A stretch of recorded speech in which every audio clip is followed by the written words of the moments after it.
What's up, guys? It's your man, Donovan Sharp, and welcome to the show. Thank you guys very, very much for tuning in today.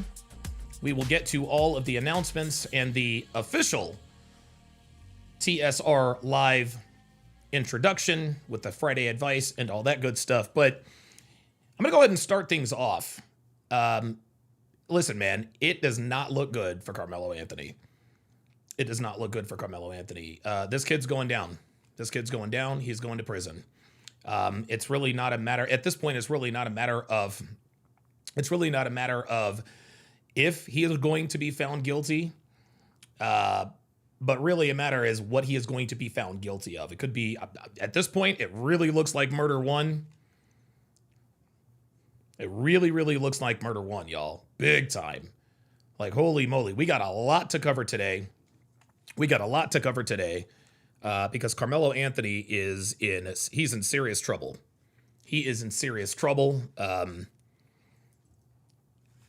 He might want to buy a new toothbrush, man, because that kid is going to spend a substantial amount of time in prison. Before we get to any of that, though, I'm going to play you guys a couple of clips of Karmelo Anthony supporters.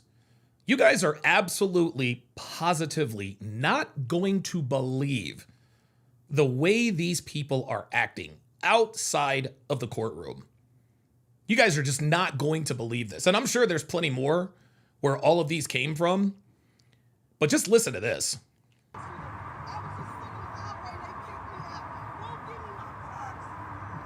So this woman is moaning and groaning because they kicked her out of the courtroom. And she's whining, oh, they won't give me my purse. They won't give me my purse. They won't give me my purse. You can already tell just by the way she's acting. She was unruly. Look at her making a scene. Look. Yeah, see, I was just sitting, minding my own business, and they came and kicked me out. Get out of here. Get out of here. It's never the case. It's never the case with these people. Sweetheart. I was just sitting, minding my own business, blah, blah, blah, blah, blah. Yeah, cry harder, lady. Oh, but it gets better and worse. Watch and listen.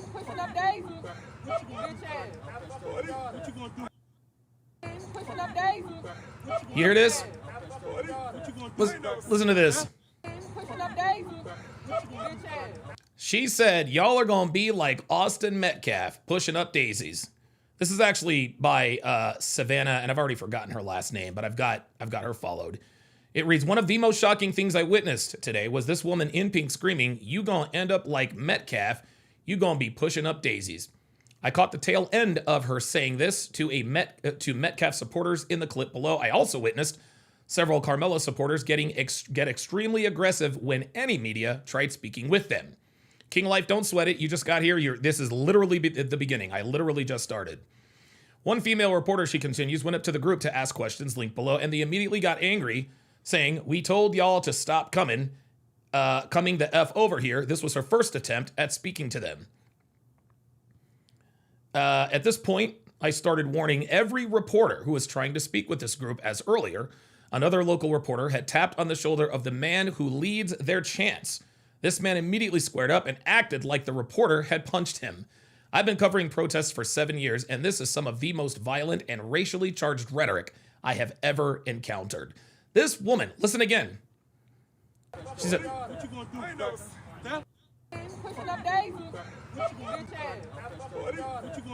y'all gonna end up like Austin Metcalf pushing up daisies. Dude, this is why these people are cooked. Listen to this. Listen to this guy.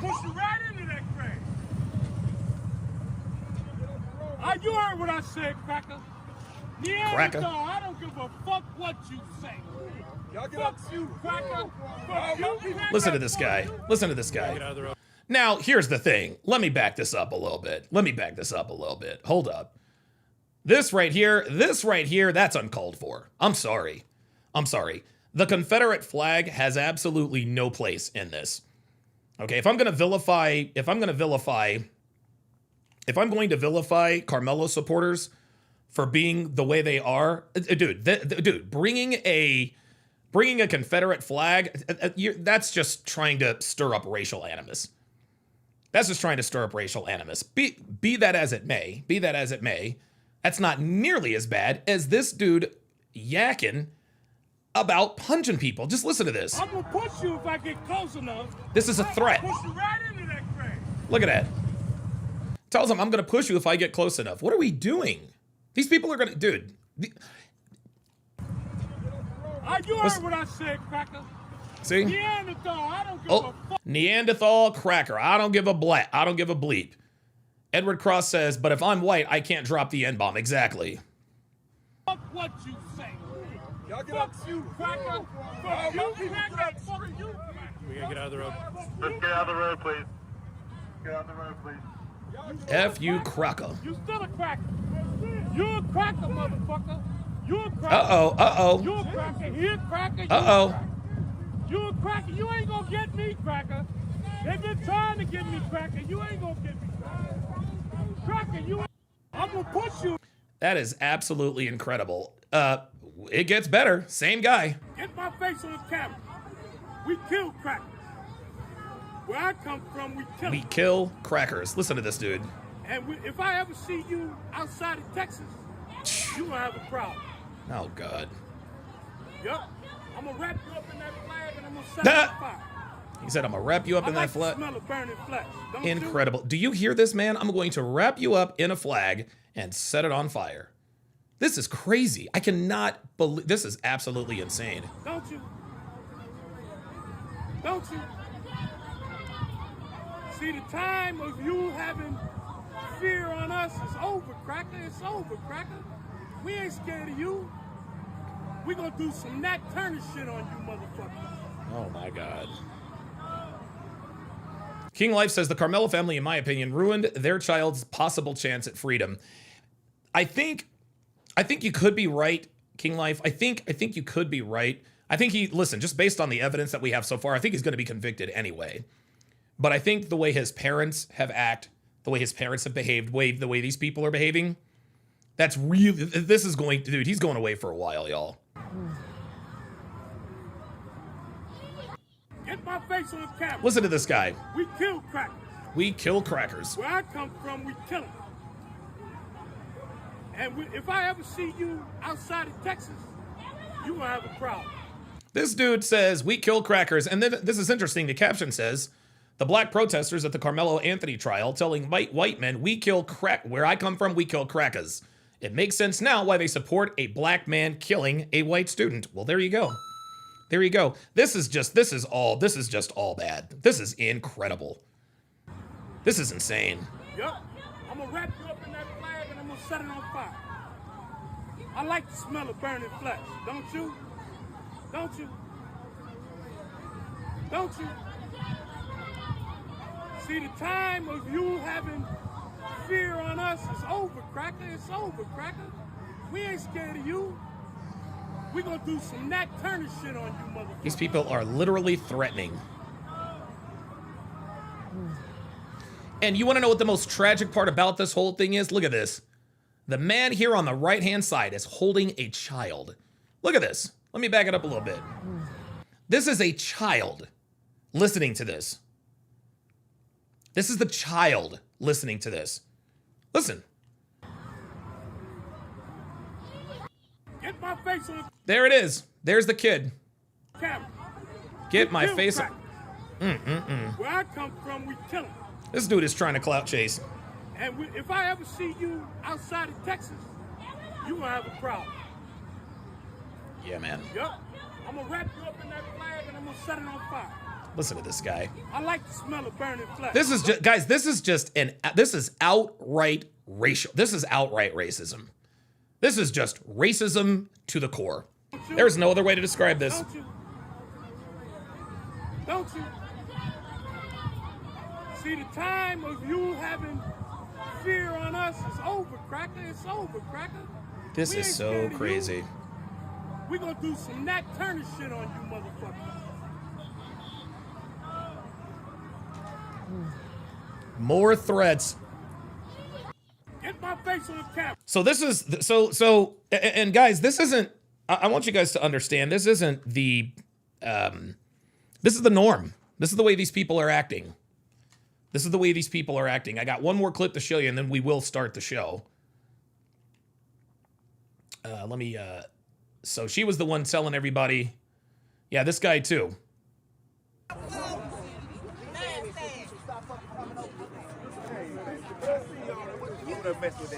talking to you.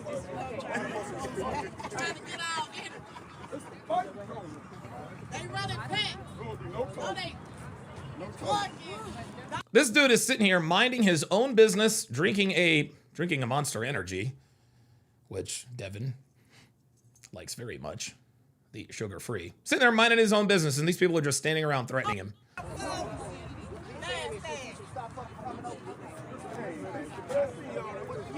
to you. Trying to get out. They running back. Oh, They run in packs? Well, that's projection 101. You people run in packs. Holy God. Ay. I'm gonna tell you what, man. I'm gonna tell you what, dude. These people are only making it worse for Karmelo Anthony. Let's get into it. A woman never belongs to you. It's just your turn. You lost your edge, she lost attraction for you. That's how it works. What'd you think she was gonna do? Tell you she cheated? Men cannot afford to get complacent in relationships. Get your fat ass off the couch, start lifting weights, and learn game. You're welcome. And now your man, Donovan Sharp.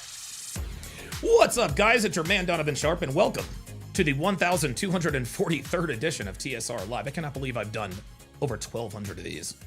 Your daily dose of toxic masculinity, misogyny, and small dick energy. It is Friday, June the 5th of 2026. It is good to have you guys in today. My voice is completely gone, guys. My voice is completely gone. I'm not going to be able to... I can still talk with intonation and all that good stuff, but I can't... The volume is not going to be there today. The volume is not going to be there today. I was just going to record a video about the update on the Karmelo Anthony trial, but there has been so much that has come out that it's gonna take a lot more than a 13-minute video to summarize. So I've decided to go ahead and do a live stream. As always, we are streaming live across multiple platforms. So however you're watching, wherever you're watching from, thank you for making the Sharp Reality Live a part of your day today. Quick announcements before we get started here. Make sure you guys like the video. Make sure you guys like the video. It is the most important metric that YouTube looks at to determine the video's place in the algorithm. Also, if you regularly like the live stream, you are far more likely to get push notifications when I go live. So, if you want to help the show and make sure you get notifications when I start a live stream or when I drop a video, hitting that like button will help immensely. Make sure you hit that notification bell also for good measure. Also, make sure you share the video, share this video with anyone who pees standing up or anyone who thinks the way we do. Imagine your brother, your buddy, your coworker, your dad, or even your BLM influenced friend thanking you for changing the very trajectory of his life simply because you shared a video, a shorter clip. And remember, guys, there's no need to accompany the sharing of any of my videos with some sort of long explanation as to why they need to watch it. Just drop the link, and if they have questions, you can answer them. But this is the best way to get the word out. Again, no paragraphs of text, guys. None of this, hey, you need to watch this, bro. Hey, BLM is a scam. Hey, Karmelo Anthony is cooked. Hey, this is why it's not self. No. Simply drop the link and let the chips fall where they may. Also, be sure to join my Discord. We have all kinds of fun over there, even though I have absolutely no idea how to use Discord. We drop videos, we talk about dating, relationships, we share funny videos, memes, we talk about current events, the whole nine. Discord is definitely the platform you need to join us on if you want to communicate with the family on a regular basis. So if you have any videos to share, any ideas to bounce off me and the guys, or if you're just looking for a community of like-minded people, join our Discord, link in description and in the chat. If you like my content, if you get something out of my videos, if you learn something from my live streams, shoot your boy Cash App. This way you support the show directly. Just go to $Donovan Sharp on Cash App, or you can scan the QR code on the screen. Not really sure how you do that, but do it anyway. Now, you will see my legal name, which is Edwin Hopkins, but I can assure you that is me, Donovan Sharp. Also keep in mind that every Cash App over the amount of $10 gets one of these bad boys. Link in description as well as the chat. Make sure you also, guys, follow me all over social media. I am on Instagram. I'm on Facebook. I'm on X. I'm on Snapchat. And, if you can believe it, I'm still on TikTok. You can find all of the links to all of my social media pages in the description, on my YouTube page, and of course, in the chat below. Make sure you also follow me on Rumble. Rumble is where I do all of my not safe for YouTube content, like my dating show breakdowns, sports watch-alongs, and so forth.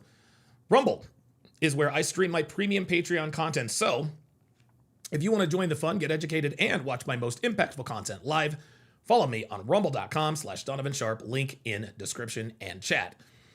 Finally, if you want the best dating wisdom on the net, head on over to datingwisdom.net. There you will find all of my books and courses, from my 5-part 7-hour audio course, How to Build a Quality Woman from the Ground Up, to my 25-hour course on dating and relationships, to my signature series, Womanese 101.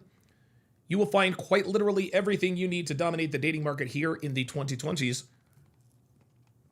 So go to datingwisdom.net.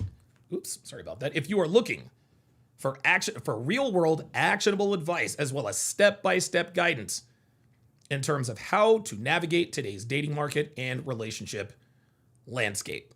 Again, that is datingwisdom.net. Very, very good. All right, it is time to do our age and location check. So if you would, put your age and location in the chat. Myself and everyone here would really, really, really appreciate it. For example, I would type in 48/Reno, just like you see in the chat. The reason we do this is because if you are here, there is a better than average chance that you think the way we do here at TSR Towers, but you also understand how difficult it is to meet like-minded people who share our beliefs and values. Well, by putting your age and location in the chat, you alert people here who might live in your proximity that you are also watching. You never know. Someone could be watching from your city, your neighborhood, your street, your block, maybe even in your own building. So this check is how we build communities of like-minded people. So put your age and location in the chat if you are interested in building relationships with people who think the way we do. All right, that is it for the announcements. But as you guys know, it is Friday. And what that means is when I do a live stream on Friday, I give you my 3 unbreakable Friday night rules for those of you who are still out here in these streets running game on hoes, building harems, and chasing tail. Rule number 1, as you see on your screen, do not smash her raw. Wrap your ding-a-ling, guys, use a condom. Rule number 2, right there in the middle, do not drive drunk. Call an Uber. Rule number 3, send her a text and tell her how much you enjoyed hanging out with her right after she leaves your place or right after you leave her place. Do not wait until the next morning. The reason why I give you guys these 3 weekend rules is because when you chase women, there are quite a few pitfalls that can turn your life completely upside down if you're not aware of them and do not plan accordingly. But there are 3 pitfalls in particular that will almost instantaneously destroy your life, not to mention setting you back financially, which can severely handicap your progress and eventual success. The first one's obvious. Not gonna have a chick who belongs to the streets. The second one is a DWI or a DUI, and the third, and the most detrimental trap, is the false rape accusation. Most of us have heard the old proverb, an ounce of prevention is worth a pound of cure, and in most cases, that's probably true. But given the dating climate here in 2026, an ounce of prevention is worth a lot more than that. It's worth 18 years of child support, at least 5 figures in attorney's fees, not to mention having your driver license suspended, and being dragged into court on a false rape accusation where you will most assuredly be presumed guilty till proven innocent. All that's probably worth somewhere in the neighborhood of $250,000. That is $250,000, gentlemen. That is a lot of money for anybody. You have to ask yourselves these questions, guys, truthfully. Is 18 years of child support really worth blasting your load in her because sex feels that much better without a condom? Is losing your license and having to pay attorney's fees into the tens of thousands of dollars worth driving drunk? Is having your name, your reputation, and your career completely destroyed worth being too lazy to send whatever her name was a short text to establish consent?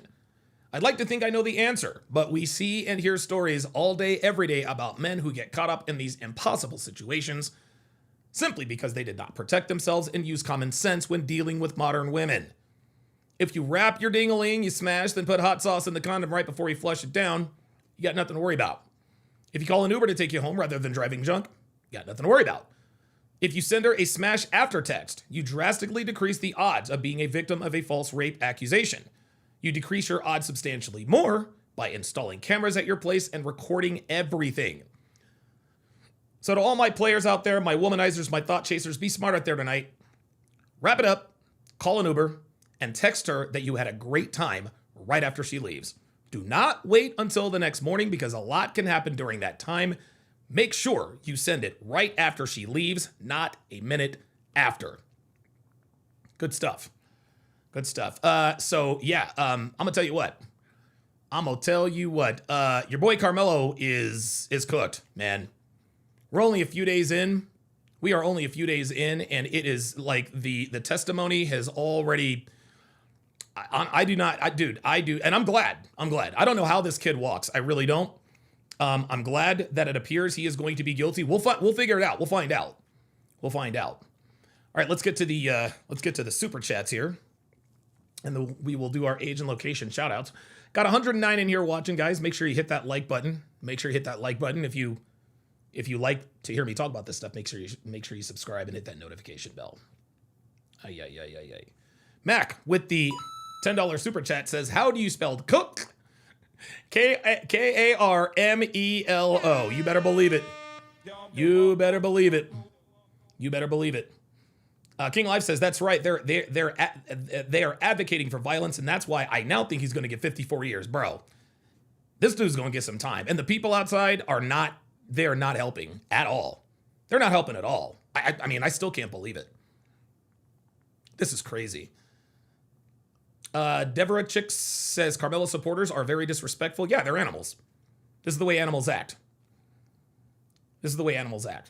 King Life says, "Look at this. This is pure hatred." Absolutely. Donald J. DeMarco says, "Yeah, that's antagonistic." Yeah, dude, the guy with the Confederate flag, bro, like you're being extra, man. Like you're being a little too extra. That's just like, dude, I'm not taking anybody's side on that.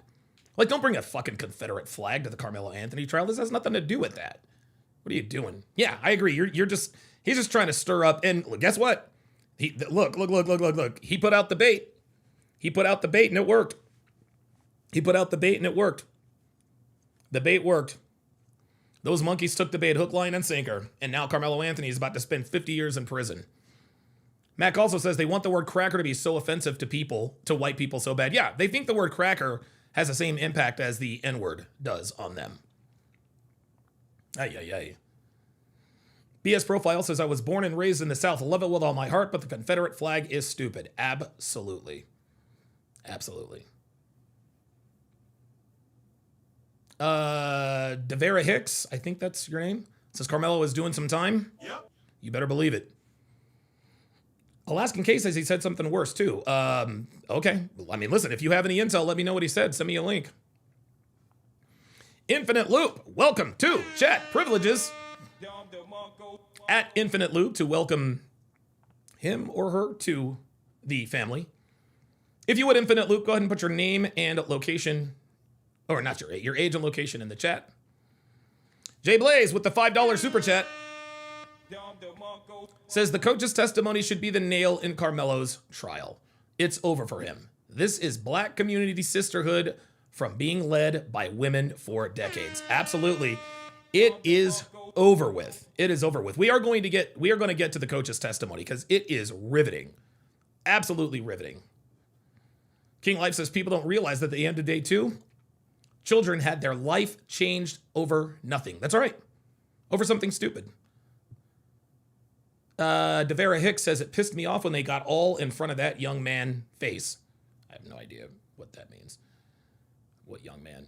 You're talking about the white dude. Yeah. Molten Mage Gaming says, how do you think the black community will act when Karmelo is convicted? The same way they'll react if he's acquitted. I want to make this very clear. Very, very clear. Okay, and by the way, if you have a disagreement, disagreements only. If you have a disagreement, pull up and listen. We can have a respectful conversation, okay? I can't yell at anybody right now. I got to keep it quiet. I got somebody in the chat. I got somebody in the pull up studio now. But I thought I had this up here. Hang on a second. I'm going to bring you up in a second. But virtual camera. Oh, there it is. Got it. Okay, sorry about that. Yeah, I can't bring what was I saying? I lost my train of thought. Yeah, if you have a disagreement, pull up. And like I said, guys, I don't want to yell. I don't want to argue. Let's just I understand. Debates like this can get a little bit heated and a little bit contentious. I'm fine with that. Okay, we can disagree. That's perfectly fine. Let's be respectful of one another. Let's not get into the name calling. We can have a respectable conversation. We can both present our sides. Let's try not to talk across each other too much. And I think we might be able to have a conversation. All right, so let me bring up Jay Prince. Jay Prince, how you doing, man? I'm doing pretty good. Well, I ain't doing so well. Okay, what's on your mind, I was praying that I'm praying that Karmelo Anthony get off, but it's already like this is what happens to black men all the time. This is why our criminal record seems like we commit the most crimes, because the jury, all of the jury is everybody else but him. And you could say people of color, no, Mexicans is still white. Puerto Ricans, still Asians is white. And then you got white people. So it's not no black woman. It's not no black man. And it is so crazy that black people like to be extremely honest. Those tests that they take for the jury trial, it's the same type of test that you go for certain employers, right, where you have to pretend like you won't steal. You see $500,000 laying on the ground. I'm sorry. Did you wait? Let me wait. Hold on. Let me stop you right there. Did you say you have to pretend you're not going to steal? Did you hear what you just said? Absolutely. You just said you have to pretend. Okay, well, this is exactly what I'm talking about, guys. This is the black community. This man just sat here and said on a job application, I have to pretend that I'm not going to steal, presumably because you are going to steal. Is that what you're saying? Well, if somebody dropped it and I pick it up, it's not stealing. Find to keep is losing sweepers. Fair enough. Continue on with your Karmelo. Okay, so now when it comes to the case, I truly believe that. First off, those white boys that came over there looking for trouble. The boy, Karmelo Anthony, was trying to get out the rain. And he found the tent, the only tent that was out there. And so the white boy was trying to make an ass out of the opposite team. And try to be, white people got this thing where they feel like they could come and control black people. And black people are supposed to listen to them. As if they some dictator has some type of authority. So what he did was try to make an ass and try to make a clown out of him by trying to make him get out from under the tent so he could suffer in the rain. And so they could sit back and laugh and hee about it. Does that justify killing somebody? So does that justify pulling out a knife and killing him? Well, what justify is, first off, in order to get stabbed, you have to be in close range. When that white boy walked up, at some point, he was at a distance to the point where he couldn't have been stabbed. Right. And he shoved him once. And Karmelo Anthony said, don't shove me no more. You shove me again and you're going to mess around and find out. Actually, right? That's not... hold on. Let me interrupt you there, and I'll let you keep going. He said, touch me. He said, touch me and see what happens. Austin Metcalf touched him. This is, hold on, just let me finish. Then he says, punch me and see what happens. That is escalation. Well, what escalated because the white boy did touch him first. Okay. And then Karmelo Anthony didn't do nothing. And so he said, punch me and see what happens, right? And so, and once he did it, he don't know what this white boy gonna do outside there. He run back up and woo out the bam, right? And so it was a quick reflex. If Karmelo Anthony was really trying to really destroy that boy like I would have, he would have kept jabbing him. He jabbed one, hit quick reflex, bow, and like, oh shit, and got spooked. And he wasn't like he went to hide it. He told people what he did. He even asked if the white boy was okay and woo out the bam. So it wasn't like he was intentionally he didn't even know if the boy was dead or not. He didn't know how hurt he was. All he knew was boom. That right there tells me that he wasn't really trying to look for trouble. They was looking for trouble. The white boy was looking for trouble, but since the world keep trying to make white people as the gatekeepers of America, and as if they supposed to sit up here and we supposed to listen to what white people say, just because I guarantee you that boy would have been alive if he did have a problem with Karmelo Anthony sitting there. If he all he could have did came nice like white people used to do with the fake smiles. Hi, how you doing? Hi, my name is Justin. I was just walking up to see you can't sit here. These tents is allocated for only the team players. Allocated. And, you might have There's to no find such thing as somewhere. I allegation. guarantee you, Karmelo Anthony would have said, "Okay, my bad. I was just sitting up here to get out the rain." But the boy came aggressive. He came like a gang member. He came banging and felt like he could put his hands. You don't got no right to put your hands on people. No, you don't. No, you don't. You So absolutely you have can't, no you right to can't put hands tell on people people. how to respond after not one time but two times. Karmelo Anthony not know what. And then this boy is way bigger than him. He came with multiple people on his side. Karmelo Anthony just sitting there by himself, or he fought the friend he was sitting up there talking to. And then why he didn't tell the friend to move around? I don't know. He It's a went good point. directly targeting Karmelo Anthony. I hate to say this. I don't know where you stand with this, but I think that that boy got what he well deserved. I don't feel bad. Just like when white people say the black people that died in the hands of whites, they got what they deserve. Well, you got what you deserve. You can't put your hands on people. We are not like our ancestors. And the YNs today is not going to let you do that to them. And I'm not going to let you put your hands on me and what I mean retaliate. It might be with a fist, it might be with a knife, it might be with a firearm. You is not going to do what you want to me. And I just had to sit there and take it. Absolutely not. Okay. All right. Karmelo Anthony had no injuries. He didn't have a black eye, bloody nose, none of that.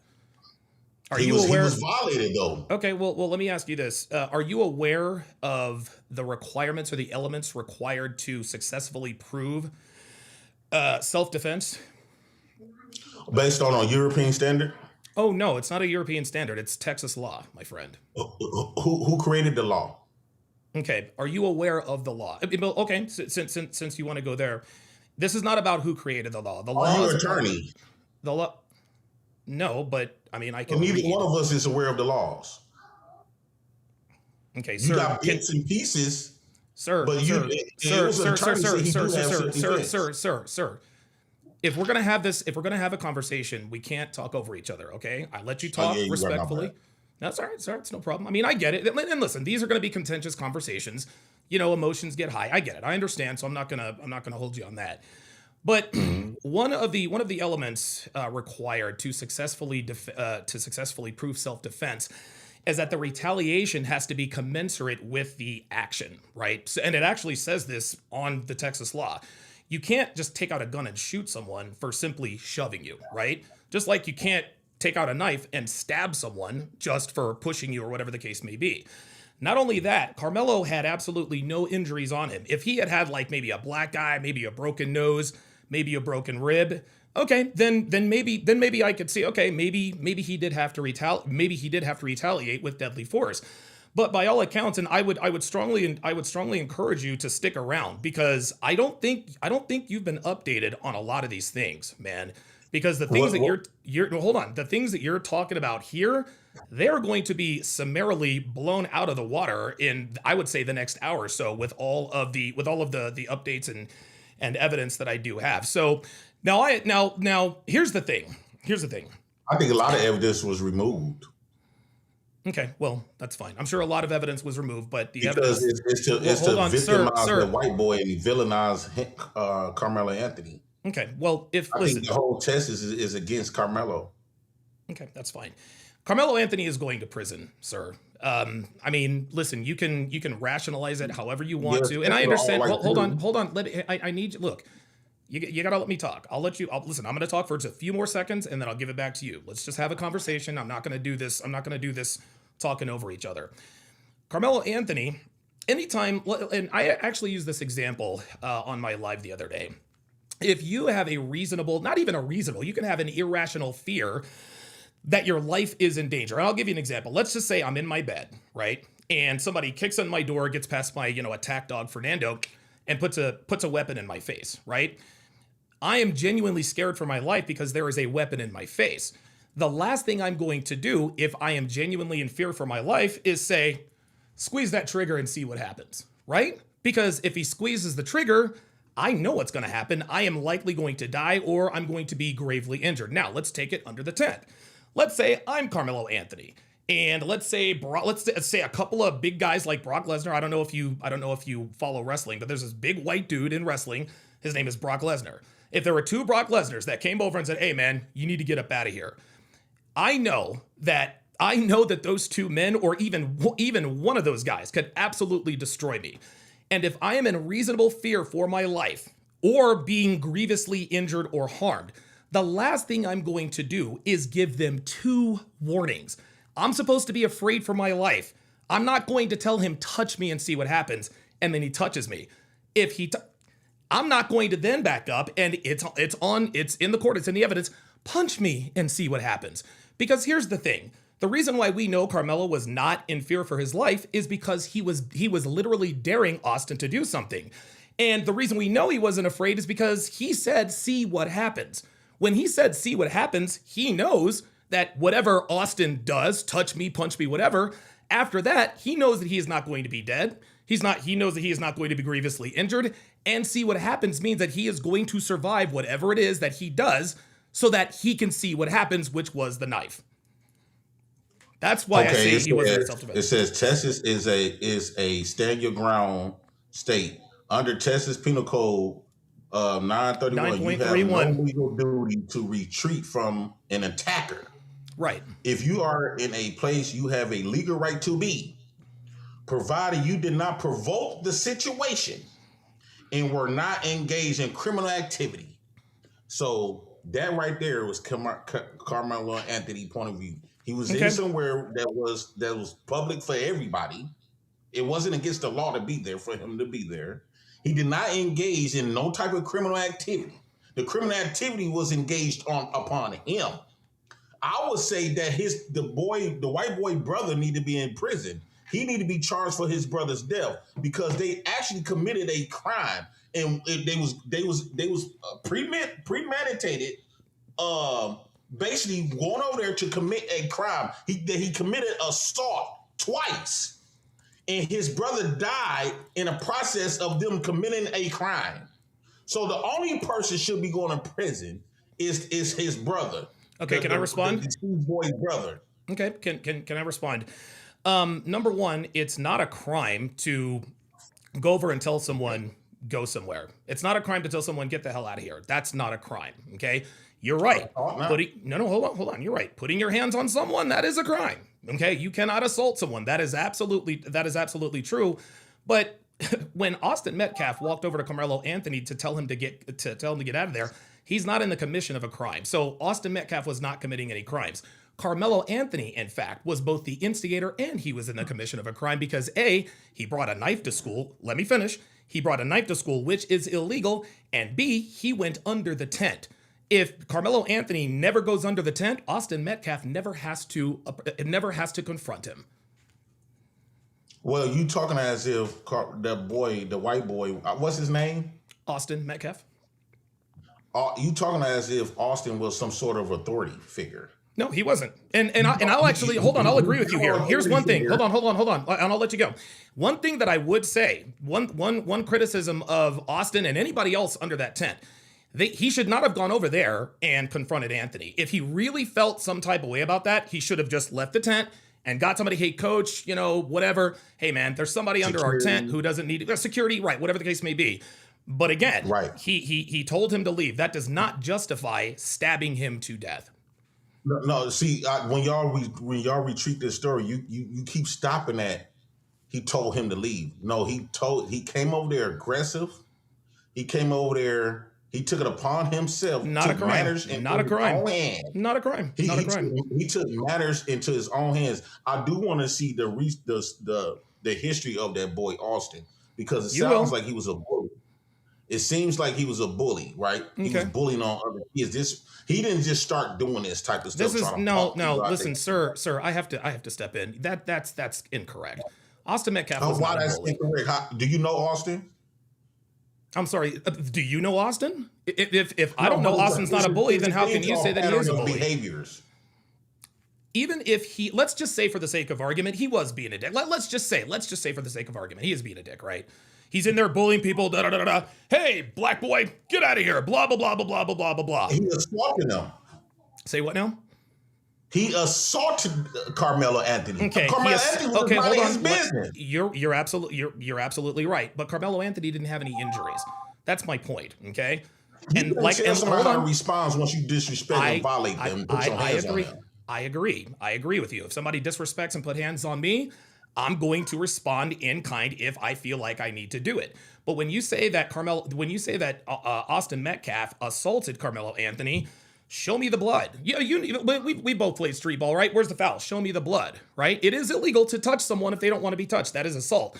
But for you to say he assaulted him, that's being disingenuous because you're making an excuse for Carmelo Anthony pulling out a knife and stabbing him. Again, the third element of self-defense means that the response has to be commensurate with the initial attack. That's all there is to it. You cannot. If somebody come up here and assault you right now, and let's say if I come up, you just sitting somewhere on a bus stop or something, and a few black boys come up there and assault you. They already putting their hands on you. They aggressive. They energy aggressive. They yelling and screaming at you, and you telling them, "Please leave me alone." Basically, leave me alone, and they won't stop. And they go to push. Now they go from talking until putting their hands on you. You do not know what coming next. So to sit up here and say that, he just didn't make it to the point where he could have did. I think that it went from this to this. What's gonna come after punching? You don't know if Austin had. Okay, let me. No, you're right. Let me. Hold on. Carmelo Anthony egged him on twice. He said, "Touch me and see what happens." Okay, that's a warning. Austin Metcalf touched him. Then Carmelo Anthony escalated and said, "Punch me and see what happens." Austin Metcalf, he egged it on. They weren't supposed to be there in his face in the first place. Those are the facts of the case. Okay.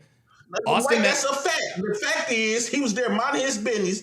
Austin came over there. How you just excusing that all of that? Yes, if you come in, he violating my space. So yes, bro, and threatening me. So yes, I said you touched me. He didn't threaten. You don't know Austin. If you touch me, keep it on. He touched him. Okay. So okay. Hold on. Let me respond.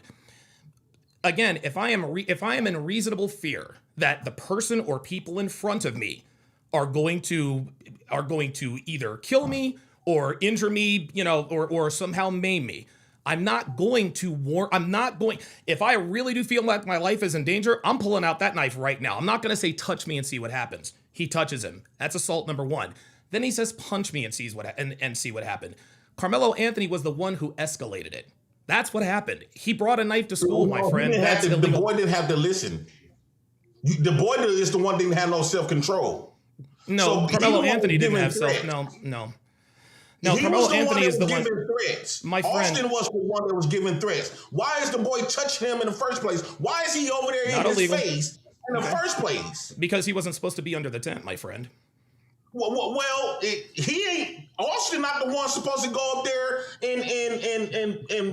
and pass out orders. Absolutely right, but that does not mean that he deserved to be stabbed and killed. You can't just go past that. Okay, let's not go past that. Let's keep it here. So you're telling me that hold on. Let me ask the question. So you're telling me that Austin Metcalf deserved to die for his role in what happened at the track at the track meet? I think that it's a yes or no question. Was stopping the threat. He stopped the threat. It's a yes or no answer. It's a yes or no question, sir. What was the question? The question was, do you believe that Austin Metcalf deserved to die for his role in what happened at the Frisco ISD track meet? Yes, he deserved his consequences, what he tried to do. Yes, he did. Okay. He deserved every bit of it. Okay. Every bit of it. Okay. All right. And Carmelo's black his ass last and breath, Carmelo's black ass is gonna spend the rest of his life in prison because of niggas like you. Thank you, sir. Have a good day. You are ignorant. You have no idea what you're talking about. Jay Prince, you have no. And Jay Prince, my friend, I really encourage you to watch today's podcast. Okay, because you are like my guy. You are so uninformed. You are so uninformed, man. You have no idea what's happening. You're making stuff up. You said that he deserved every bit of it. I can see you getting emotional. Sir, you are a racist, okay? A blatant racist at that, okay? I appreciate you coming up, and I appreciate you keeping it respectful, but niggas like you are the type of people that I stay away from, okay? Niggas like you are the type of people I stay away from. Niggas like you are also gonna get Karmelo Anthony sentenced to 50 years in prison because of niggas like you. Guys, what you guys just witnessed is this is the way the so-called black community thinks. This man just sat up here and said that Austin Metcalf deserved every bit of it. That's racism. Yes, listen, and listen, I've said it before and I'll say it again. Austin Metcalf should have gone and went and got somebody from security, a teacher, principal. Okay. So he handled that situation the wrong way. He was doing what he thought was best. Hey, you don't belong in our tent. Get up out of there. Right? You don't belong in our tent. Get up out of there. Right? Whether that was right or wrong, that does not mean that he deserves to die. Okay? It does not mean that he deserves to die. KJX11, if you have so much to say, you can pull up too. You can pull up too. I'm not gonna go back and forth with people in the chat who have no idea what they're talking about. Okay. This man, Jay Prince, my guy, you guys are gonna be sorely disappointed. You guys are gonna be sorely disappointed. And if you really thought that Karmelo Anthony was really not guilty, why would you have to pray about it? Oh, it's because of all of the white jurors. Ay. Boy, that was, oh boy. So yeah. And again, I want you guys to understand, this is the way the average rank and file nigga thinks about this case. Okay, that mindset is dangerous. And then he tried to give me, a non-adjacent example. Let's say you're at a bus stop and all of these people, no. It was just Austin Metcalf who had confronted Karmelo Anthony. And again, if he had genuinely felt that his life was in danger, he's not going to dare them to do anything.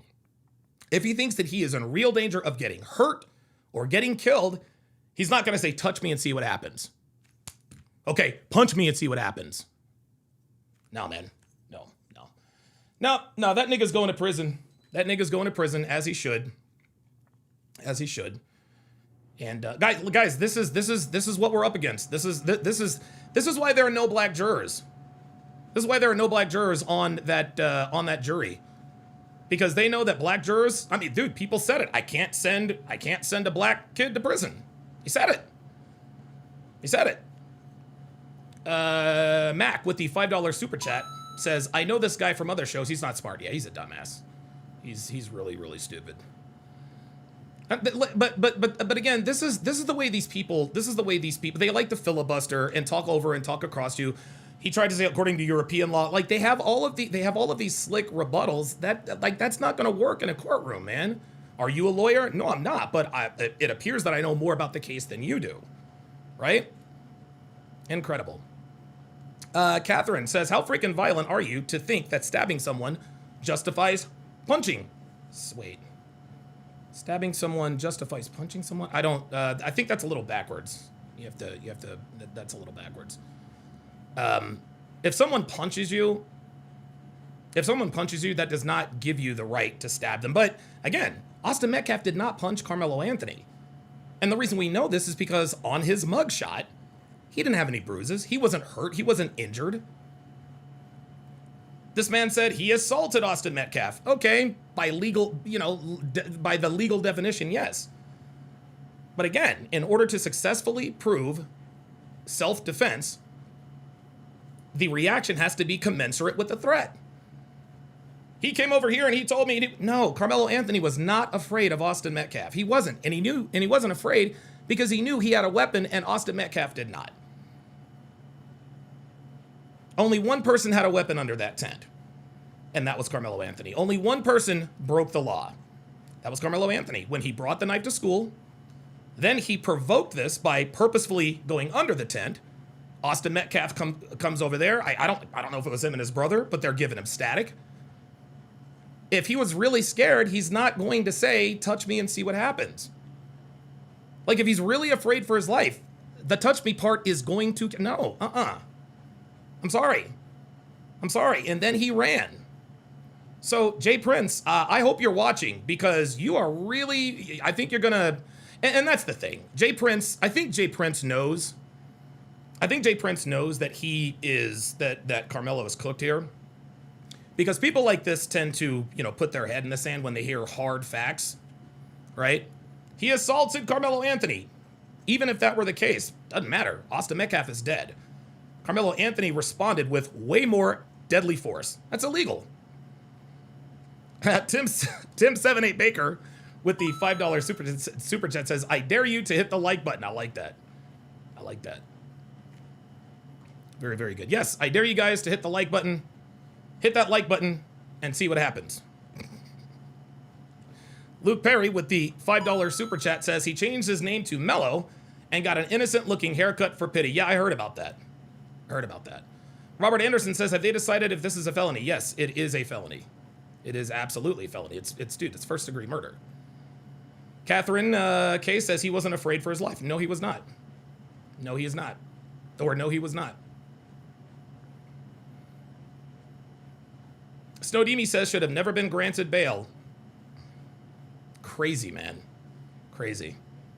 It's just incredible how this is why we know black people are so much more racist than white people.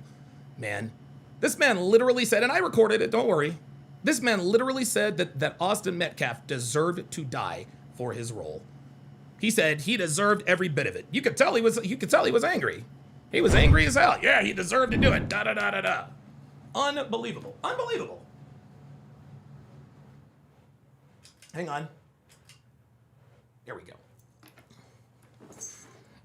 So that's what this is what we're up against. Catherine asks, is he charged as an adult? Yes, he is now 19 years old.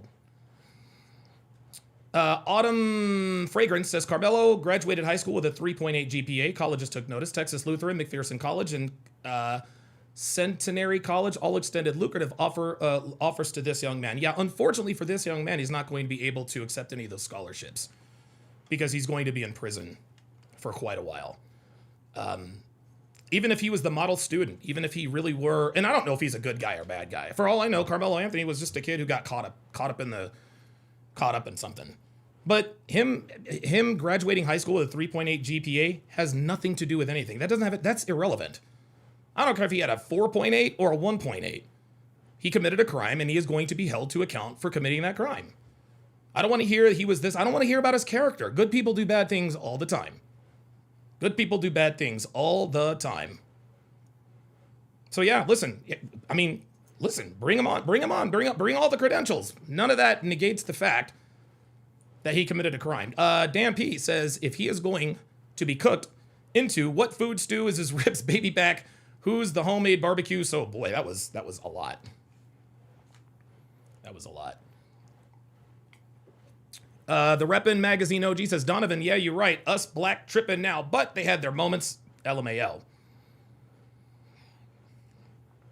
Dorkster81 says, no such thing as a cleat cleaning pick. They have brushes for that.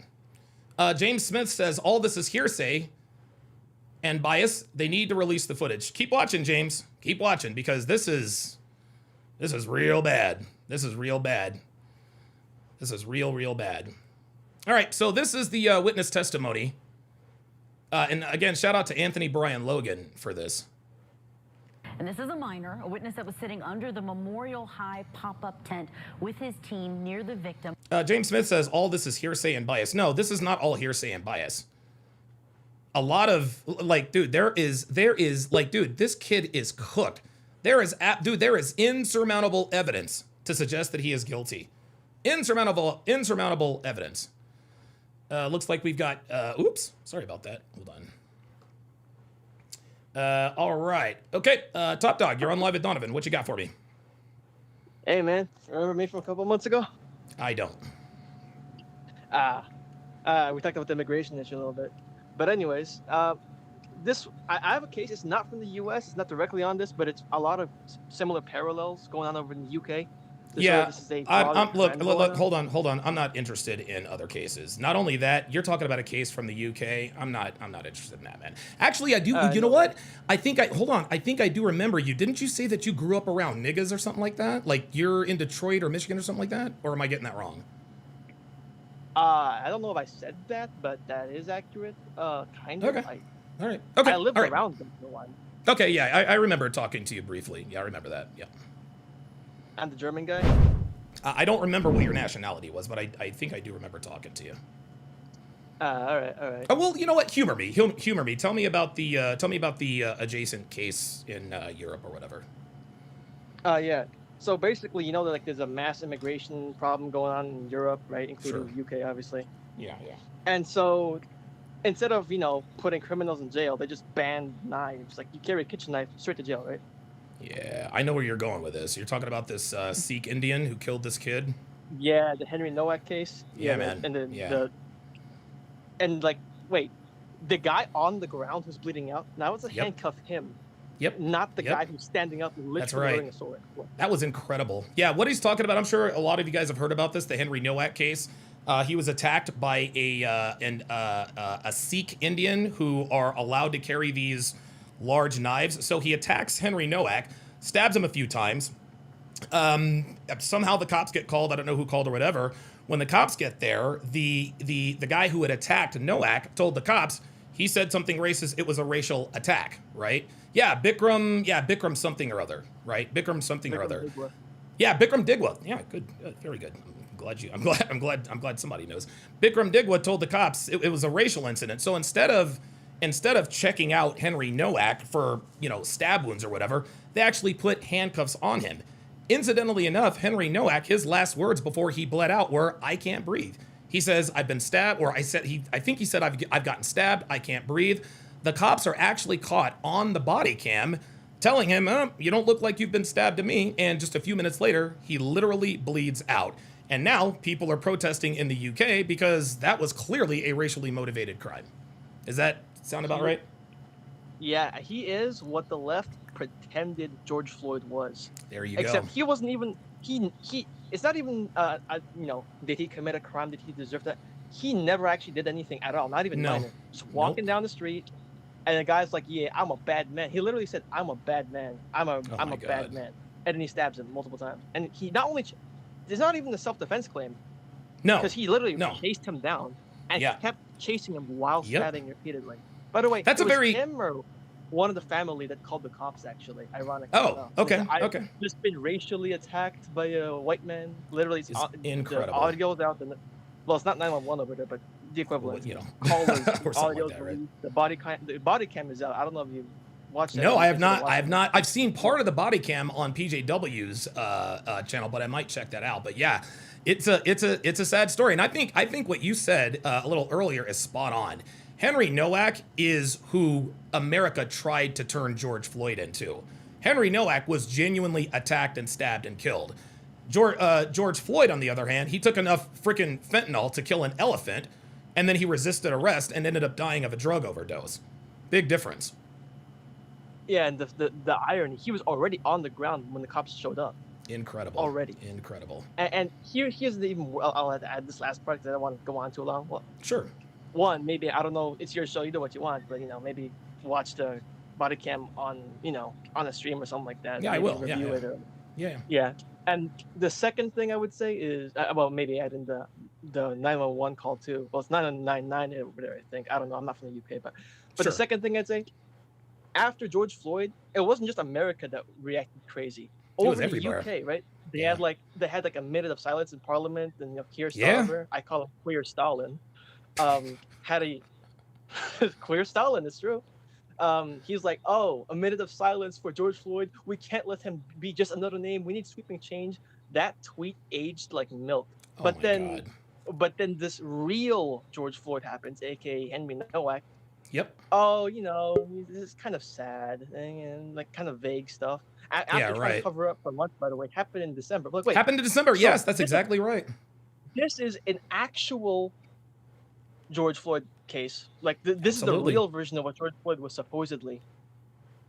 Barely any mention. Nope. No, Some, it was like- complete. like It's been when New York Times completely. wrote, It's like, been their completely article. ignored by the national media, legacy news, all that good stuff. Thanks for coming up. I gotta run because I've got somebody else I got you. who wants to come up. I But got thanks for coming up, brother. I appreciate it. Of course, man. Of course. All right. KC guy 88. I just saw you on camera. I don't know why you removed yourself. What you got for me?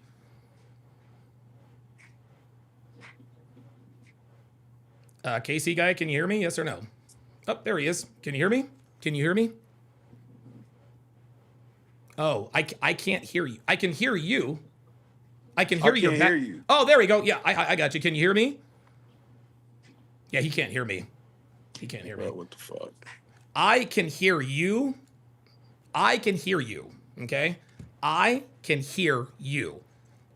I can't hear you. I can't hear you. Okay. Jump out and then jump back in. Okay? Yeah, jump out and then jump out and then jump out and then jump back in. Hold on. Let me go to the private chat. Hold on. Yeah, jump out and then come back in. Jump out and then come back in. Let me see if I can hear him now. Let me see if he can. Okay, can you hear me now? No, he still can't hear me. Okay, all right, yeah. Jump out and then jump back in, and we'll hopefully we're able to have you come up. Okay, very good. Yeah, good call. Very good call. Let's continue. Austin Metcalf. The suspect, Karmelo Anthony, was from Centennial High and was sitting under the Memorial High tent. Austin told Karmelo that he needed to move out from under their team's tent. Karmelo grabbed his bag, opened it, reached inside, and proceeded to tell Austin, quote, "Touch me and see what happens." No one really thought Karmelo... There we go. Touch me and see what happens. All right, let me see if I can... All right, Casey guy, can you hear me? Can you hear me now? I can hear you now. Ah, perfect. All right. What's on your mind, man? I mean, with this topic that you're talking about. I mean, I'm gonna start it off with saying that, to be completely honest, I genuinely don't know most of the facts of this case. I've only seen people talk about it online. Right. I know the gist of it, right? I know some kid. The other kid, somebody got stabbed. The kid got stabbed. He died. The whole deal. Right. My whole thing is, I'm not really here to debate whether the likelihood that he's going to get found guilty or not. Okay. Right. All right. We really can't. We don't know. Right. It's going to go. It's depending on how they see things. Sure. My whole thing that I just kind of wanted to address is I guess it's just to do with your specific way of approaching it, the way you're talking about it on the stream. My whole thing is I hear you making a lot of these broad, sweeping statements that it's kind of ironic because you say a lot of stuff that anybody can literally take that same type of approach to what you're saying and flip it around. Okay, so, give me an example. For example, what's that? No, you're actually going to give me an example. Go ahead. Yeah. So, for example, well, this isn't the first thing that piqued my interest in what you were saying, but one of the things you said, for example, you said that that's why there's no black people on the jury or whatever, because you said that a lot of black people might say, or I don't know verbatim what you said, but you said black people will not, I can't send a black kid to jail. Okay, when that right there, like I said, it's not so much about the case; it's just about how you choose to kind of frame things, right? Okay. I think any reasonable, logical person would be able to agree that a statement like that is just kind of ridiculous to use. That it's unprovable. You can't use sweeping statements like that just because there are black people out there that say, "I will never send a black kid to jail." Is kind of ridiculous to frame it as if that all black people would, no black person would ever send a black kid to jail. Well, That's my hold issue on. with Wait. it. I mean, okay, I understand that. But what I mean, how is the prosecution supposed to take that? Hold on. So wait, let me get back to what I was saying. The reverse of that, right, is if there's only white people on the jury, anybody could say the exact opposite of that. Right. So if you're saying there's no black people on the jury, I can't send a white boy to jail. Right. No. I'm saying the white people more likely to send a black kid to jail because they're all white and they're not, and there's no black people on the jury. Yeah. Number one. But listen, but my point is that would not be true, right? No, we cannot say that because white people are on the jury that they will automatically send a black kid to jail. And that's what I'm saying. You can't use these sweeping statements because they're just not true. And anybody who's reasonable and logical and objective, is not going to make those kinds of statements. That's what I'm saying. Okay, right. And hold on. Now you're going to let me talk. You said anybody who's rational and reasonable. My friend, they said this in the questionnaire. They said he looks too young for prison. I can't send it. If you're a prosecutor and any race, let's just say it was a Mexican, right? And you get a Catherine Sanchez. Okay, Miss Sanchez, blah blah blah blah blah. I'm sorry, I just can't send a Hispanic man to prison. They're going to strike her because they already know that woman is racially biased. There were three people who didn't imply, they didn't insinuate. They flat out said, I cannot send a black person to prison. The prosecution has how else are they supposed to take it? Okay. Oh, they might have meant it. They might have meant. That's just how it is. When you get people that say that stuff, you have to take them at their word. I'm not going to sit here and deny that. Okay, I will acknowledge if that's the fact of the matter. But my point is that is those people. So I'm not here to say, oh, prove it to me, show me where, can I look that up? I really don't care. I'll take your word for it because it's believable. I understand. If you're saying it's there, I believe it. But those people saying that is not reason to make these sweeping statements that that's why there's no black people. No, that's why those people aren't on the jury because they said that. That's not why there's no black people. That's all I'm saying. Oh, I want to go back to another thing though. Well, hold on. We'll go back to the other thing in just a second. You're absolutely right. What you said is right. You can't make broad sweeping generalizations. I get that. I don't know if you're familiar with the OJ case, okay? But there were 9 black jurors on the OJ jury, and every single one of them voted to acquit for payment for Rodney King. They admitted it. So much so that after everything was dismissed, a person stood up in the jury box who was on the jury and raised his fist in Black Power. If you go online, especially right around in Texas, it really does appear that most black people in that Frisco area are in favor of Karmelo Anthony, regardless of what the evidence shows. So when you get people from this region, three black people telling you I can't put a black person in prison, that's the only way they can respond. Okay. And I think, and I think what they want to do is they want to prevent another O.J. Simpson thing from happening. I understand that, but listen, since you're using the OJ, first of all, we're talking about something from 30 years ago.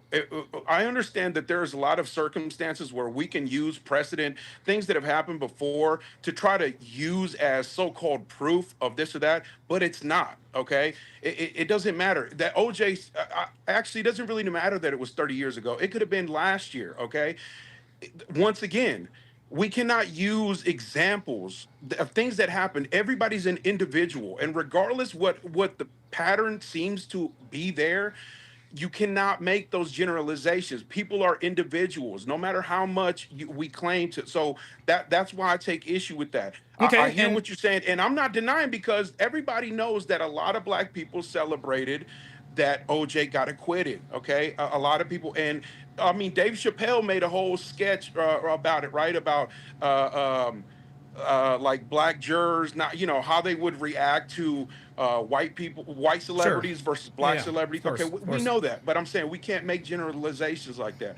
But the other listen. This is my show, and I'll make all the generalizations I want. I have not seen, the only people that I have seen that appear to be reasonable about this, and not just saying it's going to be Karmelo Anthony getting off, are me Anthony Brian Logan and other people like me. I have not seen one person in that area who appears to be at least a little bit, and we're all going to be a little bit biased, right? I mean, that's just human nature. But to me, I applaud the prosecution, man. I applaud the prosecution. I'm glad that there are no black people on that jury. That's insane, bro. Well, call me insane. Yes, I am glad. I am glad that there are no black people on that jury. I mean, how do if anything, that just comes down to some people being more careful with what they say when they're being chosen for jury than other people. So you're saying that they were misleading them or just being too honest? What I'm saying is that those people that made it to the jury, obviously we have no way of proving what their intentions are, or how they really, right. But when they put on the questionnaire, I can't send a black kid to prison. That's all they have to go on. What else are they supposed to do? Run background checks on people? If a black person says, I can't send a black kid to jail in that, then of course they shouldn't be on the jury. That's ridiculous. There you go. You're outing yourself to have an open bias. Why would anybody put you on the jury? I'm not disputing that. What I'm saying is that happens to be that those individuals happen to not be, whether we say maybe they didn't actually want to be on the jury. It's not really up to you to get called to jury. Maybe they don't want to be on the jury. That makes maybe sense. they aren't intelligent and have the foresight to realize that that's going to keep them from the jury from saying that. Maybe, whatever it is, okay? But that's those individuals. It doesn't mean that any black person that gets called up to be processed through to go through that whole process to be selected for the jury, that the majority are going to go like that. But listen, I don't want to stick to that. Well, no. I know you don't want to belabor the point, but I will say this, and you can respond, and then we can move on. There were almost 600 people who were eligible for that jury, okay? 600 people. Not one of them was black. So we can sit here and we can talk about what was these three individuals. But there is a reason why there are no black people on that jury, because I believe the prosecution said, you know what? These people are clearly showing a bias, and that's why they selected the jury that they selected. I'll let you have the last word on that. I mean, what can I really say? I really don't. Like I said, listen, I wasn't trying to. I'm not trying to debate. No, I hear you. I was really more just addressing some of the statements that you personally are making on the stream, is what I'm saying. And I wasn't trying to attack you. No, I was just trying to say, we have to try to stay objective. And there's certain things, it doesn't matter what the topic is, there's certain things that I feel aren't valid when we're trying to discuss and debate things with people.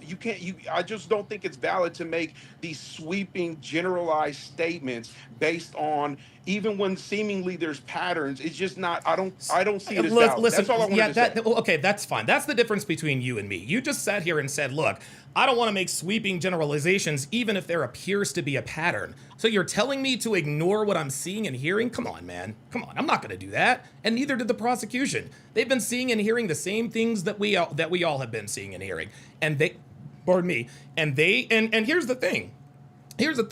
If anything, if I were black people, I'd be upset with the defense, because the defense had their reasons to strike as well. It wasn't like the prosecution was the only side picking the jury. No, the defense had just as much power as the prosecution did. It just so happens that the prosecution happened to outplay the defense, and that's what happened in this case. But you just said so you want me to, you're saying, you're trying to use what I said against me. You're saying so you want me to ignore what I'm seeing. Yeah, the patterns. Fact of the matter is, when you see patterns, okay, just because someone sees a pattern, seeing an individual seemingly or an individual being convinced that there is a pattern from what they're seeing, right?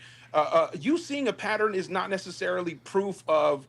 It's not evidence of a pattern, of a likelihood of an outcome or whatever it is. It's just that you are focusing on that. But regardless, no, sir, hold on. Let me. Wait, listen. Even if there are patterns, even if someone thinks that they are seeing patterns, the reality of life is there is no constant, there is no across the board reality to any group of people, whether we're talking about, ethnic or Sure. whatever. Yeah.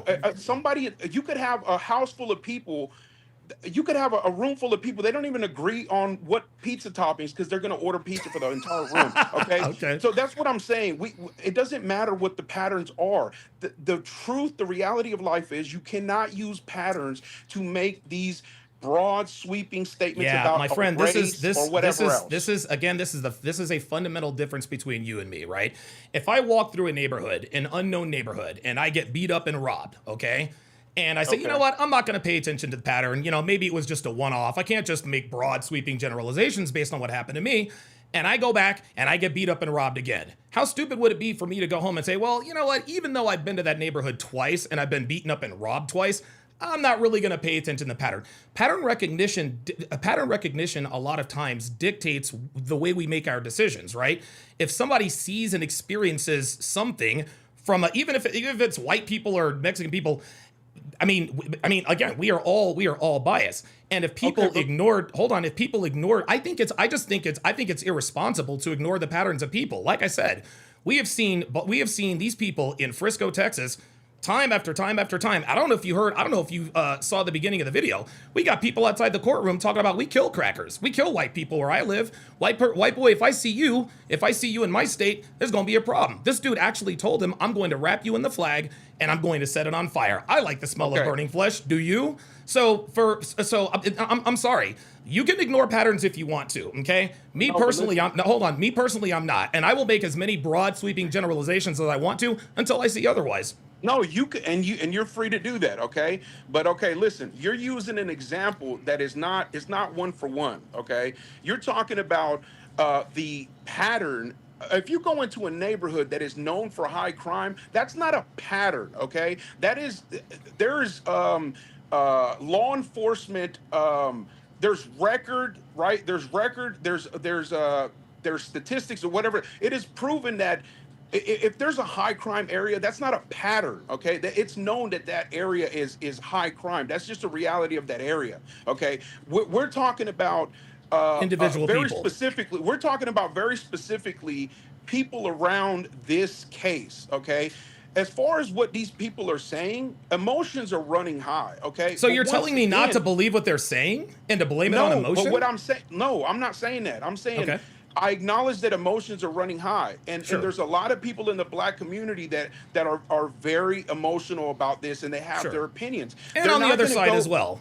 The vast majority of these people that are going to be saying these things, I think anybody, it doesn't matter who you are. I think if you try to dissect it objectively, I would say anybody who's making statements like that is not necessarily somebody who gives a lot of thought to give an appropriate responance to an answer. You know, and what I'm that's saying? exactly That why doesn't people mean- like that were left off of the jury. I agree with you. If somebody really, and because I agree with you on another level, there are some people who might not just wanted to be on the jury, right? I think it's funny. I saw this one commercial where this guy was for a murder trial, and he's dressed like the Grim Reaper, and he's got like the little staff, and he's like, "Oh, am I dismissed?"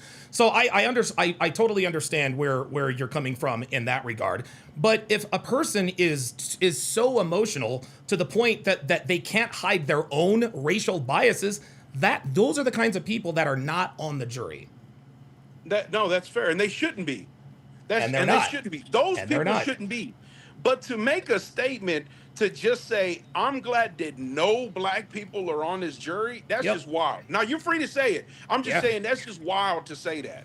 Yep. That's just wild because like I say, those people that we both agree shouldn't be on the jury, or those emotional people outside or wherever, protesters, I don't know what you're talking about, but those people that are saying these wild statements, they shouldn't be on the jury, but they also don't. My whole point is, regardless of all these people that we're bringing up in these statements that you're citing and all this stuff, they don't represent black people. They don't. Yeah, they do. That's what I'm saying. Yeah, they do. That's all I'm saying. No. Well, then we disagree. They do represent black people. That's why there are no black people on the jury. What was your next? That's cool. Okay. Call it what it is. So the other thing. Okay. when you were brought up how so the kid walked up to the other kid and started the whole confrontation, right? I'm not some kind of legal scholar. I'm not a Me lawyer. neither. I'm Me not neither. claiming to be, okay? But I mean I'm pretty knowledgeable about a decent amount of things, okay? Sure. Sure. From all the I'm 37 years old, by the way, so I'm not Okay. some young guy. I've been around. I've Okay. seen a lot of stuff. I've seen a lot of precedent. I don't think I've ever heard of any case ever to where, or even, you know, there's a lot of videos like those police audit videos and all these Yeah. kinds of things, right? Yeah. I think it's been pretty well established that saying something like certain words, they don't count as escalation. They don't count as you being the aggressor, okay? Even against police officers. So to sit there and say that the other and listen, like I said, I want to reiterate that I am not the expert on all the facts of this case, okay? Sure. I'm going off of just the little bit that I know. And I'm also I'm not defending either side. I'm not saying that the Okay. kid You're just should making an be innocent. observation. I really don't know. Okay. I'm Right. going off of just general stuff here. I've not ever heard of any instance where somebody saying touch me and you'll see what happens. When somebody else approached them, that I don't see any court equaling that to escalation. When the other person comes up to you, they have come up to you, they have already initiated contact, right? Sure. You guys are now in an interaction because the other person came up to you. Doesn't matter what you say, unless you say like, you know, if the other person came up to you calm and you are just like, I'm gonna kill you. But if the other person, you know, that's different. But if the other person came up to him and he's saying something like, touch me and you'll see what happens, punch me and you see what, that's not escalation, man. And the other thing that you said in regards to that same statement, you said, no one who is scared or fearing would say something like, touch me and you see what happens. That is just not, that cannot ever be a true statement whatsoever. Nobody can say what somebody would or would not say out of fear. You cannot prove that. Okay. He did it twice. He said, touch me and see what happens. Austin touched him, okay? Then Karmelo Anthony said, punch me and see what happens. That is not, those are not the actions of someone who is afraid. He literally dared Austin Metcalf to do something to him. And when he said, hold on, and when he said, and see what happens, he knew that whatever happened, he was going to survive long enough to be able to exactly what happens. You're not, like, again, if you are in genuine fear for your life, you are not going to warn, you are not going to threaten, you're not going to dare the other person to make the first move. You're just not going to do that because you're afraid, you're in fear for your life. Okay, and I disagree with that because I think that what you're pointing out is a very specific type of reaction that some people might have. A lack of being paralyzed by like a your wounded fear. tiger, like almost like a wounded tiger kind of thing. What I'm saying is there are instances where people are paralyzed by their fear, right? Sure. There are, just the same way there are different types of people that will even at the slightest bit of confrontation, or not even confrontation. I know people, I personally know people that even when you just bring up like something to them, it's not even necessarily confrontational or aggressive in any manner. Their personality as an individual, their personality is such that they just kind of stay quiet. They don't really say something. They don't respond. They don't, you know what I'm saying? Yeah.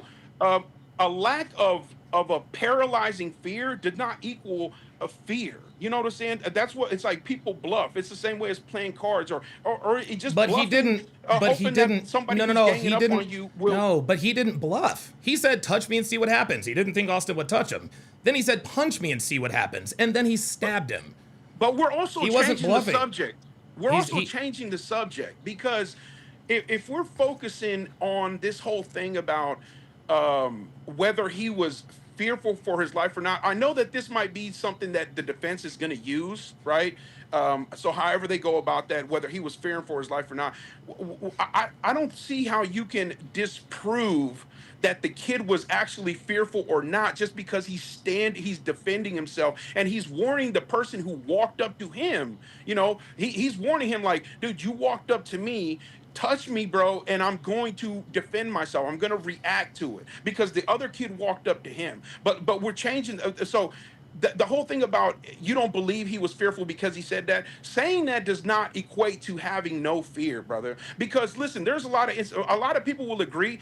You know, how many videos have we seen online or something where people say if like there'll be a video of like somebody at a football stadium, right, at an NFL game, right, and a guy will walk up to him and the guy's loudmouth, he's drunk, he's talking all this shit, right, and the guy is standing in front of him smiling, right? Everybody says, dude, if a guy's going off, if you're going off on a guy and he's standing there smiling, bro, it's a wrap for you, bro. Yeah, because right. he already knows what he's gonna do, right? So in that same example, right? That's or no, I almost got off track. What I'm saying you is almost that's like a defeated prime your own example argument of somebody who's confident in themselves and what they can do physically, right? Mm-hmm. Okay, so what I'm saying is the kid.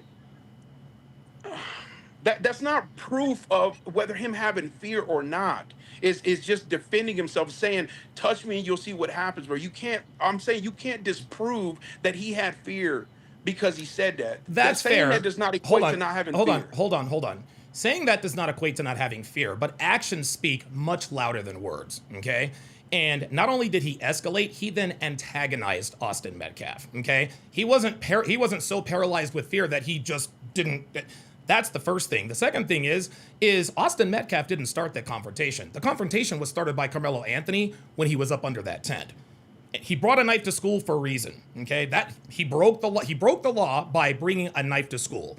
Then he goes and sits in another team's tent. I don't know if you've played team sports or not, but I played baseball, right? And let's just say we're in a rain delay or whatever the case may be, and we're all sitting around eating, sunflower seeds like we used to. If another kid comes over and sits in my dugout, I'm gonna give him some smoke too. Hey man, like what are you doing? Like get out of here, right? Okay. And right, exactly. And so if him and I get into this little confrontation, well, who started it? Well, he started it because he came over and told me to leave. Well, wait a minute. Why did he have to tell you to leave? Because I came and sat in his dugout. That's when the confrontation started. Okay. Here's what I'm gonna. So I want to. Before we keep going any further, I want to make it very clear that regardless of what the circumstances were, well, there's a lot of things that we might be able to debate. I just want to let it be known to everybody watching and to you that I don't condone anybody dying over some stupid petty argument. Okay. I don't give a fuck who came up to who, Right. who got offended first or whatever. Nobody deserves to die, get stabbed and die. So don't think I'm somebody who is like thinks that this kid should. And that viewer and that person who was on here earlier with you, it's crazy. That dude, it's something for you to listen. I completely understand if you feel that the kid was justified and like he was the one that was antagonizing all this, but to say that the kid deserved to die is just crazy. Okay, I don't. Nobody deserves to die, stabbed and get die over.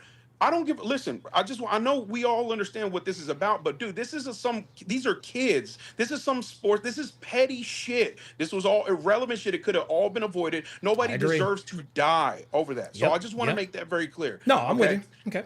Okay. So if we say that, what's the kid's name? Karmelo Anthony. He's the one that stabbed the other kid, right? Yeah, Karmelo Anthony is the one on trial. Yes. Okay. If you want to, you or anybody, I'm using the general you. If you want to say that Karmelo is the antagonizer because he decided to go sit. Now, actually, let me go back to that knife thing. You said he brought a knife to school. Yes. I don't know where this happened. I don't know what the laws are. Frisco, Texas. It happened it happened in Frisco, Texas, ISD track meet on school grounds. It is illegal to bring a weapon to school. That's what I was I was just about to say. I don't know whatever the local laws as far as actually like carrying a weapon like a knife, like what the age is and stuff, whatever. But I was gonna say, I'm pretty sure if it was like on school grounds or whatever, it doesn't matter how old. I don't think you're allowed to bring weapons. So you might know better than me. I don't know. So there's no probably. He should not have had a weapon at school. Yeah, and well, that's the reason what, why I'm he only shouldn't have saying had that is because to as full transparency that I'm not claiming to know Okay, the got it. rules Okay. of the laws. That's all I'm saying. Okay, that's fair. So I'm saying he probably shouldn't have had the weapon on him. Okay, but okay, so now let's go back to what I was saying. If we try to say that Carmelo is the primary instigator and aggressor in this instance because he decided to go sit over there, at what point does personal accountability come into play? That completely negates that the other kid had. Where is the accountability for him having no self-control of his emotions? Courts have ruled over and over that it is free speech for you to flip off a cop or something like that. Sure. Somebody upsetting you, saying something to you, flipping you off, um, uh, inst, um, basically poking you, verbally or whatever. That is still, everybody knows that is not an excuse for you to put hands on somebody. Sure. It's been proven over and over and over and over. Sure. So I disagree with that. Especially since we're talking about sports. That's what sports is, right? It's fun, but it's very tribal. That's what it's about, right? It's Yeah, about but let's us not. No, versus I agree. you. Look, I agree with that. He shouldn't have been under the tent. Now, him being in that tent was not illegal. But let's just say, for the sake of argument, that Carmelo Anthony and Austin Metcalf went to the same school, and they were both under the tent by themselves. And Austin Metcalf says, "You know what? I don't like Carmelo Anthony. Carmelo, get the hell out of here!" Right? Carmelo Anthony reaches into his bag and says, "Touch me and see what happens." Austin Metcalf touches him. Okay, punch me and see what happens. Let's just say Austin Metcalf did punch him. And we know he didn't because Melo didn't have any injuries, right? But let's just say, for the sake of argument, that he did punch him. Then Carmelo breaks out the knife and stabs him in the chest. It doesn't matter who started what at that point, okay? What matters is that the response to whatever Austin Metcalf did or didn't do, the stabbing of the heart, was not commensurate with the original attack. You don't, in Texas law, statute number 9.31, it literally says in there, you can't shoot someone just because they shove you. Well, you damn sure can't stab someone because they shove you either. And that element has to be there for self-defense. Carmelo does not have that. Carmelo does not have that for self-defense. Okay. I mean, that might be a valid point. That might be a valid point. Like I said, I'm not here I wasn't here to debate what the likelihood that he's going to be found guilty or not. I mean, the jury's going to figure that out. And I mean, there's always appeals. We ultimately really don't know where this is going to end up. Well, okay? I'll tell you what. Keep this in mind. Hold on, keep this in mind. The only way an appeal can be successful is if there is an error of law. And we've all watched crime shows and dramas and true crime. A lot of detectives, like we'll be watching something and I'm like, man, why don't they arrest the guy? They have all the evidence. But then the detective's like, no, we still need more so that we can have an airtight case. When detectives are talking about having an airtight case, what they are trying to do is when they bring charges to the grand jury, what they're trying to do is they're trying to avoid any sort of appeal. And so the prosecution and the detectives have a vested interest in making sure that all the I's are dotted and all the T's are crossed. In case if they do get a conviction and the other side says, okay, we're going to appeal. This is why most appeals don't go through because there was no error of law. So I think at this point, I think the prosecution has a pretty airtight case. But I will say this: if they don't have an airtight case, we will find out in the appellate process. Okay. Well, hey, man, I'll let you get back to your stream. I just want to say, can I tell you how I feel about it? Like I said, I don't. Yeah. I mean, I haven't been keeping up with it. I'm actually learning a lot more just from here. Yeah. Because I really haven't been paying attention. Sure.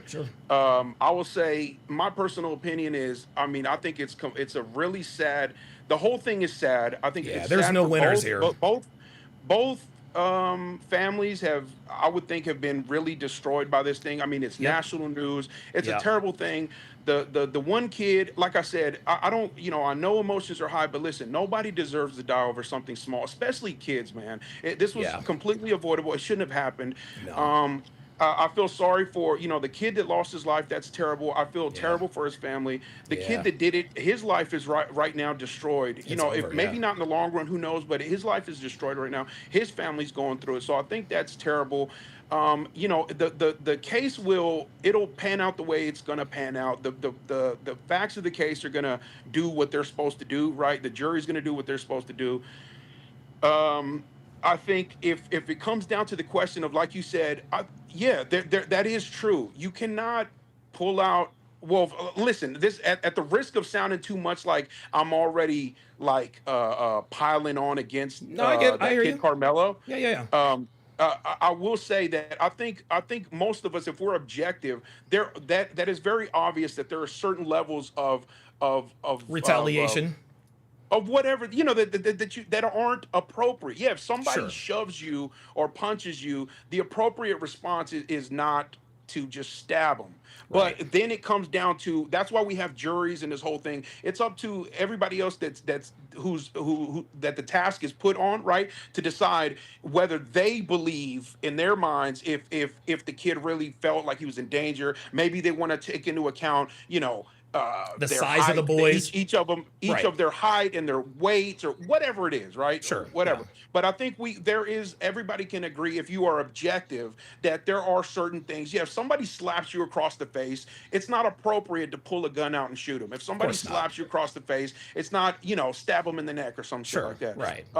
So that's where I stand. Okay. Well, listen, like I said, keep up I with just it. kind of wanted to get on here and just Yeah. kind of speak up for the kind of like a little Yeah, bit just of to, grammar devil's advocate a Nazis little that bit. we are, a little bit of whatever you Yeah. kind of, I just kind of wanted Yeah. to get on here and just, I don't know, just give my 2 cents, bro. Yeah, no, listen, man, it was this was a good conversation, and I guess I'll leave it here. You make a very good point in terms of we don't really know what was inside Carmelo's head when that whole thing went down, right? There's a lot of subjectivity that comes with it. A guy my size, I'm not going to be as afraid as maybe a guy Carmelo's size, right? Because the Metcalf brothers were bigger than he was, and of course we'll find out what exactly went on in that tent. But all of the subjectivity and all of the mitigating factors is exactly the reason why the standard of proof in criminal court is guilt beyond all reasonable doubt. It's not, see, and I think a lot of people, and I used to be this way myself, we've watched all the crime shows, the dramas, the lawyer shows, the cop shows, and all of the evidence that they have, it's always ironclad. They prove beyond the shadow of a doubt that that person is guilty. That's in TV land. In real life, it is guilt beyond all reasonable doubt. Okay, so maybe, oh Jesus, I can't even think of an element that would even, maybe he has a personality that just causes him to freak out at the slightest fear, right? Just like you were talking about earlier, some people just get paralyzed with fear.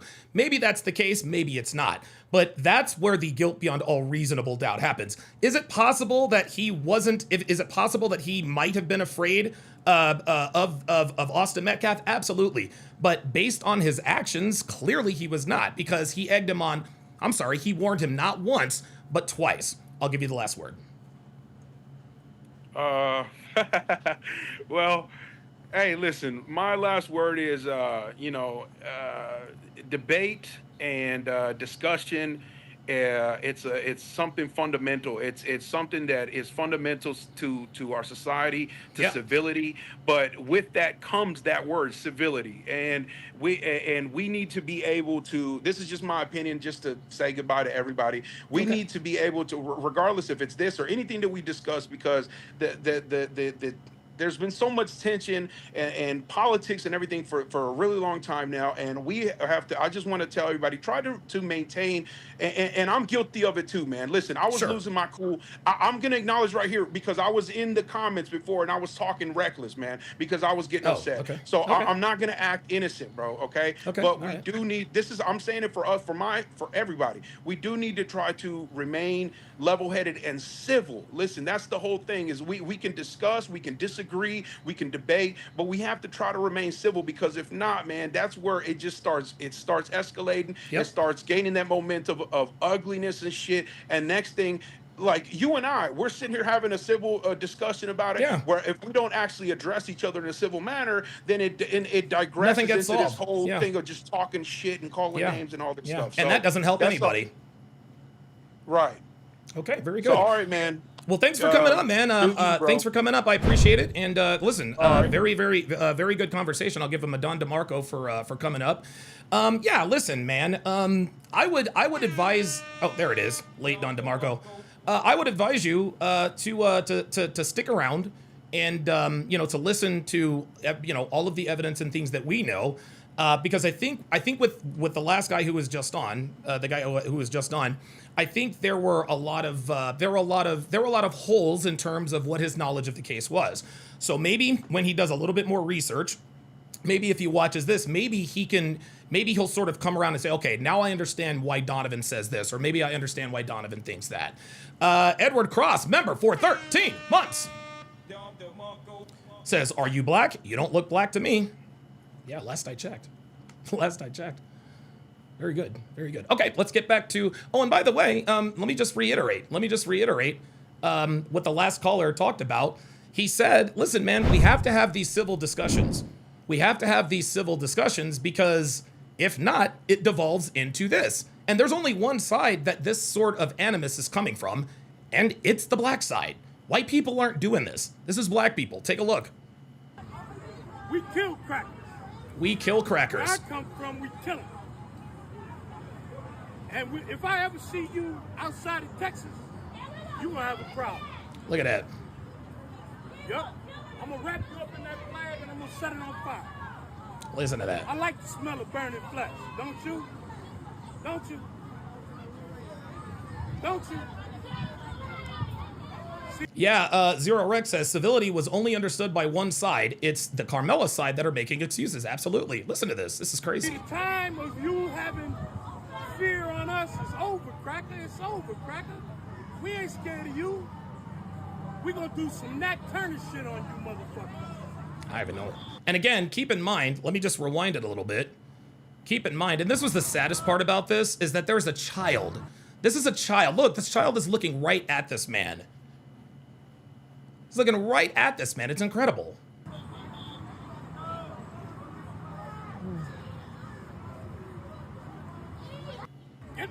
A literal child. Let's go to the next one, and then we'll go back to the witness testimonies. Here's another one. 38 seconds. If I get close enough, push you right into that crack. Now, I will say. Now, hold on. Let me back this up a little bit. Here's something I absolutely disagree with. If I get close enough. If I'm gonna call one person out, I'm gonna call the other person out. Push you right. Okay, right here. I don't know what this guy is saying, but him being at this trial with a Confederate flag, dude, what are you doing? What are you doing?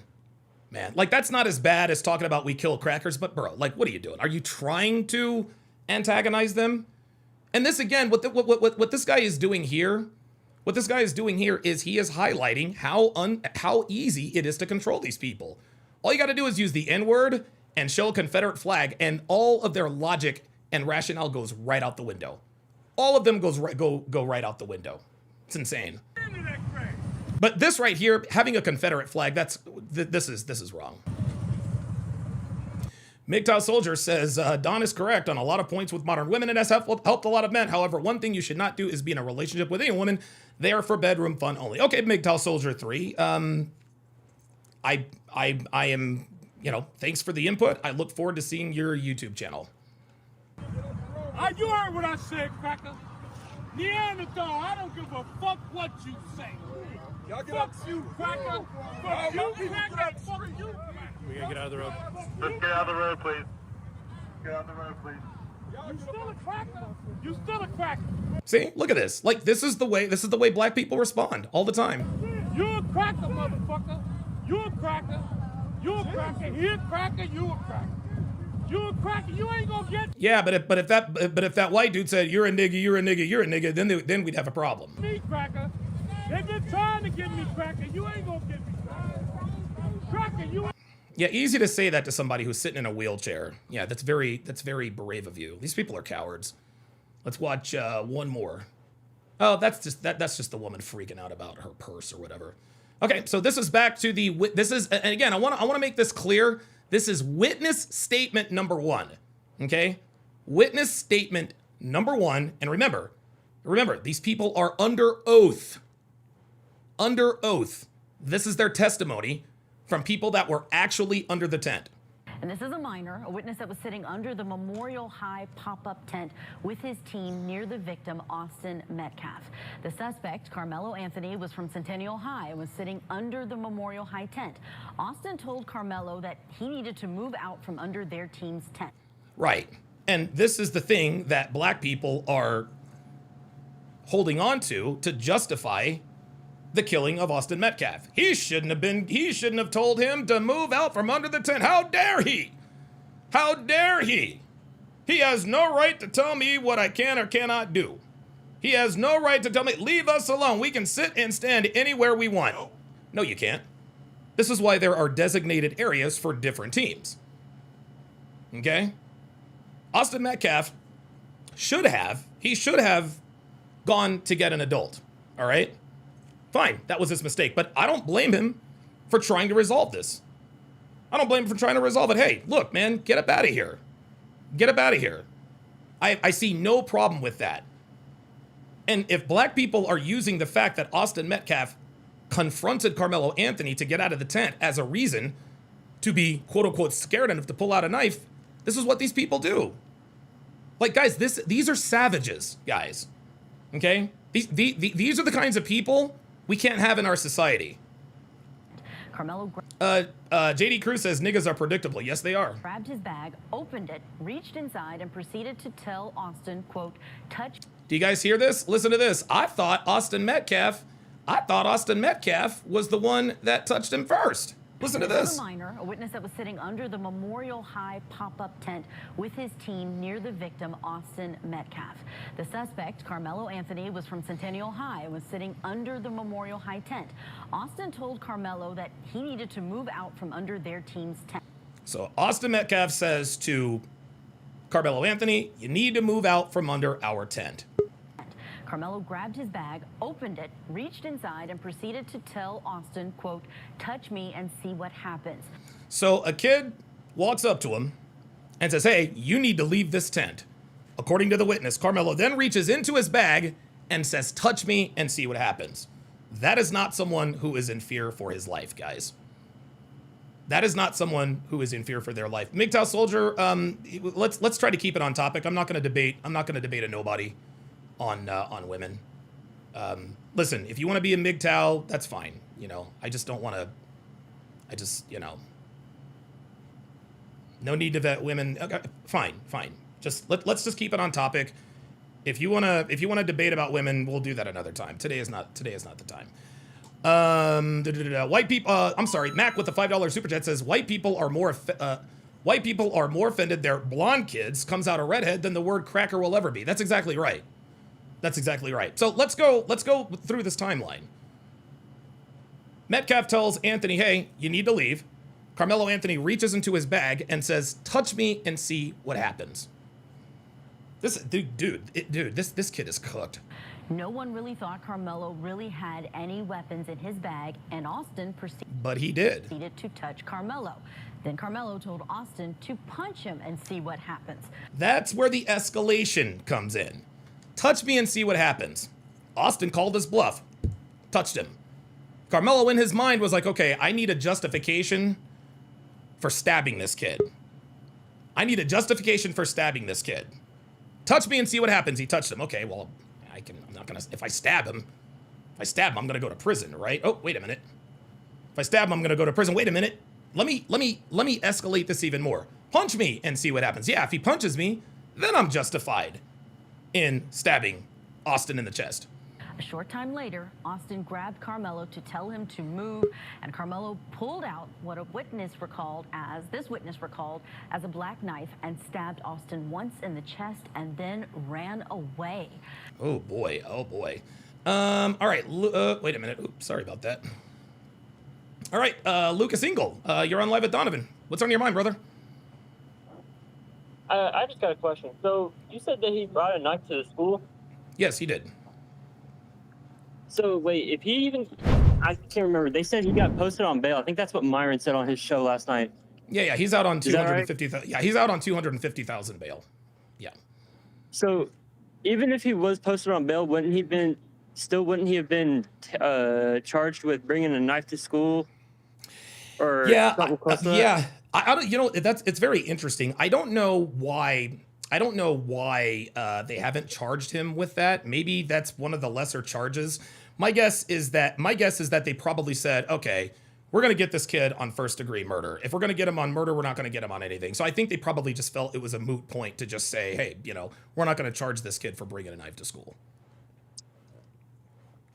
Okay. Well, that's all I had to ask. Thank you. Okay.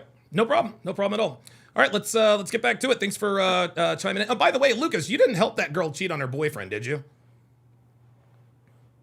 I hope he didn't. I really hope he didn't. Because I think Lucas was the one that called me and told me that this girl wants to her boyfriend. She wants his help.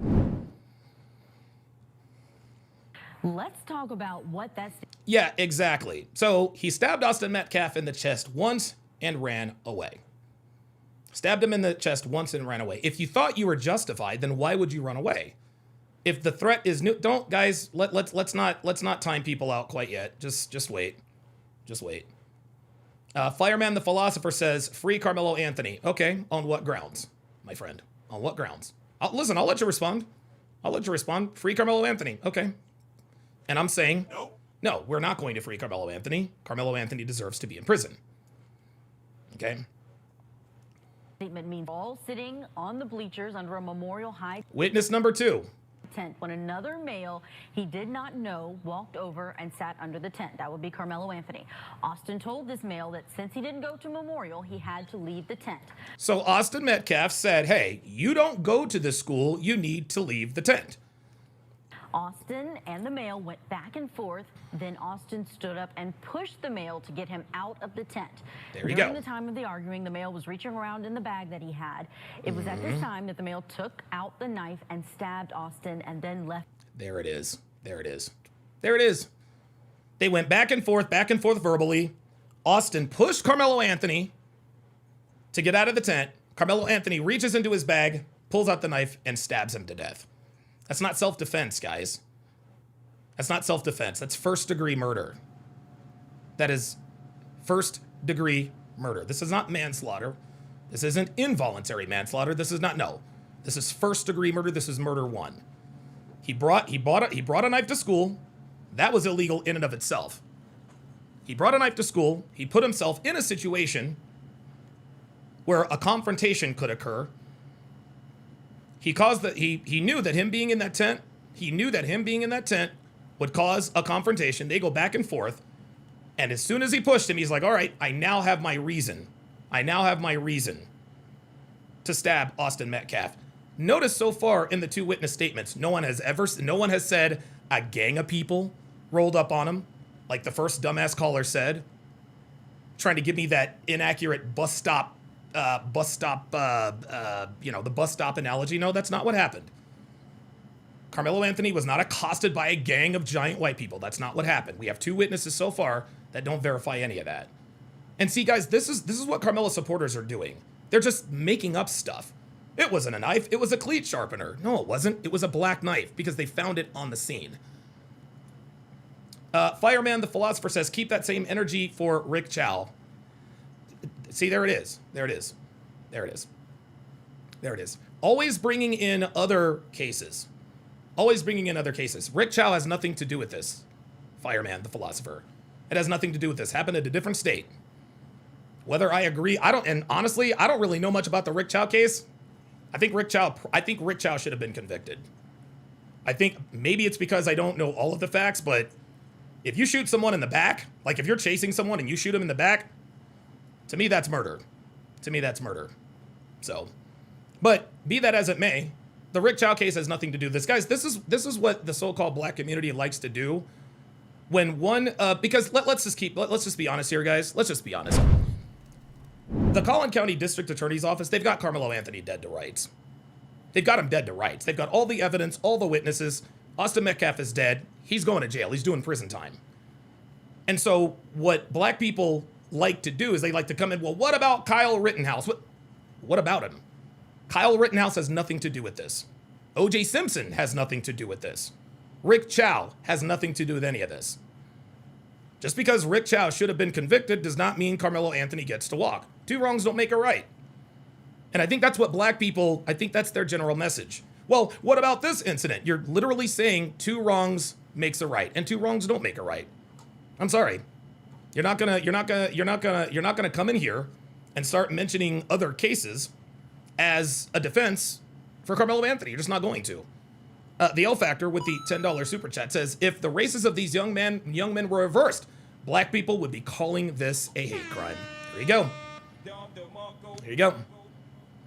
Donald J. DeMarco says, if he was in fear, he would have done the running away first. Instead, it was the knife first. Fireman the Philosopher says you're wrong about this. You're wrong. This is about Chow. You've spelled that wrong. You've spelled that wrong. It's YOU''RE. You people really need to learn to spell. You people really need to learn to spell. He says if Chow is innocent, then Karmelo is innocent. No. No, that's not the way it works, Fireman the Philosopher. Maybe with nigga law, that's the way it works, but that's not the way it works. See, that's the thing.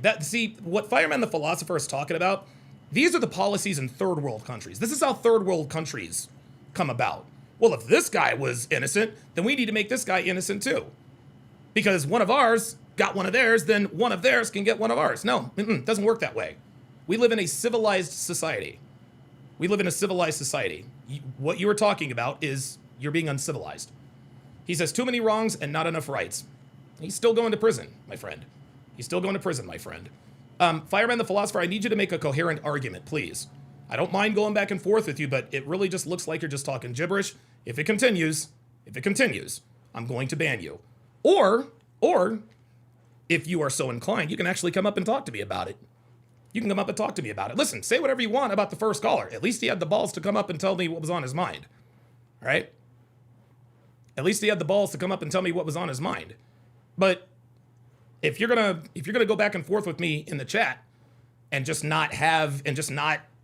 being incoherent, come up and talk to me about it. I'm not afraid to talk to people, as you guys have seen. Let's continue. The scene. They're substantially the same, Mark, in terms of what they are saying. There are a few differences, but what's your take on whether or not, from those witness statements at the time that this happened, where do you think the jury would land on a case like this? You know, it's fun. It's going to be a tough call. And I know that's an easy thing to say. You can't lose if you say you're in the middle. It's going to be a tough call for these reasons. When you actually do an analysis of self-defense, there are different components. You know, the argument that Karmelo Anthony was there and he shouldn't have been there. Well, that's okay, but it's not your bleachers. You don't get to throw people out because of a tent. That's an argument. No, yes. Okay. Even if that were true, you don't get to throw somebody out because, it's not your tent. Even if that were true, that does not give someone the right to plunge a knife into their chest. That you're going to see the defense make. Why did the eventual victim in this case decide that it was his role to kick him out? And then... Because his coach the day before told him that he needed to be a leader. He said, this guy is not on our team. I'm the captain. I'm going to have him removed. This is what men do, guys. This is what men do. This is what leaders do. They're not afraid of confrontation. I'm not saying they like the confrontation. They're not afraid of it. Austin Metcalf was being a leader. Personally, in hindsight, it's always 20/20. He should have gone to get an adult, but I understand why he didn't. And he shouldn't have died for that. He shouldn't have died for that. Tim Baker with the $10 super chat says 7 minorities on the Rick Chow case. It was the correct verdict. If you got your back turned to me and was pointing a gun at my son, you're off limits till you turn around. Oh, I didn't know that he pointed a gun at his son. Oof, now that I didn't know. Maybe I need to do some more. Maybe I need to do some more Rick Chow. But yeah, there were 6 black jurors on the Rick Chow jury. 7 minorities on the jury. He was still acquitted. Mac with the $20 Cash App for nigga repellent. Nigga repellent. I love it. Thanks for the super chat. Tussling back and forth. And then, unfortunately, Mr. Metcalf did seemingly start the fight, so to speak, right? He was what we might call the aggressor. He was what we might call the aggressor? No, he is either the aggressor or he is not. Do you see how this lawyer is being very careful? He is what we might call the aggressor. No, it is guilt beyond all reasonable doubt, not guilt beyond the shadow of a doubt. Even if Austin Metcalf were the aggressor, Karmelo Anthony is still guilty of first-degree murder. You do not have the right to stab someone in the heart if they push you. You don't. and pushing him out or grabbing him and touching him. So under Florida law and also Texas law, and when you're the aggressor, when you first start the fight, so to speak, you may lose the protection. If it was Carmelo who started, you may lose the protection. No, see, this guy has no idea what he's talking about. And I guess maybe they have to bring some. I mean, listen, man, they have to be. They've got to be fair about the coverage, right? Like at this point, I think he's on here because he represents sort of the other side. He's a defense attorney, whatever the case may be. But the points he's making are ridiculous. He's someone we might call the aggressor, even if he was the aggressor. That does not give you the right to stab someone who simply pushed you. And if he really, and if he pushed him that hard, then how was Karmelo Anthony able to regain his balance quick enough to reach inside his bag and stab him? So the push clearly was not that bad. Even if it was a really big push, I'm sorry, you can't stab someone. You can't stab someone. You could have just got up and left. He said, touch me and see what happens. He touched him. At that point, all you had to do was leave, Karmelo. Karmelo egged this on. He wanted Austin Metcalf to put hands on him so that he could stab him. That's what he did. And then he ran away. And the reason he ran away and threw away the knife is because in his mind, he knew he was already in trouble. CCL 5853 with the $5 super chat says Chow was overcharged. He should have went in on manslaughter. Murder needs malice. Chow performed CPR and they said that eliminated malice. Okay, all right. Fireman the philosopher says keep your hands to yourself. Again, guys, this is nigga law, nigga culture. If somebody touches you, you have a right to smoke them. You can stab them, shoot them, whatever. This is nigga law, y'all. We have people in this country like Fireman the philosopher. Keep your hands to yourself. That's crazy. That's crazy. Mac with the $10 super chat says it's simple. Austin pulled Carmelo's card after his provocation. Pride and humiliation drove him to rage, in my opinion. I think we're gonna have to pull down the Periscope. I think we're gonna have to pull down the Periscope. Yep. Fireman the philosopher, the Niggadar has, we have picked up a nigga in the chat. And the reason why we know Fireman the philosopher is a nigga is because, well, he's talking like niggas talk. All feelings, no facts. All feelings, no facts. Karmelo Anthony. Now we get to say shifted because if Metcalf was the one who started the fight, now can Anthony respond to defend himself? We know he can, and then as was mentioned a moment ago, are you supposed the very fact that he can respond to defend himself means that he knew that his life was not in danger. to bring a knife to a fist fight? No. He's supposed to bring a gun to a fist fight? Absolutely not. There you go. But what you can't. What are you talking about? You cannot bring a gun to a fist fight. But there is no but, counselor. There is no but. And King Life in the chat says it wasn't a fight. No, it was not. Waylon Jennings says this whole quote, keep your hands to yourself mentality is dumb. If you truly believe that, then stay home and far away from society. I'm gonna tell you what, it won't be long before we start shipping niggas out for real.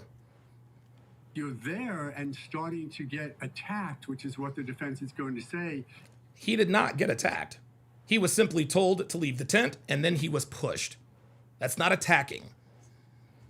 Can you defend yourself? And what they're going to say is, Anthony doesn't need to wait until the first nasty strike, the first injury. He can presuppose what might happen, and he's yes, he doesn't have to wait for the first strike, but the fact that he warned Austin Metcalf twice, touch me and see what happens. Austin called his bluff. Then he said, punch me and see what happens. Okay, touch me. Okay, fine, whatever. Oh, he touched me. All right. No, I need a reason. I need a reason to stab this guy. That's what happened. About to defend himself. Oh boy, that was, dude, that is, Jesus Christ, man. That was crazy. All right, Danger Close with the $5 Rumble rant. Says, push that Rumble rant and see what happens. Yeah, right.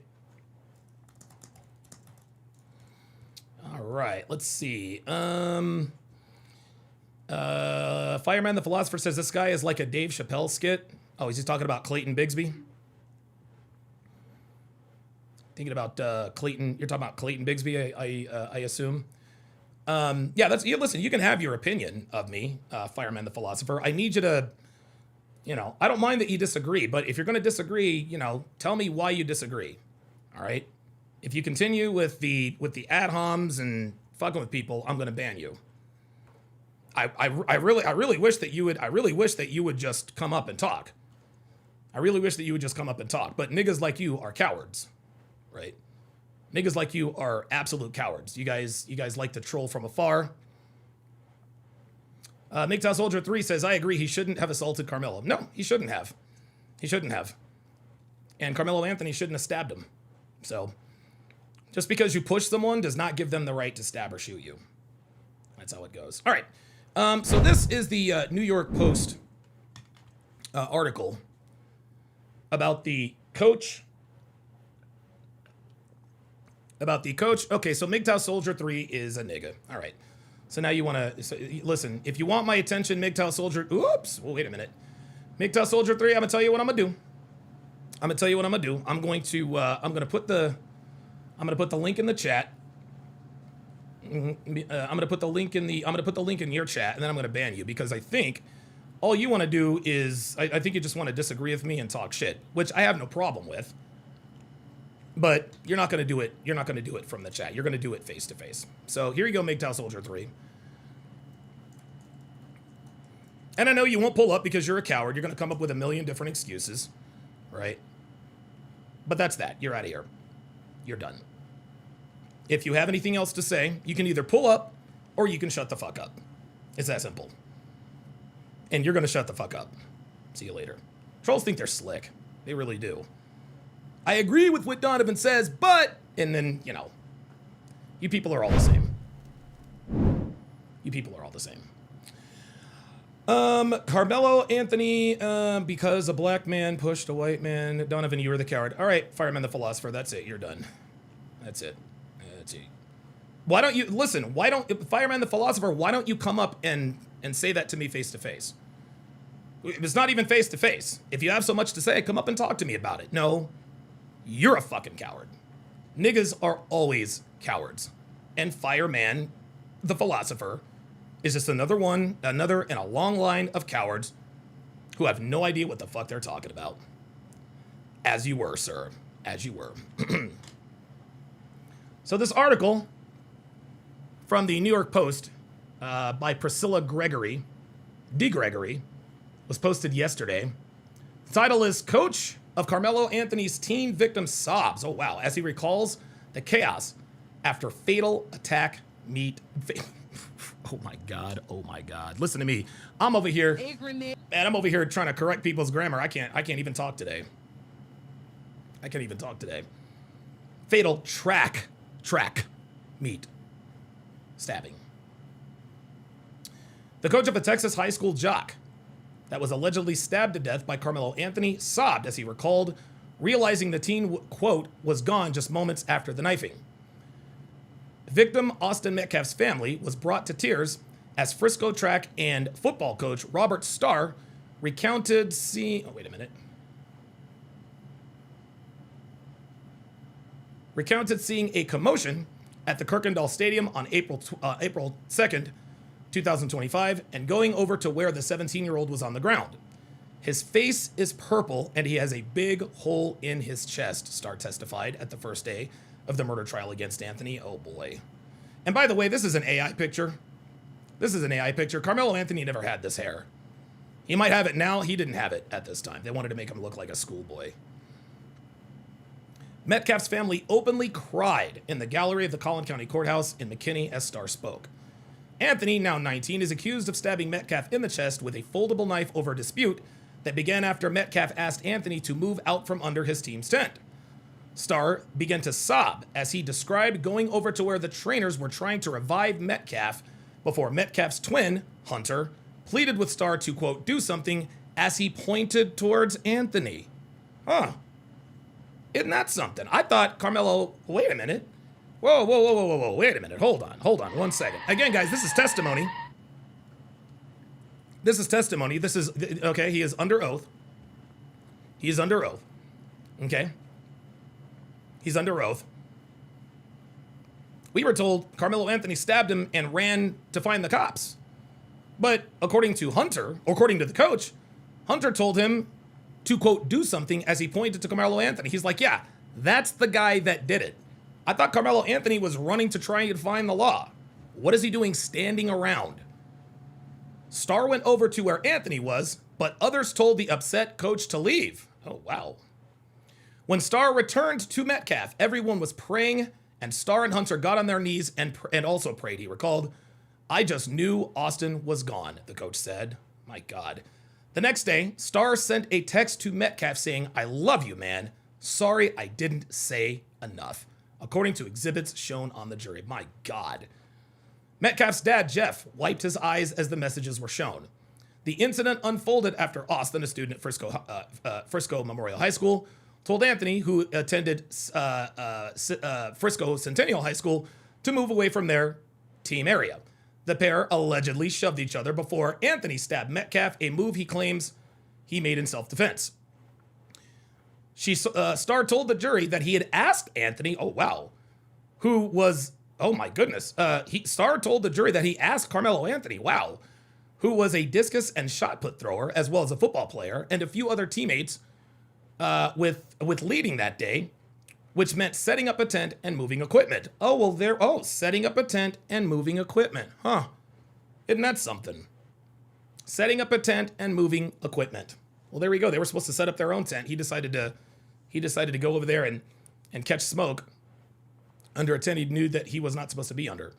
The coach explained that the tent, quote, marks your spot, and said, you don't go under other teams' tents. Well, there's that entitlement that the so-called black community is throwing around. Leave us alone. I mean, no. If you come and sit in our team's tent, we're not going to leave you alone. If you come and stand in my yard, I'm not going to leave you alone. I'm going to tell you to get the fuck off my yard. I'm going to tell you to get the fuck out of my tent. Leave us alone? No. You niggas leave us alone. Karmelo Anthony was the first in the tent. Leave us alone that doesn't fly. King Life says, so that team had a tent. Yes, absolutely. It continues.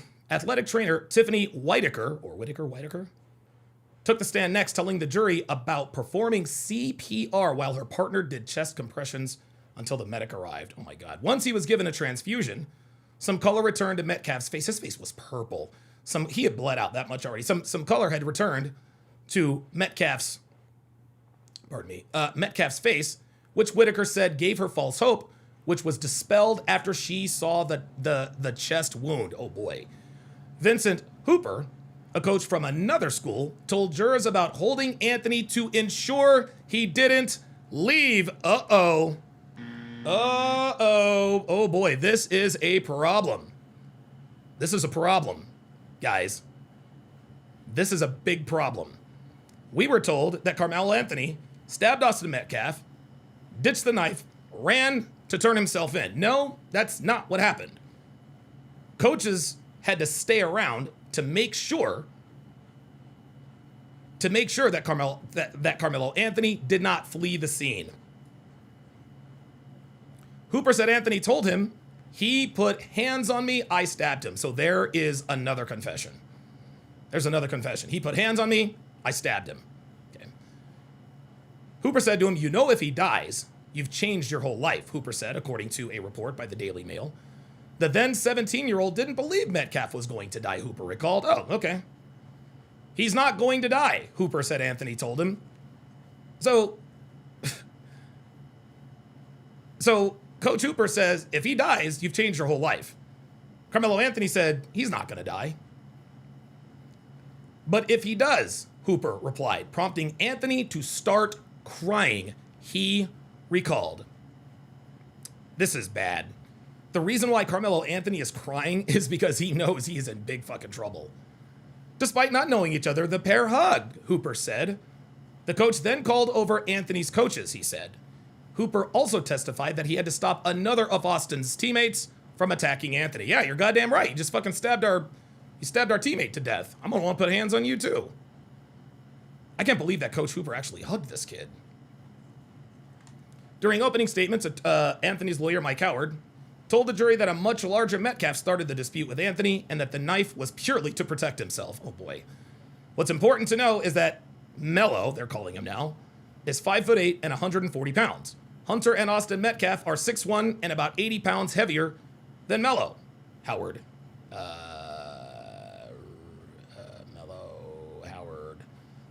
Howard claimed. Anthony, quote, remained seated even when Austin and Hunter stood up. The defense attorney said, it is uncontroverted that Austin makes the first physical contact. Austin grabs, punches, pushes. In that split second, Melo has a decision to make, how and when to act. But prosecutor Bill Werski told the jurors in his opening statements that Anthony carried out the, quote, senseless crime before ditching the knife and trying to flee the stadium. If you're scared and running away in self-defense, why toss the knife? Uh-oh. Oh boy. Uh-oh. Yeah, like if you toss the knife and run, like if you're scared and running away, like why are you tossing the knife? If it's self-defense, it's self-defense. If somebody comes onto my property, okay, and I handle it, right, with whatever weapon of my choosing, I'm not going to ditch the weapon. No, I'm going to keep everything the way it is. And when the cops show up, I'll be like, yo, this is what happened. This is my Ring doorbell cam. We have it all backed up, blah, blah, blah, blah, blah. There you go. There you go. Okay? The reason why he was running away is because he knew it was not self-defense. The reason he tossed the knife is because he knew it was not self-defense. Anthony has pleaded not guilty. He faces up to life in prison if convicted. Wow. Wow. Incredible. Incredible. I'm going to take a short break, guys. I'm going to take a short break. And when we come back, we are going to react to more videos, more articles. I think somebody in the chat, hold on, let me see. Give me a second. Somebody said, today's witness testimony cooks him. I haven't, and oh, by the way, guys, I've got, I'm currently following, let me just go ahead and pull this up. So I'm following Sarah Fields. So here are the people I'm following on Twitter. I'm following Sarah Fields because she is in the courthouse. And so every once in a while, I'm going to, so according to Sarah Fields, this was 5 minutes ago, says, we are now on lunch break. This was 5 hours ago. And of course, they're not allowed to have their phones in the courtroom. Says, quick update. This morning, we were shown the body camera footage from multiple officers who responded to the scene. Oh my God. We were shown the body camera footage from multiple officers who responded to the scene.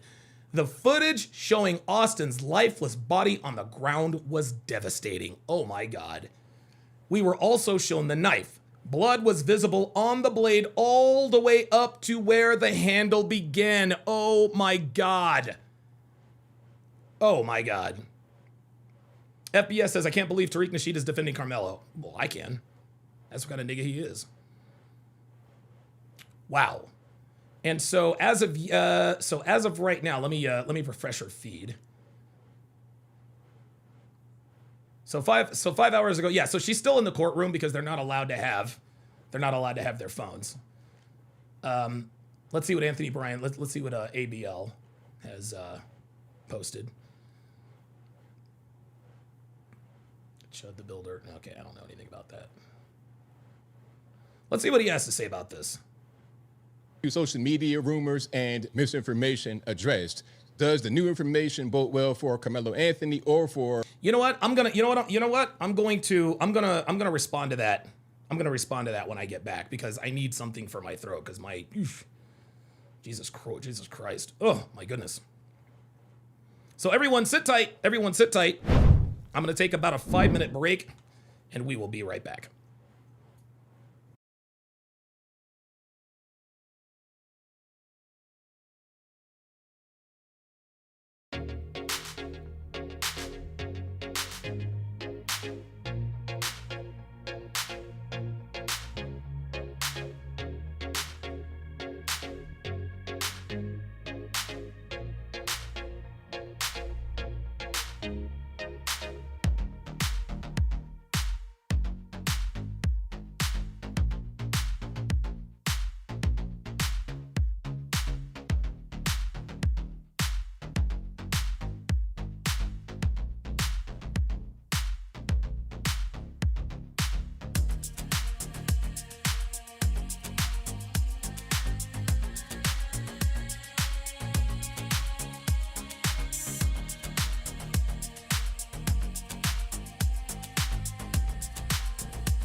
There we go. Sorry about that. The only reason why, Devin was actually the one that was like, we can't hear you. Anyway, welcome back to the show. Thank you guys for sticking around. Thank you guys for sticking around. Had to get me some lunch. Had to get me a quick lunch. Had to get a quick bite because I was absolutely starving. I hadn't eaten anything all day. I dropped half of it on the floor where Fernando made sure to play cleanup duty. Before we react to the Anthony Brian Logan Twitter post, I'd like to replay the quote unquote debate that I just had with this particular individual, and to say that this man is a racist, probably an understatement.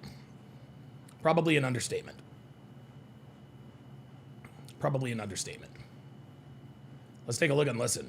You guys aren't going to believe this. This is crazy. Those tests that they take for the jury trial, it's the same type of test that you go for certain employers, right, where you have to pretend like you won't steal. You see $500,000 laying on the ground.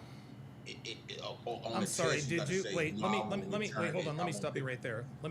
Did you say you have to pretend you're not going to steal? Did you hear what you just said? Absolutely. You just said you have to pretend. Okay, well, this is exactly what I'm talking about, guys. This is the black community. This man just sat here and said on a job application, I have to pretend that I'm not going to steal, presumably because you are going to steal. Is that what you're saying? Well, if somebody dropped it and I pick it up, it's not stealing it. Find keepers, losers, sweepers. Fair enough. Continue on with your Karmelo. Okay, so now when it comes to the case, I truly believe that, first off, those white boys who came over there looking for trouble. The boy, Karmelo Anthony, was trying to get out the rain. And he found the tent, the only tent that was out there. And so the white boy was trying to make an ass out of the opposite team and try to be, white people got this thing where they feel like they can come and control black people, and black people supposed to listen to them as if they some dictator has some type of authority. So what he did was try to make an ass and try to make a clown out of him by trying to make him get out from under the tent so he could suffer in the rain, and so they could sit back and laugh and hee about it. Does that justify killing somebody? So does that justify pulling out a knife and killing him? Well, what justify is, first off, in order to get stabbed, you have to be in close range. When that white boy walked up, at some point he was at a distance to the point where he couldn't have been stabbed. Right. And he shoved him once, and Karmelo Anthony said, "Don't shove me no more. You shove me again, and you gonna mess around and find out." Actually, right? That's not. Hold on. Let me interrupt. Let me interrupt you there, and I'll let you keep going. He said, "Touch me." He said, "Touch me and see what happens." Austin Metcalf touched him. This is. Hold on. Just let me finish. Then he says, "Punch me and see what happens." That is escalation. Well, what escalated because the white boy did touch him first. Okay. And then Karmelo Anthony didn't do nothing. And so he said, "Punch me and see what happens," right? And once he did it, he don't know what this white boy gonna do outside there. He run back up and woo out the bam, right? And so it was a quick reflex. If Karmelo Anthony was really trying to really destroy that boy like I would have, he would have kept jabbing him. He jabbed one, hit quick reflex, bow, and like, oh shit, and got spooked. And he wasn't like he went to hide it. He told people what he did. He even asked if the white boy was okay and woo out the bam. So it wasn't like he was intentionally he didn't even know if the boy was dead or not. He didn't know how hurt he was. All he knew was boom. That right there tells me that he wasn't really trying to look for trouble. They was looking for trouble. The white boy was looking for trouble. But since the world keep trying to make white people as the gatekeepers of America, and as if they supposed to sit up here and we supposed to listen to what white people say, just because I guarantee you that boy would have been alive if he did have a problem with Carmelo Anthony sitting there, if all he could have did came nice like white people usually do with the fake smiles. Hi, how you doing? Hi, my name is Justin. I was just walking up to see you can't sit here. These tents is allocated for only the team players. Allocated. And you might have There's to no such find thing as somewhere. I allegation. guarantee you Carmelo Anthony would have said, okay, my bad. I was just sitting up here to get out the ring. But the boy came aggressive. He came like a gang member. He came banging and felt like he could put his hands. You don't got no right to put your hands on people. No, you don't. No, you don't. You So absolutely you have can't, no you right to can't put hands tell on people people. how to respond after not one time but 2 times. Carmelo Anthony not know what. And then this boy is way bigger than him. He came with multiple people on his side. Carmelo Anthony just sitting there by himself, or he fought the friend he was sitting up there talking to. And then why he didn't tell the friend to move around? I don't know. He went directly targeting Carmelo Anthony. I hate to say this. I don't know where you stand with this, but I think that that boy got what he did well deserved. I don't feel bad. Just like when white people say the black people that died in the hands of whites, they got what they deserve. Well, you got what you deserve. You can't put your hands on people. We are not like our ancestors. And the YNs today is not going to let you do that to them. And I'm not going to let you put your hands on me and what I mean retaliate. It might be with a fist, it might be with a knife, it might be with a firearm. You is not going to do what you want to me. And I just had to sit there and take it. Absolutely not. Okay, all right. Carmelo Anthony had no injuries. He didn't have a black eye, bloody nose, none of that. He was violated, though. Okay, well, let me ask you this. Are you aware of the requirements or the elements required to successfully prove self-defense? Based on a European standard? Oh, no, it's not a European standard. It's Texas law, my friend. Who created the law? Okay, are you aware of the law? Okay, since you want to go there, this is not about who created the law. The law. Are you an attorney? The law. No, but I mean, I can. Well, neither one of us is aware of the laws. Okay, you sir. got bits and pieces, sir. But Sir. If we're gonna have a conversation, we can't talk over each other. Okay, I let you talk respectfully. No, sorry, it's no problem. I mean, I get it. And listen, these are going to be contentious conversations. You know, emotions get high. I get it. I understand. So I'm not gonna hold you on that. But one of the elements required to successfully prove self-defense is that the retaliation has to be commensurate with the action, right? So, and it actually says this on the Texas law. You can't just take out a gun and shoot someone for simply shoving you, right? Just like you can't take out a knife and stab someone just for pushing you or whatever the case may be. Not only that, Carmelo had absolutely no injuries on him. If he had like maybe a black eye, maybe a broken nose, maybe a broken rib, okay, then maybe I could see, okay, maybe he did have to retaliate with deadly force. But by all accounts, and I would strongly encourage you to stick around, because I don't think you've been updated on a lot of these things, man. Because the things the things that you're talking about here, they're going to be summarily blown out of the water in, I would say, the next hour or so with all of the updates and evidence that I do have. So now here's the thing. I think a lot of evidence was removed.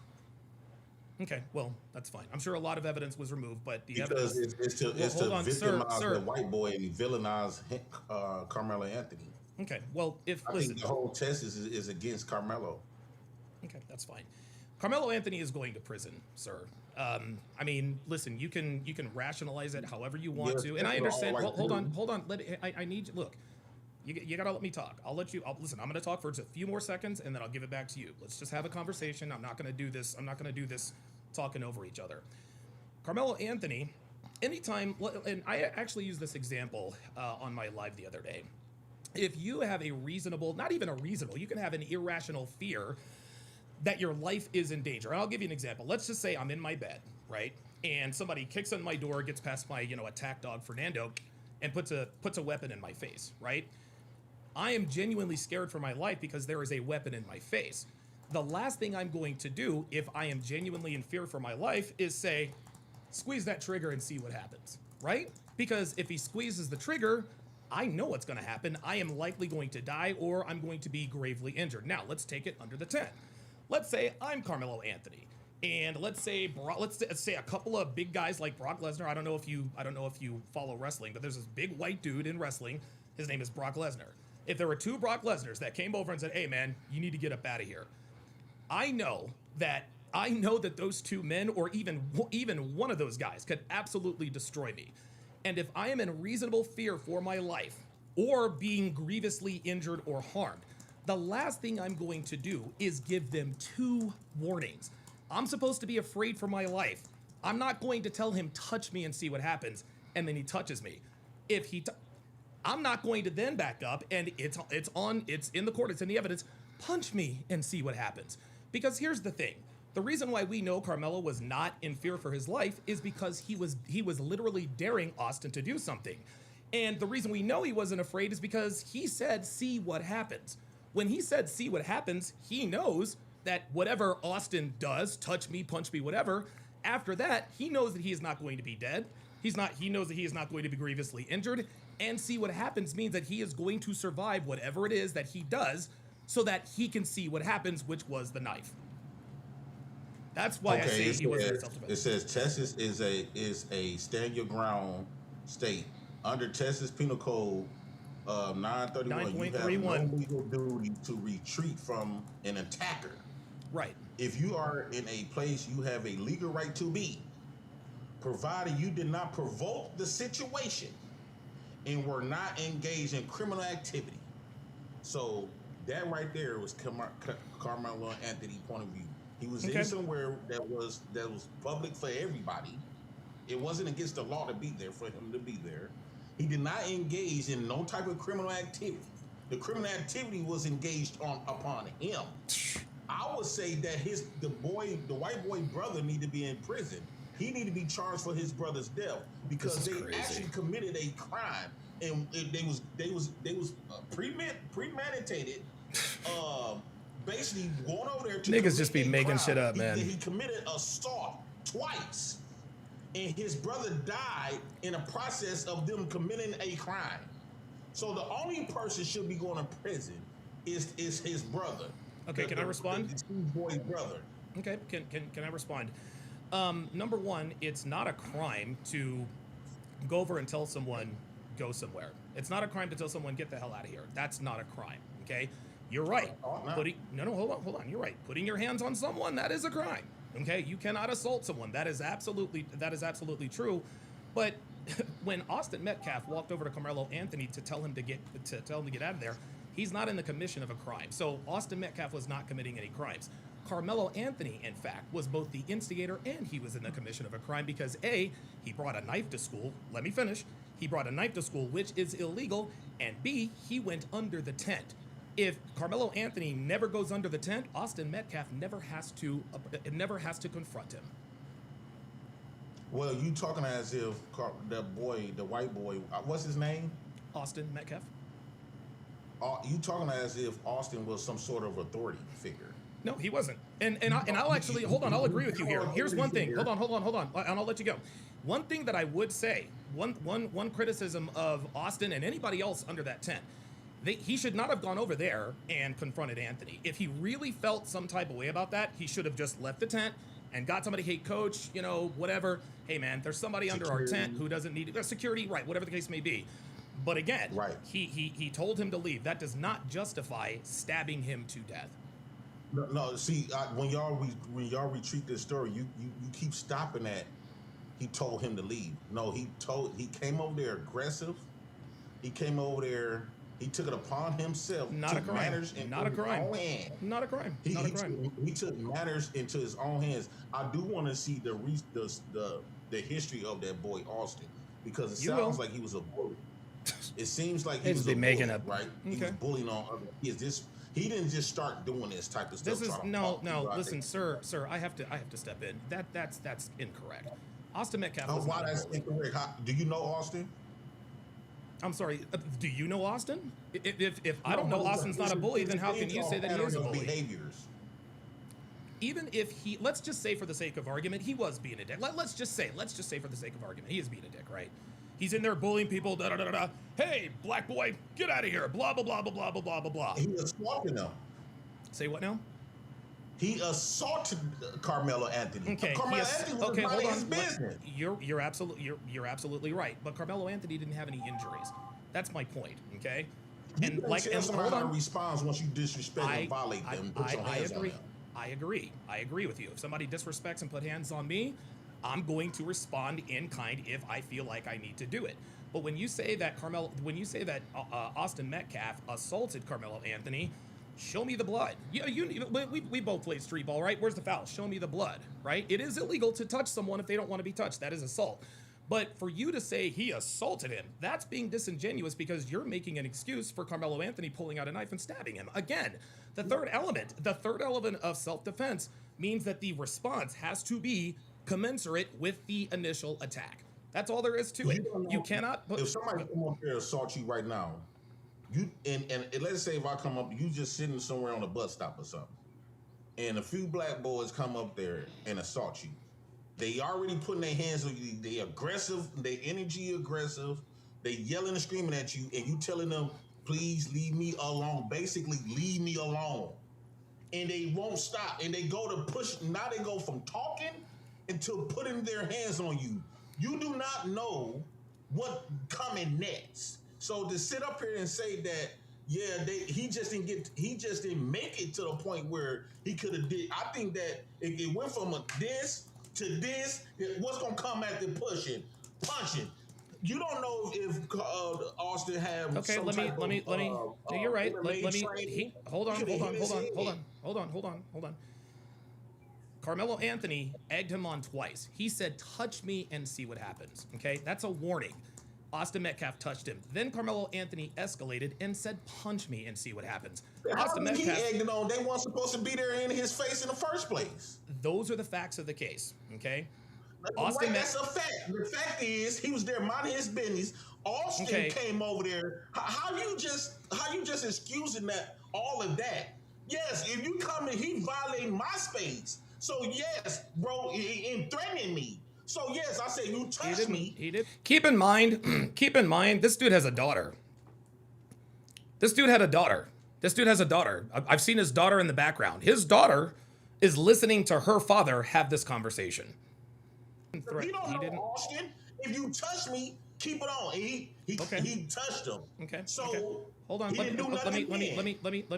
me respond.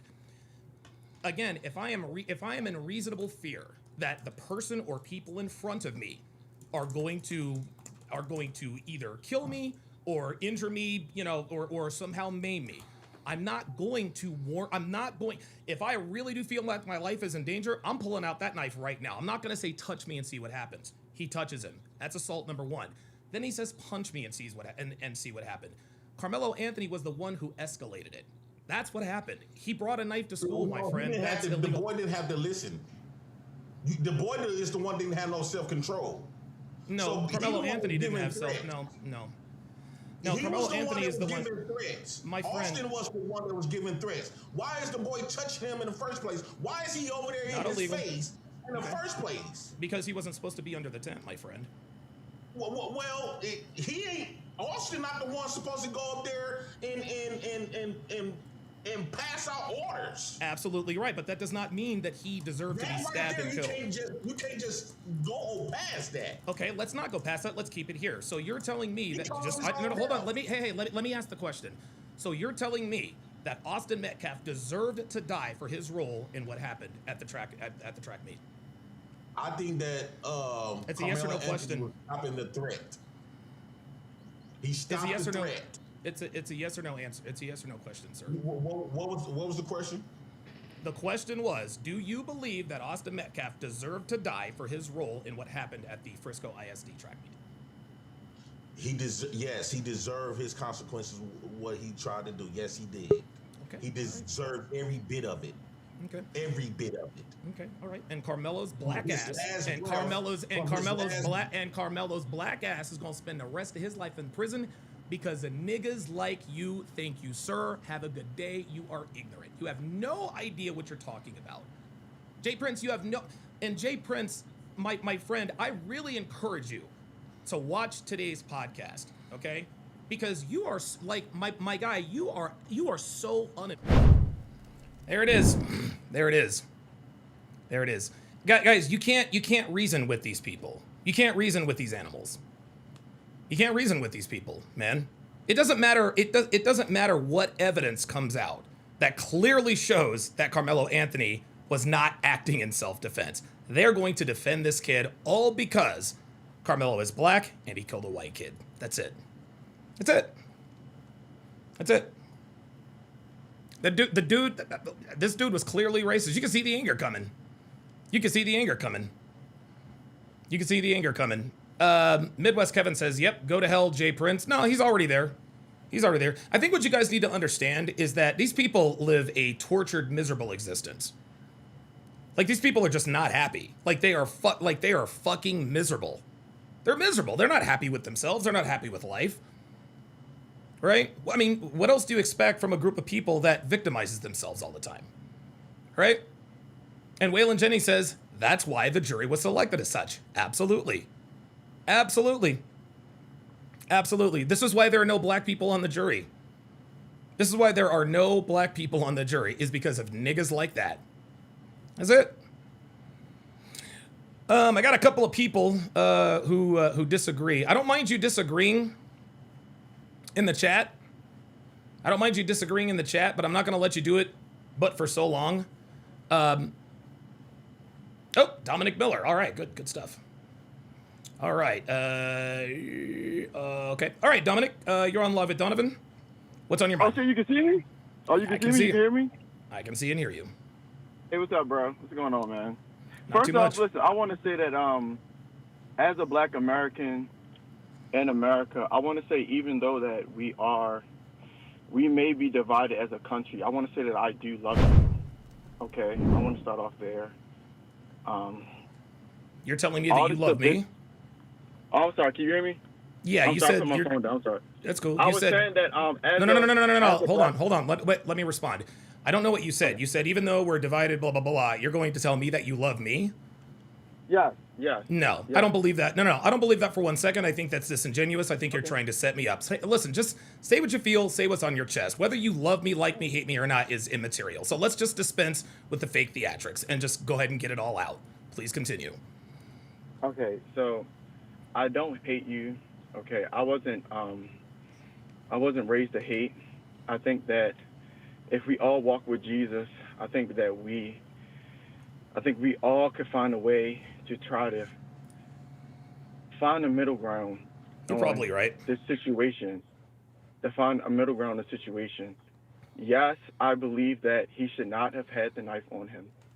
Okay, even though you're at a track meet, maybe my culture, my community may can learn from that.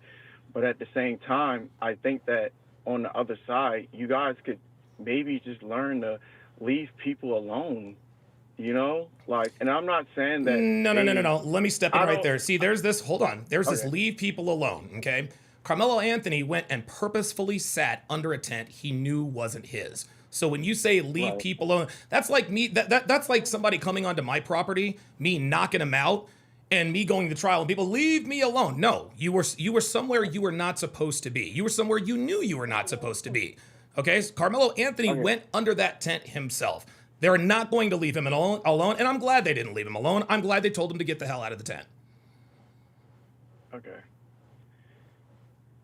Even if that is not the right thing, that is not a crime.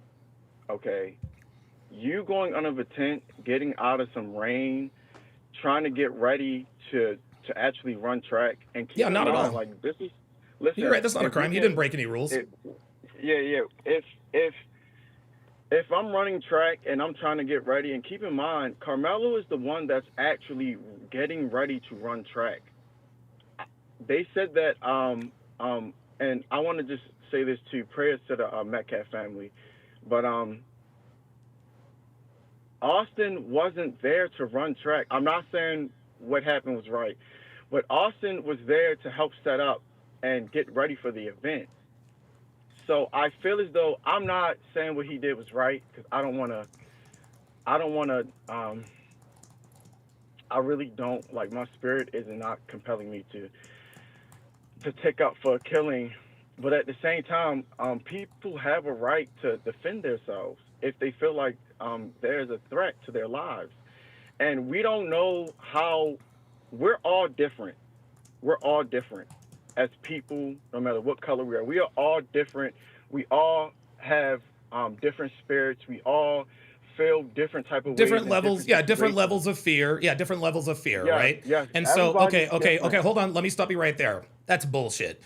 And this is why there is the standard guilt beyond all reasonable doubt. If people use their subjective feelings as proof that they were or weren't afraid, we would be in a lawless society. Karmelo Anthony can tell us whatever he wants. His lawyer can say whatever he wants, okay? He told Austin Metcalf 2 times, touch me and see what happens. Then he said, punch me and see what happens. Austin Metcalf called Karmelo Anthony's bluff, and Karmelo Anthony was not bluffing. That is not goading someone, daring someone to make the first move. That's not self-defense. Self-defense is them making a move on you and you responding. He said, touch me and see what happens. Hold on. Happened, bro. Okay, hold on.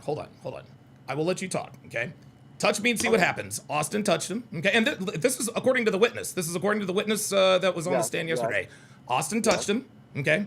Anthony said to him, punch me and see what happens. If you are in reasonable fear for your life, just if you're in reasonable fear for your life, if there are 2 people in front of you and you really do think that your life is in danger, why would you tell them to touch you to see what happens? I wouldn't want them to touch me and see what happens because I don't want them to touch me. I think these guys can kill me or really, really hurt me. Okay, so they call my bluff, right? No, hold on. Exactly. Hey! Exactly. Hey! In that moment. No.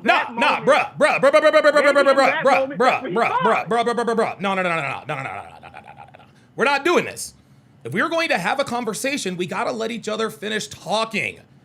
If you let me finish, I'll let you finish. Just I apologize. Jesus. This your live. My bad.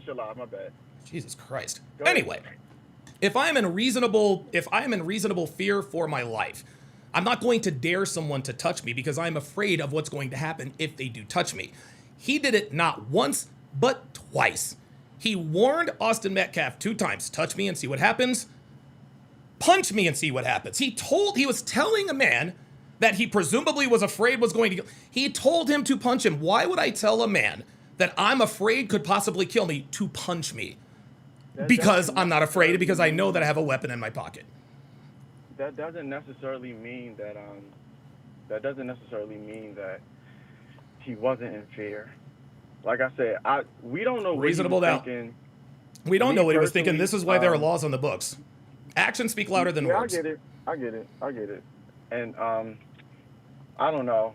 Me, I'm done as a black American. You can call us niggers, you can call us monkeys, animals, tell us to chimp out, whatever you want to say. Like, I'm gonna stop being divided, and stop planning to hate and actually be logical about things, okay? Like, as a country, we need to, this situation as people on both sides, we need to take control of our kids on both sides.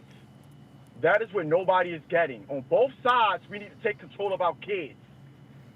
Austin Metcalf had good parents. He was a good kid. This is what happens. On both sides, anybody could have got hurt. Anybody. No. Sorry, I'm not gonna let anybody try to do anything. Not gonna let you get away with that. Austin Metcalf was a good. Listen, here's the thing. Carmelo Anthony, I've heard, was also a good kid, right? He had I think he graduated with like a 3. Hold on, let me finish. Let me finish. Carmelo Anthony, it doesn't matter what his character is or was. He committed a crime. Good people do bad things all the time. I'm not going to blame the parents of Austin Metcalf. If we're going to blame parents, I'm blaming Karmelo Anthony's parents because they're the ones that raised their son who has killed someone. So I'm not going to 2 sides the argument. Well, there's consequences on both sides. There's only one side to blame here, and that is the person who is on trial for murder. That's not, listen, as an adult and as a human being, you have to understand that's not true. There's always 2 sides of a story. Okay, we don't know what happened for him to try to, I'm not saying what he did was right because he killed somebody, and I feel sorry because it just seems like I just know It's an like, he's unfortunate just not getting situation, off. man. It really is an I just know unfortunate. he's not. I just know he's not getting off. And why do you know he's not getting off? You think he's not going to get off because he's black? No, I think he's not going to get off because he killed somebody. Because somebody's dead. Yeah. It's a set, man. It's. And Like, the thing it's is, very man, is like unfortunate, bro. it is. It's And I used to be. unfortunate, And bro. listen, man, I've been in trouble with the law many times myself. So and I wasn't 17, but the very first time I ever got arrested, I got caught street racing. I was 19 years old. I was absolutely scared out of my mind, shitless. I didn't know what the fuck. I didn't know what the fuck was going to happen.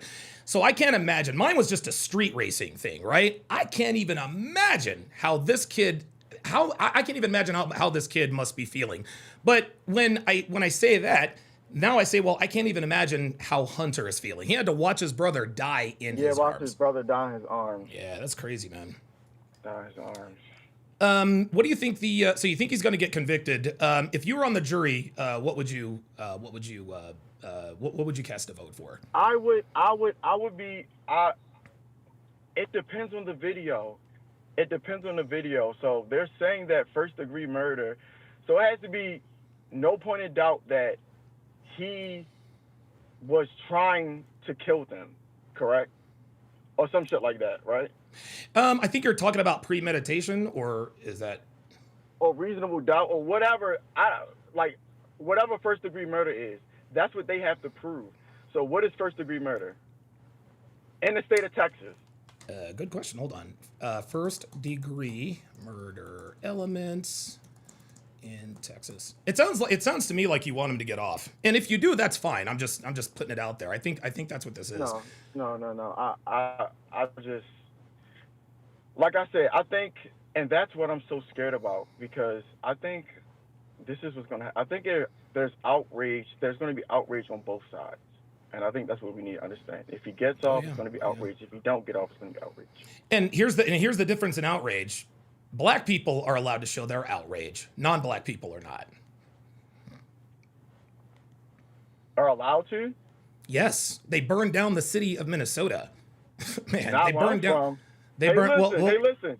white I'm people from don't riot in Baltimore this. City. Well, either way, white people don't get away with rioting in this country. Okay, it's only niggas and in the black community doing nigga shit. Well, if you check the riots of the 19 and 1800s, you'll see differently. Christ. This is 2026, my friend. Things were different back Yeah, then. but that does Yeah, not we're in excuse 2020. We're in your 2020. No, bro. We're in 2026. You're not excusing. That's not excusing your contradiction. Sorry, that's no. Dude, I have no idea what you're talking about. That's not excusing my contradiction. Can you hear yourself? Listen, why don't you just admit? No, hold on. Why don't you just admit that you want You're Karmelo saying Anthony? that's a long Why don't time you ago. just What does that admit? matter? You're Why saying don't? black people? Okay, well, that was what white people have done. Like, Okay, what are you talking fine. about? Okay, all right. You want Karmelo Anthony to get off, number one. Number two, I don't believe you're a Christian. I think you're a no, hold on, stop talking, and then you'll talk when I'm done talking. I think you're a fake. I think you're a fraud, and I think you're a nigga. I think you are an absolute monkey ape motherfucker who wants Karmelo Anthony to get off because he is black and Austin Metcalf was white. Prove me wrong. I just think that it's just unfortunate. Yeah, there you go. All of this fake calm is bullshit. I guarantee you this is not your. No, this isn't. I think it's unfortunate that this child lost his life. No, you don't. You don't give a fuck. You don't give a fuck. You don't give a fuck because you want Karmelo Anthony to walk. Because of the words that you say, you spread evil. Yeah, there it is.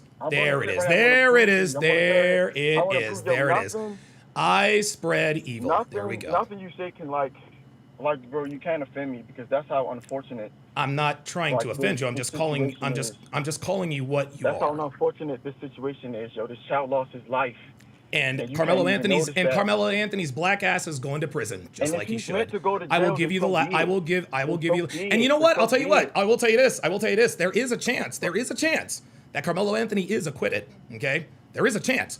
And the reason I don't believe that. This justice system in America has not shown black people the benefit of the doubt. That's a lie. Oh my God. That's a lie. You gotta let me finish. That is a lie. You get that now Y'all you're say it all the time. Now you're niggas. Now you're niggas. Exactly. I need you to let me talk. You didn't even let me finish. I think there is a chance. I think there is a chance. And nigga, don't tell me what to do. This is my goddamn show. Shut the fuck up and let me and listen to me. Okay, yeah, that's cool. That's cool. So the reason why I said that there is an opportunity, there's a chance for Karmelo to get off, is because maybe the all-white or all-Hispanic jury is afraid of what niggas might do to the city of Frisco, Texas, if they do convict him. But here's the thing. I think niggas going wild out regardless of whether he is innocent or guilty. What say you? Where's the calm? Where's the calm? Where's all the calm and candles now, man? Come on, dude. But like, yo, I already said that though. I already said that. I said, yo, it's gonna, like, regardless of what happens, I already said that. Like, it's gonna be chaos. Let me ask you this. Would you agree that black people are given longer and harsher sentences for committing the same crimes as white people? So do I believe that? I mean, it's an immutable fact. Black people get longer sentences for committing the same crimes white people do. Do I believe? I mean, I think the reason. Hold on. I think hold on. Stop talking. No. Hold on. Just real quick. I think what's happening is you don't want to get dog walked, so you're not going to ignore. No. Hold on. Stop talking. No. Hold on. No. I will. No. You know what? Now I'm going to mute you because I think what you're doing now is you're obfuscating on purpose. Because I want to get this out. No. I'm going to get this out because I know what you're doing. Here's what's happening. You are being disingenuous. Okay. Everybody in America knows that black people get longer sentences for committing the same crimes as white people. But the reason why you don't want to admit that objective fact is because you're afraid of what I'm going to rebuttal with. So you're going to say, well, where is that? I have never in my life heard a black person not acknowledge that black people get longer sentences for committing the same crimes as white people do. Yet you're going to sit here and ask, this is a yes or no question. Do you agree? You don't even have to agree, okay? Do you acknowledge that black people get longer sentences than white people for committing the same crime? Yes or no? I don't know. I don't know because I don't worry about that. Yeah, see, of course you don't worry about that. See, guys, this is what these people do. Oh, I'm sorry, I didn't know. This is what these people do. He doesn't know what's coming around the corner. So he doesn't want to ask. He doesn't want to answer the question. He's afraid of the rebuttal. Now all of a sudden it's I don't know. You just sat here and said, well, the justice system has never been fair to black people. Well, gee, I wonder what you could be talking about. Are you talking about the fact that black people get longer sentences than white people? Among other things, probably yes. So when I ask you a direct question, can you acknowledge that black people get longer sentences than white people for the same crime? You don't want to commit because you're afraid of what my rebuttal is going to be. Just answer the question. You can either acknowledge it or not. And the reason I'm asking you this is because I want to know if you came into this conversation in good faith. And so far, you're not doing very well at all. You're not doing well at all. You didn't come into this. And I knew you were on some bullshit when you told me I love you and all this. Dude, you're full of shit, bruh. You're full of shit. You are the same as all the rest of them. So all I need you to do now, so that we can continue this conversation, I just need to know if you came into this in good faith. Do black people, actually, you know what? Let me ask you a better question. You said that black people have been screwed over by the justice system forever. Can you tell me what you were referring to, sir? I'm back on? Okay. I was referred to but like you said though, like we just all still not answering the question. You're still not answering the question. So let me go back to the first question. Are you going to acknowledge that black people get longer sentences than white people for committing the same crime? It is a yes or no question. And if you can't answer that yes or no question, this conversation's over because you're not coming to this in good faith.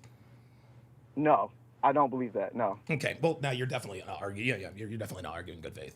You did literally just wait. Hold on. Let me just get this right. No. Hold on. So you mean to tell me? Let me just put you on camera. Let me just put you on camera so that everybody can see what a liar you are. And you can listen, man. Listen, you can obfuscate if you want. That's fine. Okay. You just sat here and told me that you don't believe black people get longer sentences for committing the same crimes that white people do. You said I don't believe that. Are you sticking with that answer? Yes or no, sir? I am. Okay. So what were you referring to when you said that black people haven't gotten a fair shake from our justice system in hundreds of years? What exactly were you referring to? I mean, we can refer to a couple of things. Cyrus just got stopped running from a store, and he didn't even point and shoot a gun off. and he got no justice, and he got off, and this Chinese guy just got off for killing somebody. This little black little boy. Yeah, he shot him in the back, That's an right? example right there. Yeah, shot him in the back, right? That's an example right there. Yeah. Let me ask you this: is shooting somebody in the back illegal? Yeah, I agree. Rick Chow should have been convicted, 100%. You don't shoot somebody in the back. I'm sorry. I don't care what the circumstances were. Okay. If somebody, cool. Okay, if somebody, no, seriously, if somebody's running away, they're running away, right? Okay. Yeah, I don't even know what the facts of the case are, but if somebody's running away, let them run away. You have the gun, you turn around. I think Rick Chow should have been convicted. There you go. Okay. You can continue to ask your questions. Listen, I can only give you maybe 10 more minutes because I do have a job. I have multiple jobs, you know. Okay, well, thankfully, thankfully for me, I don't have to work. Dominic Miller, I appreciate you. I appreciate you calling in. That was obviously a conversation that he wanted to have in bad faith. Guys, listen, I knew he was going to be on some bullshit. As soon as he said, we're all together and I love you, I knew he was going to be on some bullshit. I knew he was going to be on some bullshit, man. I knew he was going to be on some bullshit, man. I knew it. I asked him a direct question. He says, black people have been getting screwed over by the system for years. Okay, so black people get longer sentences than white people for committing the same crimes, right? He wouldn't acknowledge it because he knew that I had a rebuttal for him and he didn't want to walk into it. That's why he didn't answer. And so when I pressed him on it, he said, no, I don't believe that black people get longer sentences than white people. Stop the cap. That dumb nigga capped his ass off. And see, what you guys got to understand, man, you guys got to understand, monkeys come in many different varieties, okay? You've got the monkeys that act all crazy, jumping up. These are the people we see on World Star. These are the people we see in the Twitter and Instagram videos. Then we got monkeys that are a little more slick about it. They try to, assalamu alaikum, my brother, and it's peace and love, but... And then it all came out. And then his mask slipped off when he said, you spread hate. So I already knew what time he was on. I already knew what time he was on. I knew he was full of shit. That's just incredible. If you're gonna have a conversation, have one with me in good faith. Alan Dukes, or Duke, how do you pronounce that? Is that Dux or Do? Yeah, it's gonna be Dux. How you doing? Good. What's on your mind, man? Real quick. Yeah, let me ask you something real quick. And I'm from the South myself, but if for Karmelo Anthony to say, touch me and see what happens, that would insinuate that he was threatened with physical bodily harm. And I'm not sure where you're from, but here in the South, we've got something known as stand your ground doctrine and the castle doctrine. So if somebody were to come up to me and my family in my truck, no matter how big or small they are, and they threaten they're going to shoot me, and I say, you're going to shoot me and see what happens. Why would he say, touch me and see what happens? Because he wasn't afraid for his life. But again, we're dealing with Texas, and we have this stand your ground doctrine. And not only stand your ground. No. Stand your ground does not supersede self-defense. No, you can't finish because you're talking bullshit. Okay, stand your ground doesn't give you the right to stab someone who pushes you. Swear to God, man, you people come up with any. You people come up with every excuse. No, you can't. You can't because you people. Yeah, because you people be on some bullshit. There you go. There it is. Blah blah blah blah blah blah. It's all a bunch of. It's all the same shit. Yep. Cool. Talk your shit. Oh wait, my bad. Go on. Oh my fault. Wait a minute. Go ahead. Talk your shit. I'm gonna give you 5 minutes uninterrupted. No, man, you have a good night, man. You're childish and you're emotional as the black people you talk about, man. Have a good one. Have a good one, nigga. There it is. See, he wasn't about nothing. I knew he wasn't about nothing. All you got to do is press these people a little bit. All we got to do is press these people a little bit, and their true colors come up, and their true colors come out. He said, "End it, man." No, fuck off. Negroes. Swear to. Why are you still in here? You know what, Alan? Get the fuck out of here. You have a good day, dumbass. I swear to God, fucking dude, monkey fucking central. Fucking monkey central, man. This is unbelievable. Man, I'm from the South, and we have this thing called the stand your ground law. I lived in North Carolina for the better part of the last 20 years. That ain't got nothing to do with nothing. That ain't got nothing to do with nothing. Stand your ground ain't got nothing to do with self-defense being commensurate with the attack. Stop it. Stop it. I can't wait till this nigga gets convicted. I really can't. See, that's the thing. See, this is the thing. This is the thing that is happening to me that I didn't want to happen.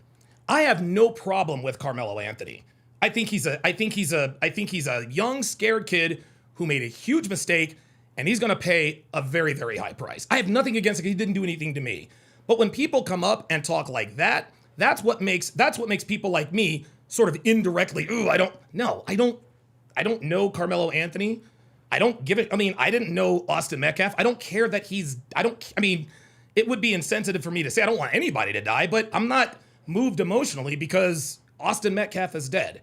I didn't know him. He didn't mean anything to me, right?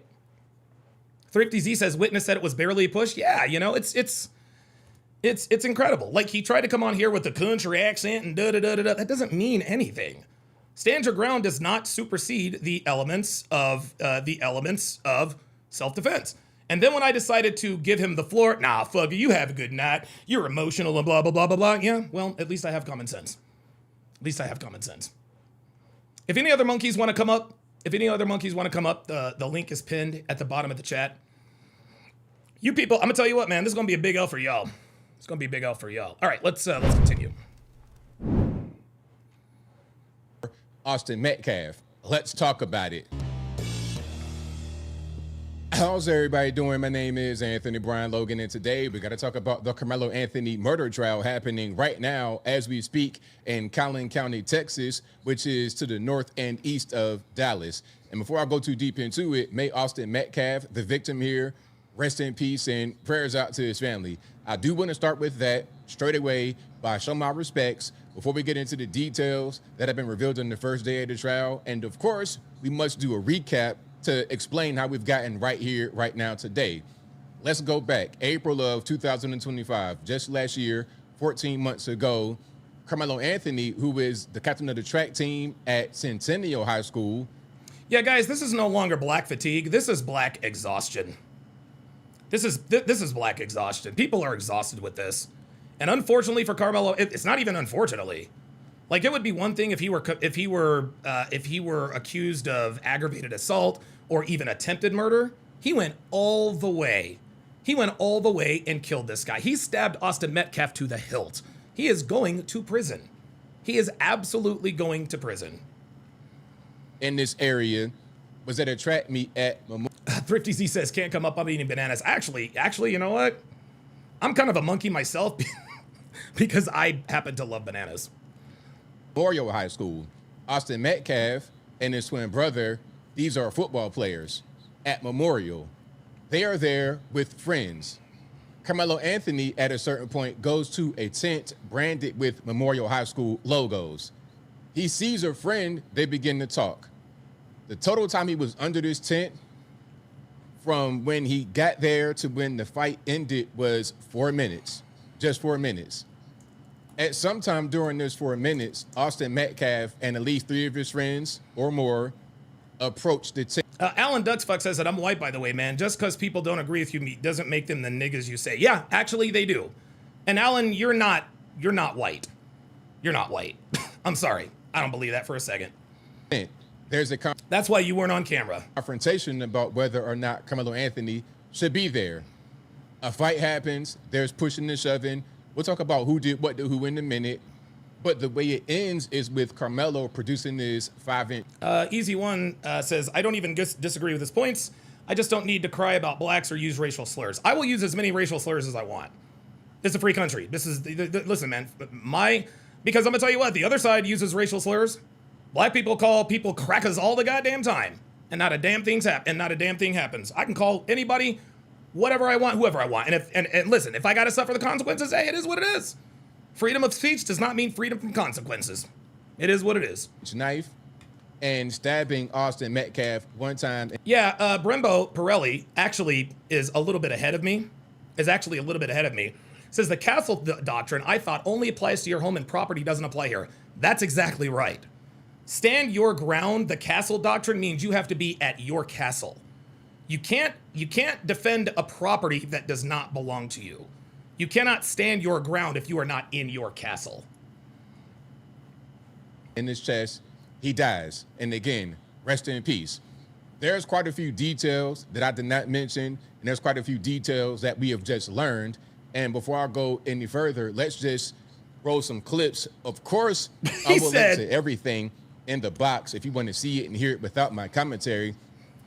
If you're on IG, Facebook, etc., visit the link in the bio, go to the corresponding article on the website. But without further ado, let's go ahead and roll it. Had a tent. Is that important? Is the reason that he was... Alan, you're still in the chat. If you want me to believe you're white, I'll tell you what. I'll tell you what, Alan. I'll tell you what, Alan. If you pull up, I'll give you a separate link. I'll give you a separate link. I don't want to hear anything you have to say until I see that you're really white, because I don't believe that you're white. If you are white, then we can have a discussion. But I know you're not. And that's why I know you're not going to come up. So I'll give you another opportunity. Dude, matter of fact, hold on. I'll give you a separate link. Because I know you're not white. I know you're not white. There's not one white person defending Karmelo Anthony. Hold up. I'll give you a separate link. Hang on a second. I'll give you a separate link. And you know what? I'll tell you what. I'll give you a separate link. I won't put you on screen, but I'll be able to see you. I will be able to see you. And if I can see that you're white, I will issue you an apology, and I will, if you want to come back up, that's fine. But I don't believe you're white. I don't believe you're white, bro. I think you're a nigga just like all the rest of them. And no, I don't call people niggas who disagree with my points. I call people niggas who act like niggas. That's what's up. So Alan Do, whatever. Alan. There is your own separate private link.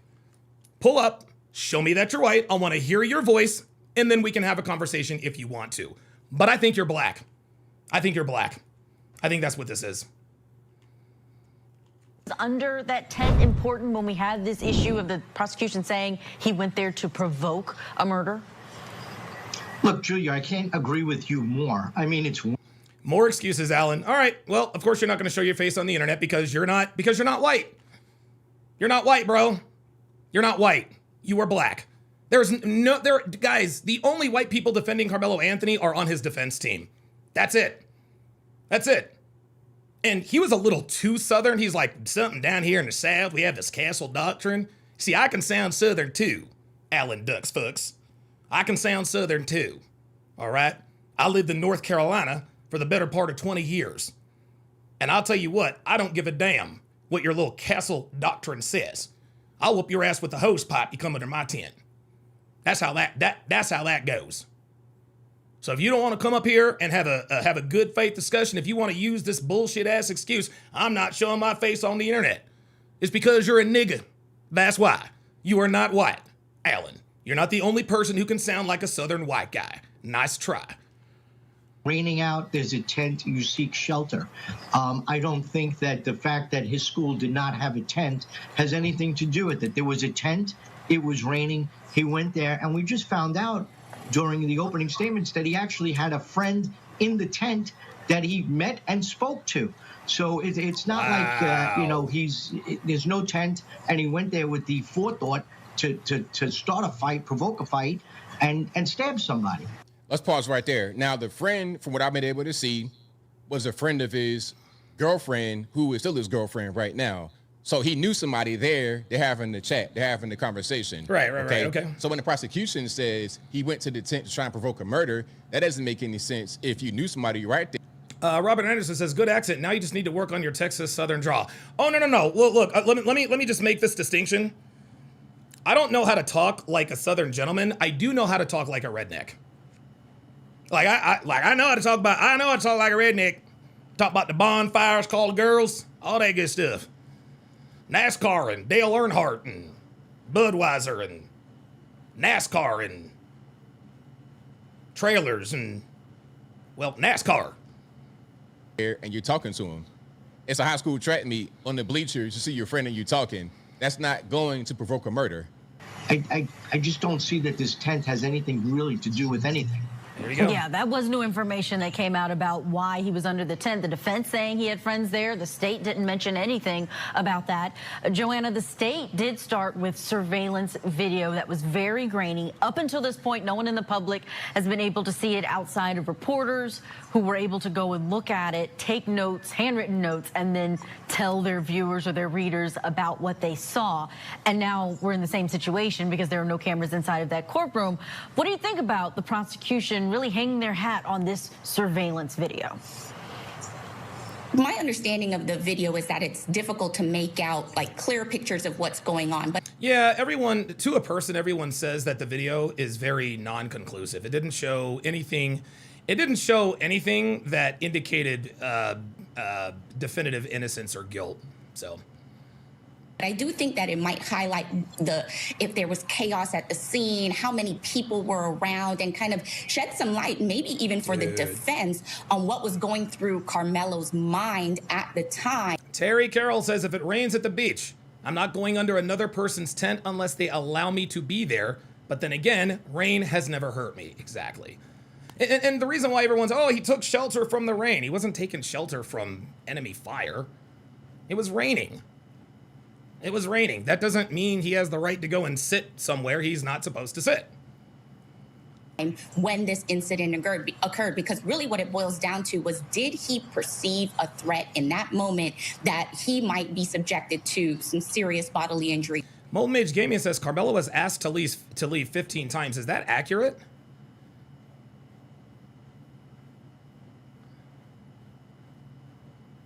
Is that accurate? Was Karmelo Anthony asked to leave 15 times? Montreal Rather, with the $2 Rumble rant, says, finally caught a live stream. Thanks for the show, and I'm about to go get some Chinese for tonight to piss off some niggas, and Karmelo Anthony is going down, in my opinion. Yes, sir. Yes, sir. Snowdemi says, incoming! Yeah, exactly. Like, what the fuck is this, D-Day? Come on, man. Fuck, I mean, dude, this was Frisco ISD High School. Not fucking Normandy. Fuck out of here. And if there is it brings to mind this case, Raul Valle, where... Now, pay attention right here. Okay, this case right here is very important. Before she gets into it, I want to set it up. Because from what I've been able to read, what I've been able to hear, he was a... John Stewart says, I actually don't think there will be riots, though. Oh, ye of little faith. Ye of little faith. And listen... I appreciate your optimism.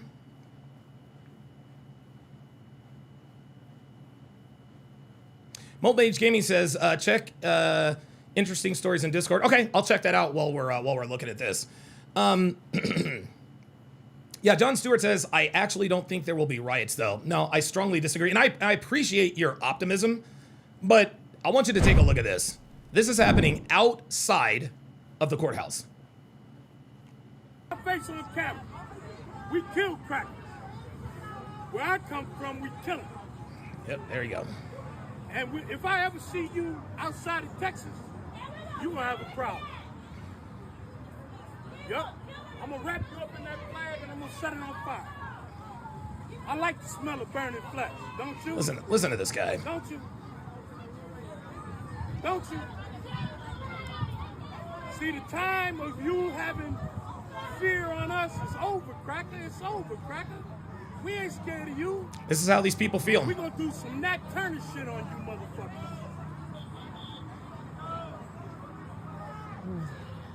This is why there are going to be here is my theory on why there are going to be riots regardless of the verdict. The reason why there are going to be riots regardless of the verdict is because if Karmelo Anthony is convicted, black people are going to be pissed off and they're going to want to riot because they didn't get their way, right? If Karmelo is acquitted, black people are still going to riot. They're still going to riot because they now know that they can literally get away with murder as long as they say, he put hands on me. Like, black people are going to riot no matter what. Black people are going to riot no matter what. Molten Mage Gaming says the more witnesses, the more witness accounts, the worse it gets. Oh boy. Oh boy. Yep. John Mitchell says, I think there will be right. After the child verdict in this one, another summer of love. Yep.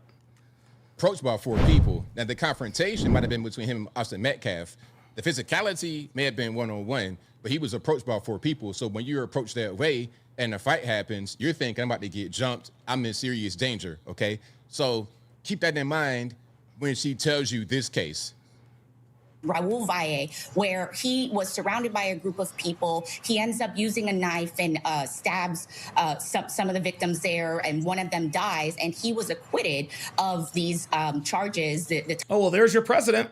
There's your precedent, y'all. Well, there it is. There's your precedent. Top charges because of, his perceived fear in that moment. Perceived fear. And this is what I was talking to the other guy about. Perceived fear, that is subjective. Okay? That is subjective. Because anybody can say, and here's the thing. Keep in mind, on the police report, he told the cops, he put hands on me. He didn't say they all ganged up on me. I thought they were going to jump me. No. He said he put hands on me. That's what he said. He, one person, put hands on me. Or his perceived threats. And I think this video, as grainy as it may be. Oh, yeah, I did miss a few supers. I do apologize. Let me go back and get these super chats that I missed. CCL5853 with the $5 super chat says, there's always 2 sides to the story. Yes, I annoyed the burglar with my nice looking house. My fault. Oh my God. It's like somebody comes into my yard. I kick their ass. I go on trial. Leave us alone. Nigga, stay the fuck out of my yard. Leave me alone. Tell myself, leave us alone. You can't just go and sit wherever the hell you want to sit, my guy. There was another one. Oh, here's another one. BC Method with the $5 super chat says, of course, there's going to be riots. Not for the cause, but just to get some free-ish. Yep. There it is. Yeah, King Life says he never was getting beat on. He was getting pushed out of the tent. Yeah, dude, he's done. May actually shed some light on the commotion and the activity that was taking place and how that impacted Karmelo's thinking. Oh, yeah, absolutely. There we go. Okay. And shout out to Court TV for that video. Again, shout out to Court TV. Now, this right here is a reporter, again, for Court TV, talking a little bit more about what's going on. And of course, again, everything will be in the box for your convenience. Let's go.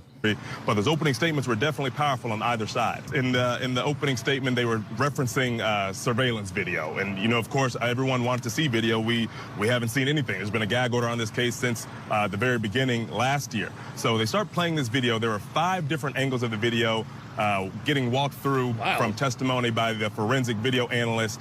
And they were very wide-angle videos, Julia. And the witness had to talk about how we had to use this software to zoom in and try to make the video as clear as possible. And even then, Julia, I won't lie, it still looked very fuzzy and hazy. It definitely sets the scene. You can see what's going on, but even the prosecution distinctly said that you won't be able to uniquely identify anyone, but they referred to Karmelo on the video as the person of interest, and they referred to Austin Metcalf as the victim. Of course, as the forensic analyst has digested this video and dissected it and pointed out everything that we need to know, going through shoes and the type of clothing they were wearing. So we identified who each person was in the video, even though they kind of just looked like humanoid blobs. But you see, one thing that stood out to me, Julie, is that, I'm very familiar with track meets. I was under the impression that, when you go to a championship track meet, you have multiple tents on the same side of the bleachers. But in this video, because it's early in the morning, just before 10 a.m. when all this happened, the high school where all this went down, Memorial High School, it was just an isolated tent. And let's pause right there. So it's just one tent. There's a lot of reports focusing on the tent. We just played the video a little while ago talking about the tent. That's not really a factor. And he knew somebody under the tent. So that's not really a thing like, oh, you're in my tent, get out my tent. Anyway, it was just one tent. The bleachers by itself. Johnny Elegant says Castle Doctrine doesn't apply when the perpetrator has an illegal weapon. Well, who's the perpetrator, right? And here's the thing, stand your ground. I mean, it sounded like Austin Metcalf was trying to stand his ground. He's like, hey man, get up out of here. Stand your ground. You're on my... He shouldn't have done that. He shouldn't have pushed him, but he didn't deserve to die. Like if let's say Austin Metcalf pushes Karmelo Anthony and he falls and gets injured, guess what?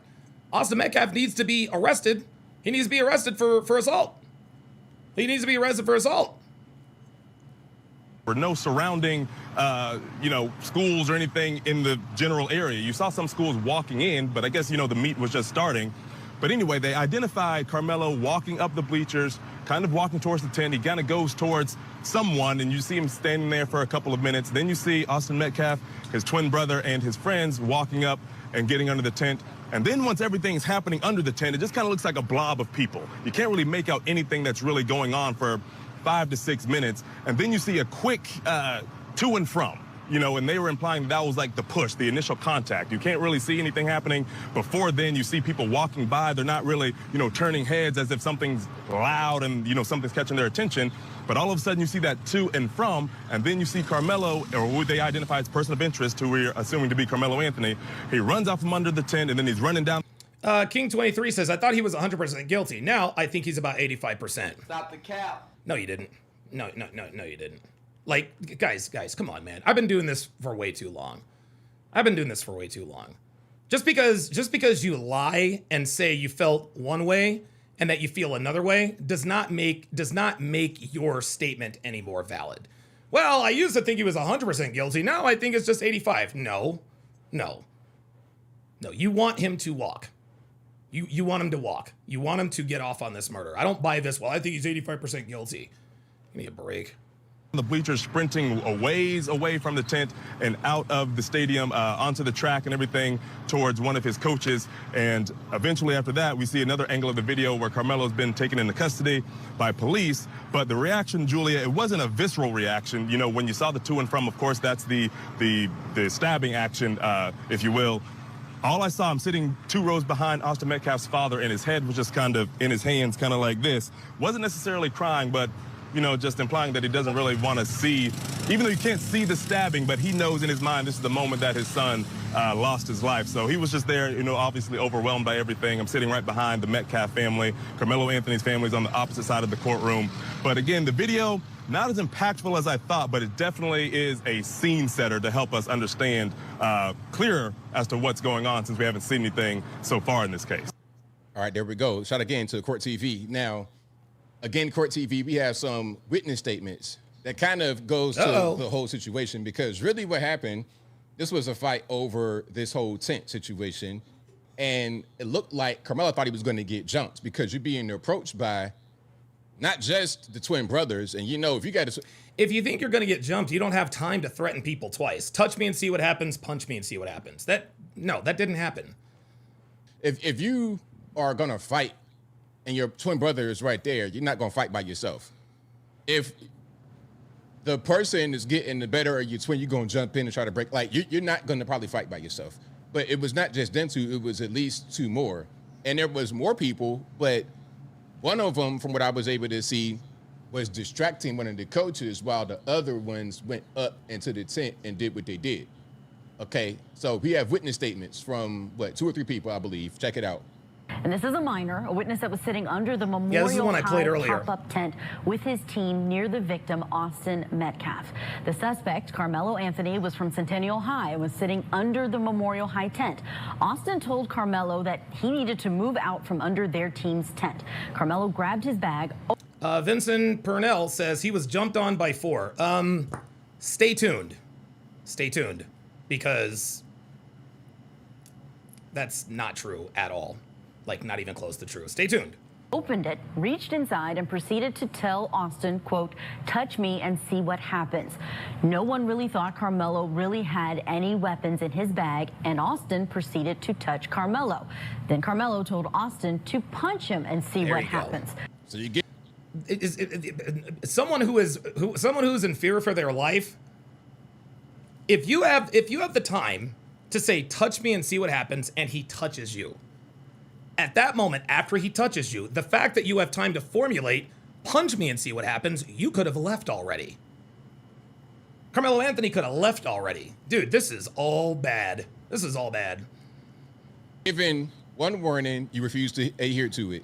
Yep. Okay, you touch me, and then You do it again, and then something happens. A short time later, Austin grabbed Karmelo to tell him to move, and Karmelo pulled out what this witness recalled as a black knife and stabbed Austin once in. Lady Leo says white guys never confront you alone unless they have a weapon. Okay. The chest and then ran. Yeah, Ike Not Turner says the punch me and see what happens is a big blow. You're damn right. Away. Let's pause. You can. Michael Mara says from a witness that took the stand today, Karmelo already had his bag in his hand. Multiple saying you don't have anything. Then Austin approached Karmelo. Karmelo stabbed him. Not put your hands on people because you think they are. Lady Leo says you don't know what you're talking about. Tell me why. Are in the wrong place. If you think somebody's in the wrong seat, they're in the wrong place. You need to go get an authority figure. Go get the coach. Go I agree. Get the teacher. I agree. Somebody. You can't do that. You cannot do that. Now we can squabble about whether the knife was an overreaction, but the nexus of the confrontation was when you grabbed this man and tried to throw him out of the tent. You can't do that. You cannot do that. No, you cannot. Let's talk about what that statement means. All sitting on the bleachers under a Memorial High tent when another male he did not know walked over and sat under the tent. That would be Karmelo Anthony. Austin told this male that since he didn't go to Memorial, he had to leave the tent. Austin and the male went back and forth. Vincent Purnell says, mark on face. I hear a pull out picture of it. You're lying. That's cap. Stop the cap. Carmelo had no injuries because if he did, we would have known them. We would have known about them a year ago. Try again. This is what happens. People are just putting out lies. All kinds of lies. He did this and it was a gang. No, dude, you guys are all wrong. You guys are lying. And pushed the male to get him out of the tent. During the time of the arguing, the male was reaching around in the bag that he had. It was at this time that the male took out the knife and stabbed Austin and then left the scene. They're substantially the same, Mark, in terms of what they are saying. There are a few differences. Okay, there's more to that. There's more from his opinion, but you get the idea. Okay, you got two witness statements basically saying the same thing. It's all over this whole tent situation. Ultimately, if you think somebody's in the wrong seat, you're a student, he's a student, you think he's in the wrong seat, you need to go get somebody. You can ask him, and if he says no, you don't have the right to put your hands on him. That's called bullying. That's called bullying, and you can't do that.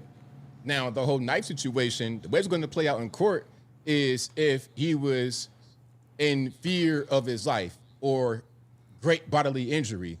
And if you think you might get jumped by these two big, 6 foot tall, 225-pound football players when you're 5'8", 130 pounds, and not just them two, but it was two more, plus more he was walking with, you're not trying to get beat up. You're not trying to get stomped out. And there was other reports. Or ABL, he could have just left, right? He could have left. Said he was trying to escape, but he couldn't. And then now he's being grabbed. That's bullshit. So now I'm in danger. If somebody if he's being grabbed, how does he have time to reach in the bag for his knife? Come on, man. Like, dude. If you think that you are at risk for great bodily harm, you can do that and you can beat it. So we're going to see. I think the prosecution is really thirsty and really ridiculous talking about he went to the tent and try and provoke a murder. Really? If he's sitting there talking to his friend and it's raining and it's the only tent available, how is that him going to the tent and try to provoke a murder? It makes no sense. The prosecution here, they're going to take an L on this case, in my humble opinion. I believe he's going to beat it. It's unfortunate that Austin Metcalf is dead, and again, rest in peace, prayers out to his family. But we can ignore when people do something to somebody and then there's a reaction that happens. You can't ignore that. But I think I'll leave that right there for now. And what say you? What's your take on this whole Karmelo Anthony situation? Do you think he's a murderer?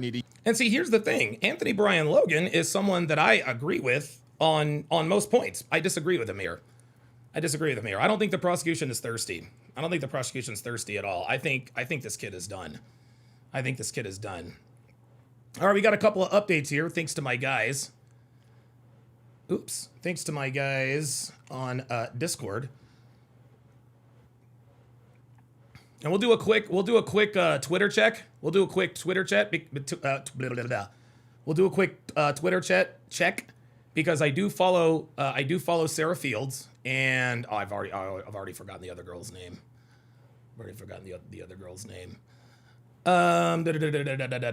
Lady Leo says he admitted he stabbed him. Mitigating factors. Okay. All right. Big Time says ABL's become treble. Yeah, I think so.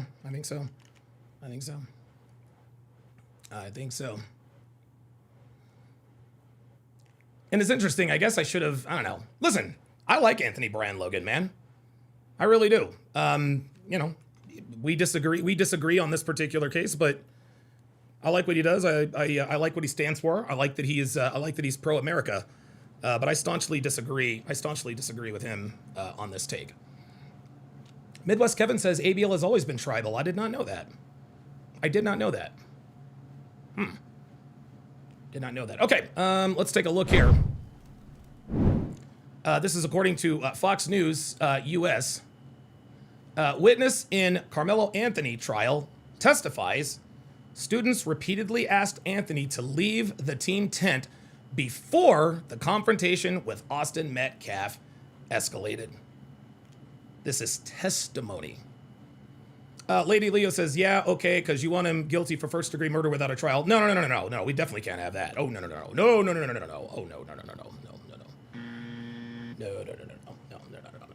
Dude, nobody deserves, dude, this is America. This is America, man. Even the worst of the worst criminals, we are guaranteed the right to a fair trial. We are guaranteed the right to due process. We're guaranteed a right to due process.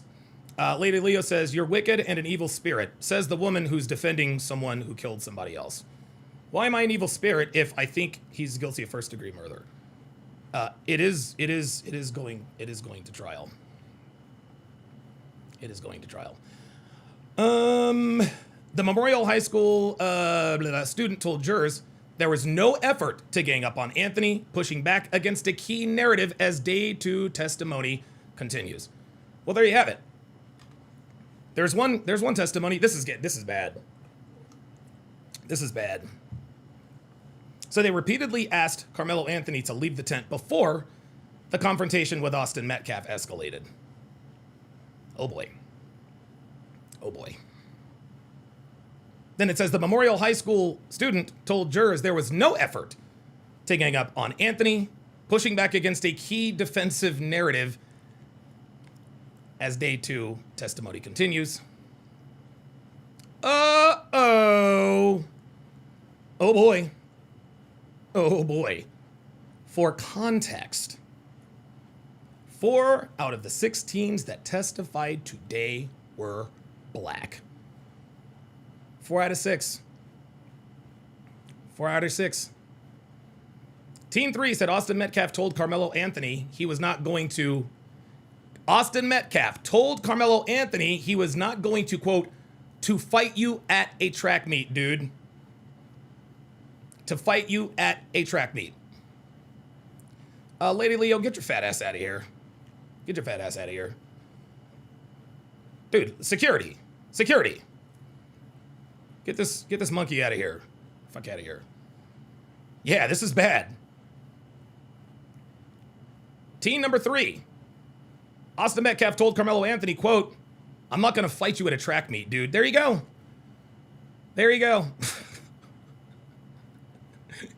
Austin told him, I'm not going to fight you. Dude, this is testimony, guys. This is testimony. Team 4. Austin never got to grab Karmelo because Karmelo stabbed him so fast. That's team number 4. Oh boy. Oh, this is all bad. Things ain't looking so good for y'all. Team number 6 said Carmelo's vein in his arm was visible and it appeared he was grabbing something from his backpack. That something ended up being the knife that was used to kill Austin. That's a wrap. That's it. He's done. It's over. This is done. He is absolutely cooked. He's cooked. He's done. He's going to prison. Man. Team 4. Austin never got to grab Karmelo because Karmelo stabbed him so fast. So Block D awaits, Karmelo. Austin told him, I'm not going to fight you at a track meet, dude. See? Austin told him out of his own mouth, I'm not going to fight you at a track meet, dude. 4 out of 6. Where you guys at now? Where y'all at now? Where's all the Karmelo Where's all the Karmelo defenders now? Wow, that is damning evidence. Let's go to another one. The judge told the media not to identify the current witness because he is a minor.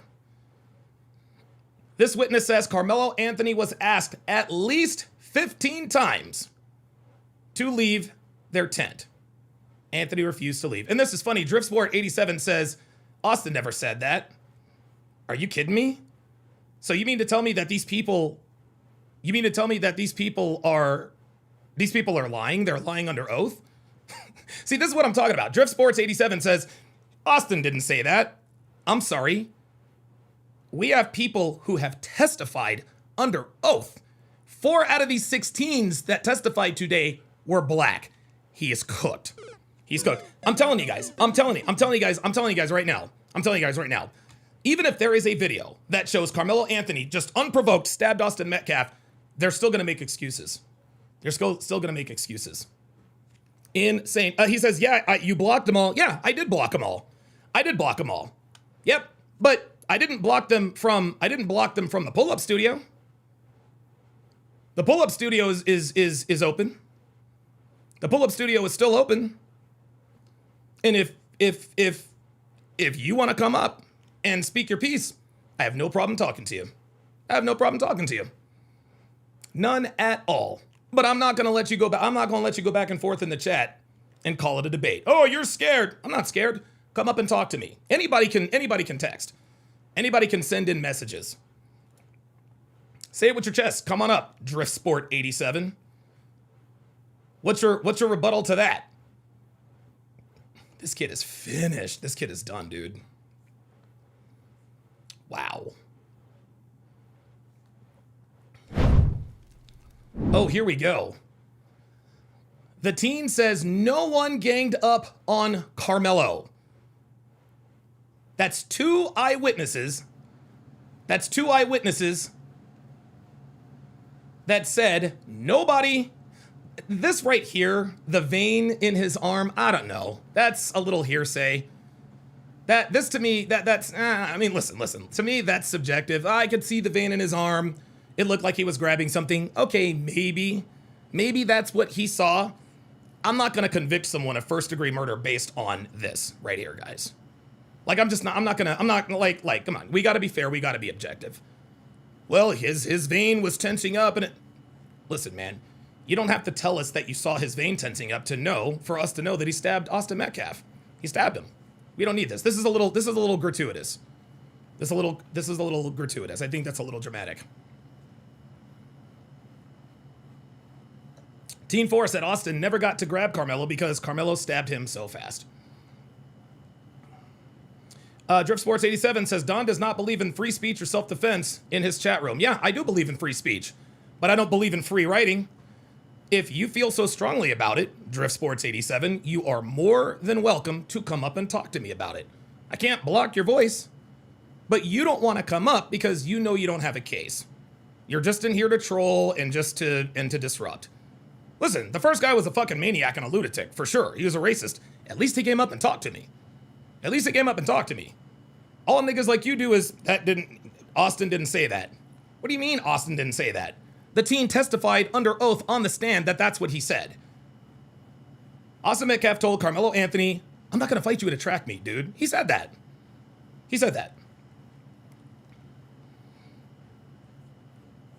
This is all... Wait a minute, hold up. Where's the other one? Wait, 1, 2, 1, 2, 3. Yeah, there it is. The judge told the media, blah, blah, blah, blah, blah. The teen says no one ganged up on Karmelo. The witness adds that Karmelo was provoking Austin. Witness says Austin Metcalf pushed Karmelo, but it wasn't a hard push. That's when Karmelo pulled the knife from his book bag and stabbed Austin. He adds, Karmelo tossed the weapon and ran. He's done. This is it. This is according to eyewitnesses. Okay, this isn't theory. No, man. This is according to eyewitnesses. And by the way, let's reiterate, 4 of these 6 witnesses were black. Black teens who were there. Black teens who were there. Austin Metcalf said, I'm not going to fight you at a track meet, dude. Another teen said, who was there? Eyewitness. Austin never got to grab Karmelo because Karmelo stabbed him so fast. I'm not going to read this because I think that's BS. The Daily Mail is also reporting that all the teens testified and said Karmelo was asked repeatedly to leave the tent. Tisk, tisk, tisk. Here's another one. I'm just going to go through these again, then I'm going to check on our Twitter pages. The witness says that Karmelo was asked at least 15 times to leave their tent. Anthony refused to leave. The teen says no one ganged up on Karmelo. Witness adds that Karmelo was provoking Austin. Self-defense is out the door now because you cannot provoke someone and then stab them and then claim self-defense.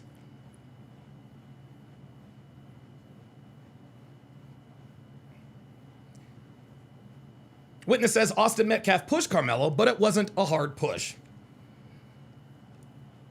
There it is. I told you. I told you. Karmelo Anthony was never in fear for his life. He was never in fear for his life. If he were in fear for his life, he would have left the tent. Ay, ay, ay, ay,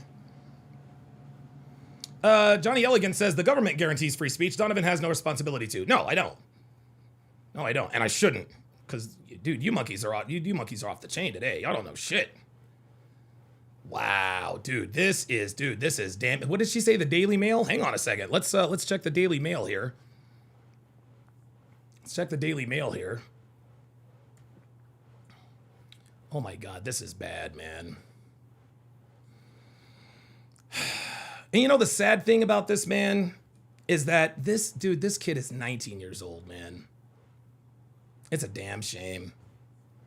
It is a damn shame. 19 years old and your life is over. I'm gonna see if I can, oh, wait a minute. I'm gonna see if I can find that Daily Mail article. Daily Mail.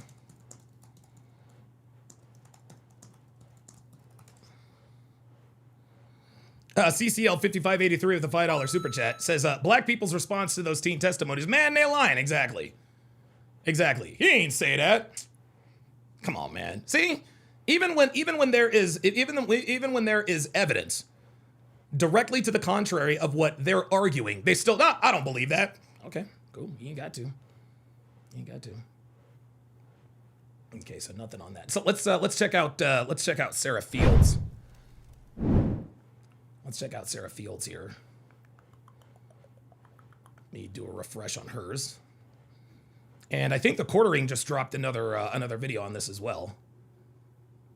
This is a lie. The coach did not say this. That doesn't matter. Oops. No, I didn't want it. Oh, this is her main Facebook page or Twitter page. So this was 9 minutes ago. So she's been given updates. When they come for the secretary, this is what they get. Hey, it looks like Sarah Fields has security with her. Good for her, man. Good for her. Just got out of the courtroom. I still need to do my full report of yesterday and do another one today. Very tired, but going to try to get some food and get to work. Okay, very good. All right, let's see what... Oh, well, look at this. Brianna Mello. Oh, maybe this is... Final Frontier. Oh, okay. Oh, dude, I hope that there... Man, I hope that there's some black people out here. Man, listen, I hope there's some black people like, really, look, man. Like, if he did it, you have to... Common sense, man. Common sense. All right, let's check this out. If evidence does come out that Savannah Hernandez. Karmelo was not in fact fighting for his life when he stabbed and killed Austin Metcalf, do you think that the black community will accept that? No. If evidence shows... Did you hear what this woman just asked her? Oh my God. Do you hear this? This is what I asked Beans. This is what I asked Beans when I debated him. Legend said with the $2 super chat, says YouTube itself doesn't even have free speech. Exactly. This is what I asked Beans before that conversation was over. I told him I would admit that if I saw or heard evidence that shows that Karmelo Anthony genuinely feared for his life, okay, I will be if there's video, whatever, testimony video, I will be the first to come on here and say I was wrong. If Austin Metcalf, inflicted bodily harm, I said, I will admit I was wrong. Then I asked him, what would you have to see to convince you of Karmelo Anthony's guilt? And he said nothing. So the black community ain't trying to hear the truth. They're not. King Life with a $5 super chat says, like I said before, Karmelo, it is all about ego. Just like the ignorant community. God bless the brothers for telling the truth. Thank you. Thank you. And I'm gonna tell you something too, man. I'm gonna tell you something too. I hope that the Anthony family didn't attempt to intimidate these teenagers that were witnesses. I hope they didn't. Clearly they did not. Clearly they did not. Because 4 out of the 6 teens that testified today were black. And they tell a very, very, very, ooh, God, that hurts. Tells a very different story. The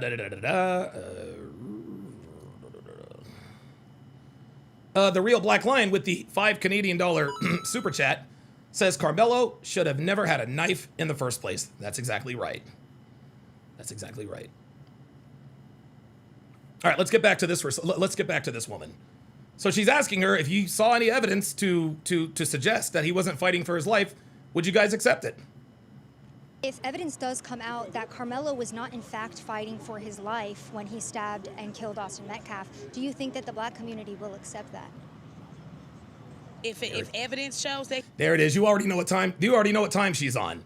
You already know what time she's on. So what she's doing now, and I haven't watched this yet. She's trying to think of a slick answer to skirt the accountability. Savannah asked her a very straightforward question. If evidence comes out that Karmelo Anthony was not fighting for his life, will the black community accept that? The answer is no. The answer is no.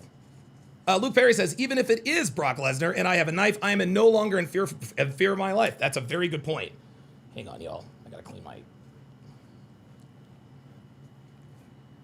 Sorry, guys. My right eye is very, very sensitive to light. That's why I wear these shaded lenses here. There we go. Much better. But she's repeating the question. He did not. No, we're going to stand by ours regardless. They stand by. There it is. There it is. No, they don't. No, they don't. No. White people don't stand by. No, white people don't stand by criminals and killers.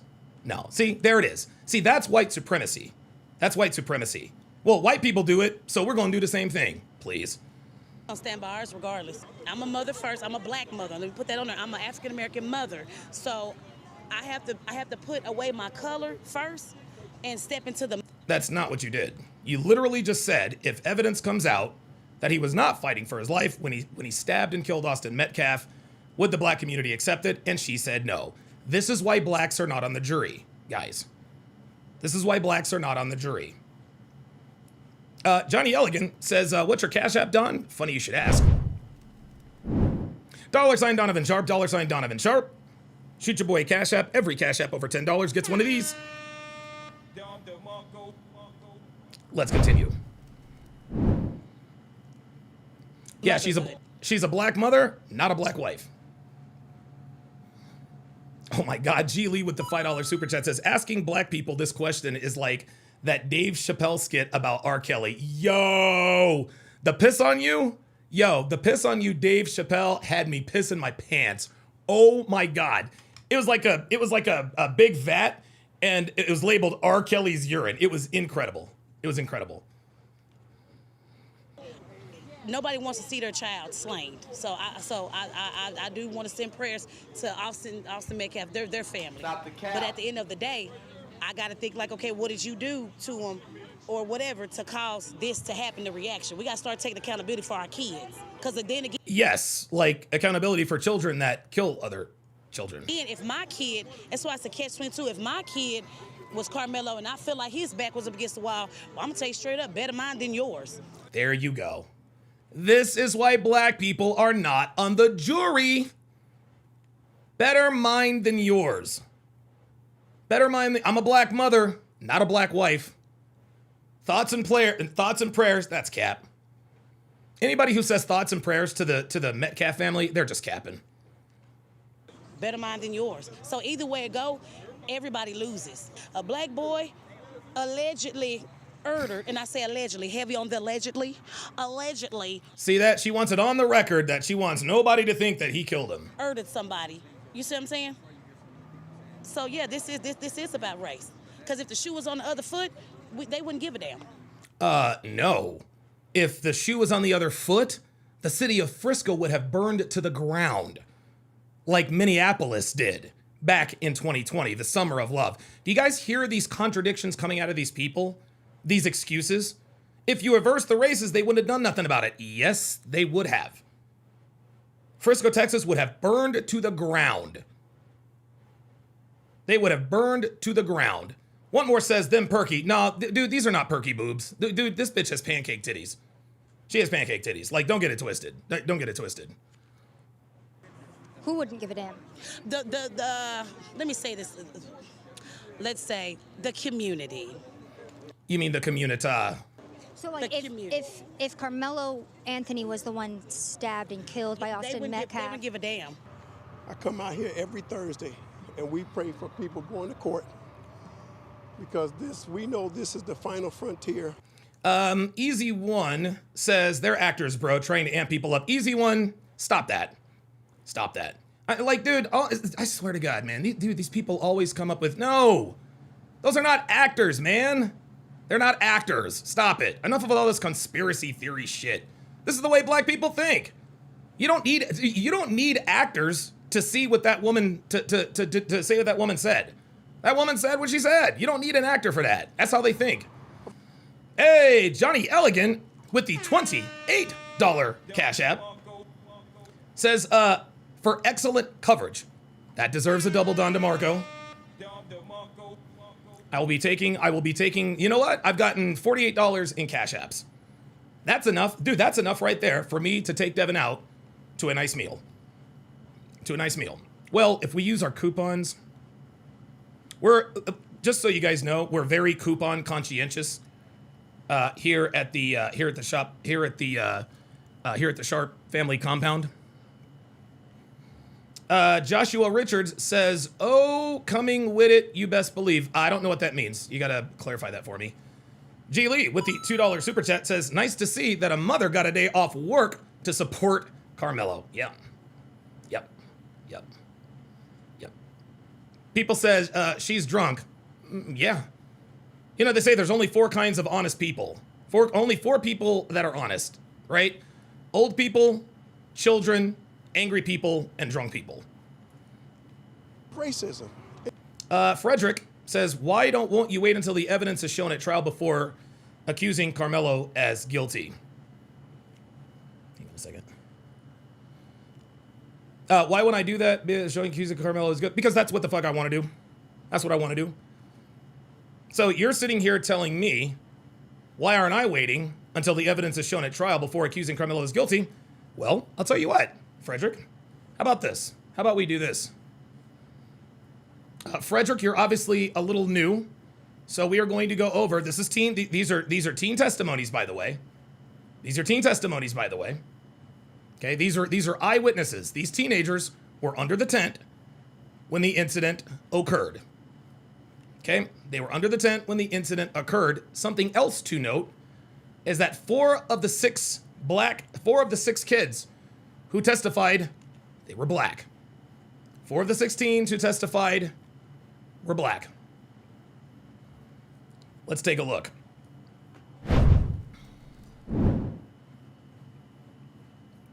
Let's go over this again. The judge told the media not to blah, blah, blah, blah, blah. This witness says Karmelo Anthony, witness on the stand. Frederick says these teens could be lying. They absolutely could be. Could they be lying? Absolutely. That is highly unlikely, right? I'm not going to acquit someone because a teenager could be lying. Okay? Again, These kids are under oath. And again, these kids could be lying. Hold on. You're right, they could be. Here's the problem. 4 of the 6 teens that testified today were black. You guys are running out of excuses, man. You guys are running out of excuses. Yeah, could they be lying? Absolutely. Look, I'm not going to sit here and say that that's not a possibility. Anything's possible. This is not likely.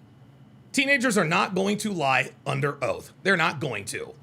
So again, even in the face of evidence, eyewitness accounts, now all of a sudden they could be lying. John Mitchell says they're under oath and could be charged with perjury. Exactly. And do you really think those? Oh my God, dude! Hold on. I need the sound effect. I need the sound effect. Hold up. I'm sorry. I gotta hold up the show. I've been putting it off long enough. And End this. Sorry to disappoint you, Yugi. Huh? hold up. I gotta record this. Sorry to disappoint you, Yugi. Huh? You triggered my trap card.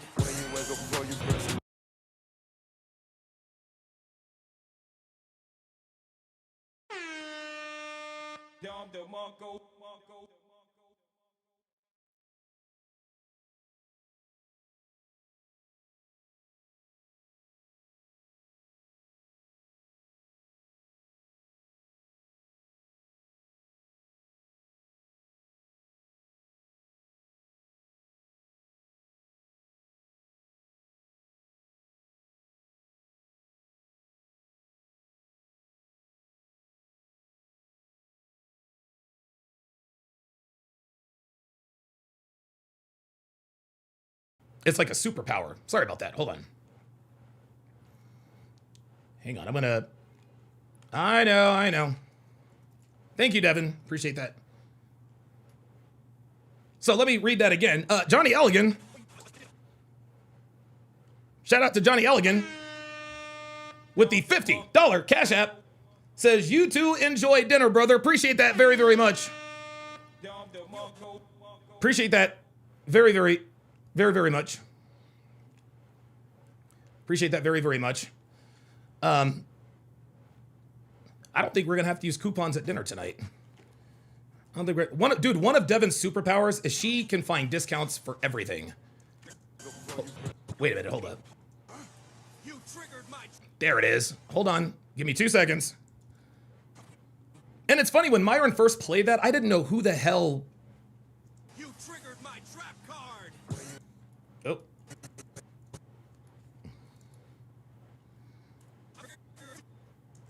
You triggered my trap card. There it is. Perfect. Now we're going to save this as audio. This is how it works. I'll get back to this shortly because I really, really, really, really, really need this sound effect. Folder, sound FX. This is how it's done, people. We do it live. Sound FX. Damn it. I know this is bad radio. Because I need this, because I'm getting ready to use it. Sound effects. Dude! Why is it not letting me? Sound effects, sound effects.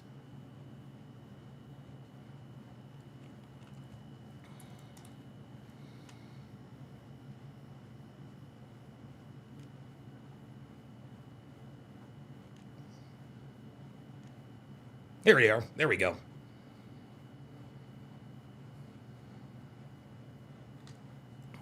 Trap card. Okay. So I got the audio. 2 seconds, guys. I promise. This is going to be worth it. Here it comes. Okay, that's an L. Okay, very good. Because I'm getting ready to use it, guys. I promise. Okay, now we're going to bring this up. Tell you what, man. Podcasting is not for the weak. I will tell you that right now.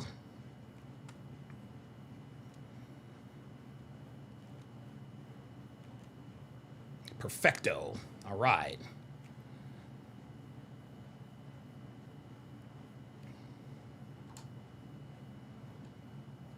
Oops. Got a low battery. Okay, sound FX.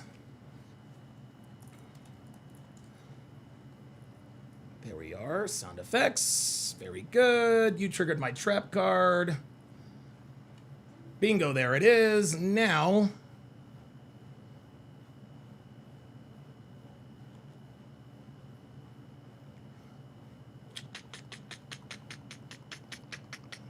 let me think. Oh, you know what? I'll get that out of here. Trap card. There we go. Play audio.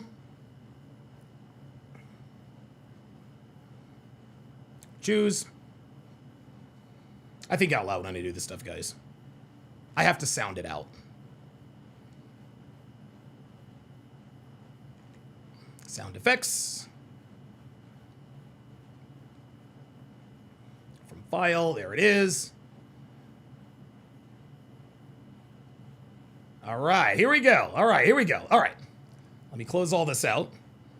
That's just a little sneak peek behind the scenes for you guys. Here we go. You triggered my trap card. Hey! Very good. Very good. Now we can get back to business. Anyway. Shout out to Johnny Elegant, man. Let's go over this again. The first update. This witness says Karmelo Anthony was asked at least 15 times to leave their tent. Anthony refused to leave. The teen also says no one ganged up on Karmelo. Oh, is this sound? What's sold out? Uh-oh. Anyway. No one ganged up on Karmelo. The witness adds that Karmelo was provoking Austin. Witness says Austin Metcalf pushed Karmelo, but it wasn't a hard push. That's when Karmelo pulled the knife from his book bag and stabbed Austin. Update number 2. Am I really? I'm not muted. Okay. For context, 4 out of... Oh, here we go. Oh, he says, okay, and they were all white. You triggered my trap card. For context, 4 out of the 6 teens that testified were black. I'm gonna give myself a Don DeMarco. He walked right into that one. I got to use it. Dude, that's awesome. Thank you, Frederick. I appreciate that very, very much. For context, 4 out of the 6 teens that testified today were black. Oh my God, E-Money with a $20 Cash App. Holy smokes. Says, for a nice meal, and teams are going to be phone cooned? Be phone. Oh man, I can't speak emoji. Shit. What does B? Okay, it says the letter B, a cell phone, and then a raccoon. What does that mean?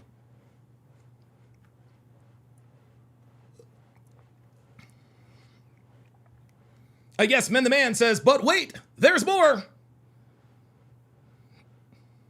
4 out of these 6 teens were black. Teen number 3 said Austin Metcalf told Karmelo Anthony, I'm not going to fight you at a track meet, dude. Uh-oh. Teen number 4 said Austin never got to grab Karmelo because Karmelo stabbed him so fast. Ooh, that's a problem. Teen number 4 said Austin... Jesus Christ. Sorry about that. Teen number 6, to me, that's just... I don't know, whatever. I don't buy into all of that. This right here, the vein and all that, that's all subjective. That's all subjective. That's all subjective. But Men the Man says, but wait, there's more. Uh-oh. Witness in Karmelo Anthony trial testifies students repeatedly asked Anthony to leave the team tent before confrontation with Austin Metcalf escalated. The Memorial High School student also told jurors that there was no effort to gang up on Anthony, pushing back against a key defense narrative as day 2 testimony continues. This is a problem. He's cooked. Karmelo Anthony is cooked. And guys, that's the thing. I don't want you guys to be. I want to make it clear. it doesn't give me, like, I don't, like, it doesn't make me happy that Karmelo is going to prison, right? It doesn't make me happy that he is going to prison. If he goes to prison, it will make me happy to tell all of these fake-ass pro-blacks, these niggas out here, yeah, that's what you get. That's what you get. All right, let's continue with this. Let me ask this woman, let me just start a little bit back.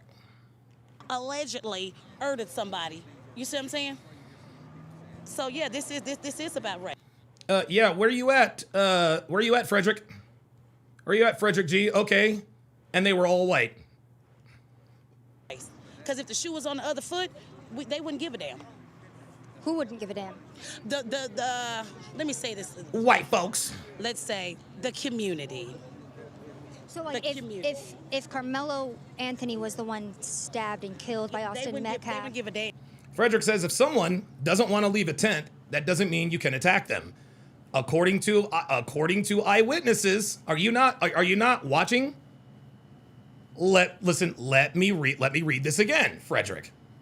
Witnessing Karmelo Anthony testifies that students repeatedly asked Anthony to leave the team tent before the confrontation with Austin Metcalf escalated. The Memorial High student also told jurors that there was no effort to gang up on Anthony. For context, 4 of the 6 teens testified today were black. Teen 3 said Austin Metcalf told Karmelo, I'm not going to fight you to track me, dude. Teen number 4 says Austin never got to grab Karmelo because Karmelo stabbed him so fast. There it is. Here we go. Another witness says that Karmelo Anthony was asked to leave 15 times to leave their tent. Anthony refused to leave. The teen says no one ganged up on Karmelo. Witness adds that Karmelo was provoking Austin. Witness says Austin Metcalf pushed Karmelo, but it wasn't a hard push. So we've got conflicting stories here. So the one person who did witness Metcalf pushing Karmelo says it wasn't that hard. I'm sorry, even if it was a hard push, that does not give you then the right to stab someone in the chest with a knife. Oh boy, that's when Karmelo pulled the knife from his book bag and stabbed Austin. Oh boy, this is bad. This is all bad, man. This is all bad. Black Rooted 96 says, stop the cat. We seen the video, white boy. Jesus Christ, boy. Dude, there is no hope for you people, man. Yeah. Who's seen the video? You did. Have you seen the video? I come out here every Thursday, and we pray for people going to court because we know this is the final frontier of racism, and it's legalized here. Here we go. It was announced yesterday that there's legalized racism. No black jurors that were chosen. What are your thoughts on that? That's why we need God. Jesus Christ. I cannot stand when niggas bring God into shit like this. Nigga, God ain't got nothing to do with this, bruh. This nigga. That's why we need God, and that's why he's going to show who's in control. And would you be open to giving us your personal insights into the Karmelo Anthony trial and what your thoughts are on it?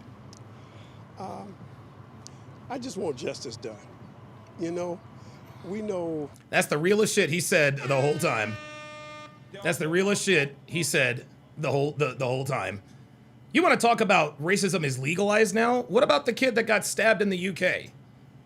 Racism is legalized there against white people. Nobody go to a track meet to murder anybody, okay? Come on. That's an accident, self-defense. That's what it was. Listen to him. I'm not saying... Guys, this is tribalism. This is racial idolatry. And the kid should get off free, but first-degree murder? Come on. Basically, he's facing the wrong charge for the crime that was committed. Do you think Karmelo is innocent? Do you feel like it's been an unfair response to... You know, that's interesting. That actually makes me think a little bit, right? First-degree murder. Yeah, that's the intent. The intent or intentionally knowing or knowingly cause the death of an individual. Serious bodily injury. The defendant intended to cause serious bodily injury and committed an act clearly dangerous to human life that resulted in death. The defendant committed or attempted to commit a felony other than manslaughter. And in the course and in the course and furtherance of that crime committed an act clearly dangerous to human life that caused death. Yeah, he's guilty of first-degree murder. He's guilty of first-degree murder, guys. Because, dude, intent, like, Austin, guys, you got to understand this, okay? You got to understand this. Oops, sorry about that. It's not what I wanted to do. You got to understand this. He didn't stab Austin Metcalf in the arm. He didn't stab him in the shoulder, stab him in the foot. He stabbed him in the heart. If somebody is trying, I mean, you know what I mean? Like, seriously. He didn't stab him in the chest for just no reason. If he really just wanted to defend himself, he'd have slashed at him. This is self-defense. This is first-degree murder. Let me repeat that. This is self-defense. This is first-degree murder. This is not a defensive, that is not a defensive stab. This, right here. There was blood all the way to the hilt. All the way to the hilt, which means Anthony knew what he was doing. Money with another $20 Cash App. You guys are all too generous today. I said the teams are going to be called goons. Oh, gotcha. Okay, got it. I don't speak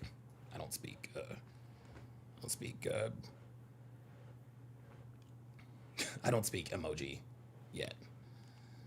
What happened to Karmelo Anthony? Fair response to what happened to Karmelo Anthony. I feel that the justice system always over-respond when it comes to us.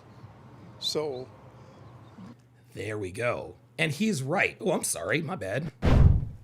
He's right. This man is right. Justice always over-responds when it comes to us. So the solution isn't prison reform. It isn't tort reform. No. Teach your children not to commit crimes.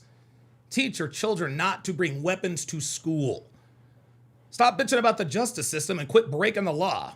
Definitely. I mean, you look at the charge. It was self-defense. He was wrestling with two guys. I don't know. Here it is, two guys. See, there it is. He's bought into the narrative too. He believes the lies too. What the parameters of it, but it was. Sweet, bruh. You don't know what the parameters are, my friend. That is important. You have to know what the parameters are if you're going to draw a conclusion. You can't say, well, I don't think he should be charged with first-degree murder. Everything about first-degree, what happened under that tent. There are 3 elements to first-degree murder. 3 elements to first-degree murder. All three elements have been met. There are 4 elements to self-defense. He might have won. So, 2 against 1, that's self-defense. There you go. 2 against 1, that's self-defense. Again, just more black people just believe in the lies. Believe in the lies. Okay, let's go to the quartering here. Let me go to Savannah Hernandez. Let's see if she has any, E-Money Horton. I'll give you Don DeMarco. With the $1 Cash App, says, sorry, misspelled Coons. That's all good, brother. That's all good. That's all good, man. So that was Savannah Hernandez, who, this is actually the, okay. All right, let's go over here. Boy, oh boy, oh boy. Oh, this is getting bad. This is getting bad, man. Okay, so yeah, this was the latest thing she tweeted. Oh, she pinned it. Okay. Okay. All right, so this is more bombshell stuff, and this is along the lines. This is along the lines of what we read earlier.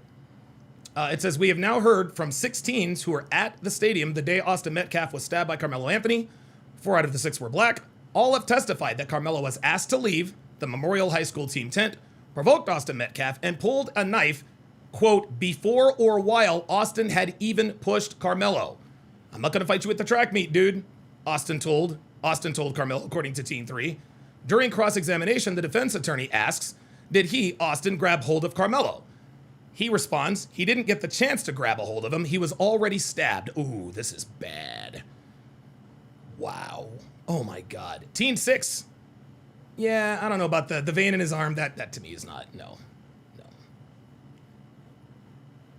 Yeah, I'm not worried about all that. Oops. They have already doxed some. Oh my God. Look at this. Look at this. They have already doxed. They have already doxed one of the minors. Look at that. Look at that. Look at that. That's my second battery low warning, so I gotta switch. Wow. Wow. Wow. Holy moly. Dude, I'm telling you. They are making it, dude. These guys, they are making it so much worse. They're making it so much worse. Now they're trying to intimidate witnesses. They've already doxed. They've already doxed one of the witnesses. Unbelievable. Oh my God, this is insanity.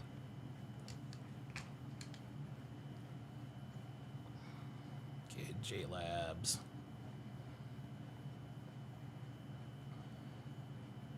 Perfect. Let me put in my, Robert Anderson says, the defense is pulling out all the stops. No, it's the so-called black community.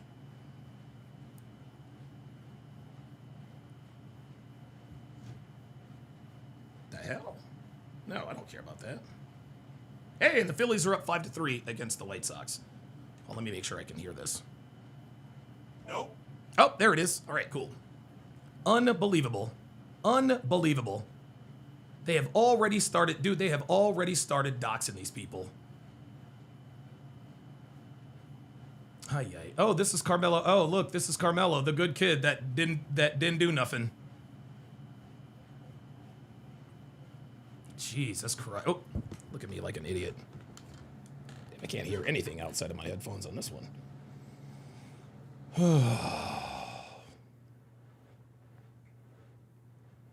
Dude, you gotta be kidding me, man.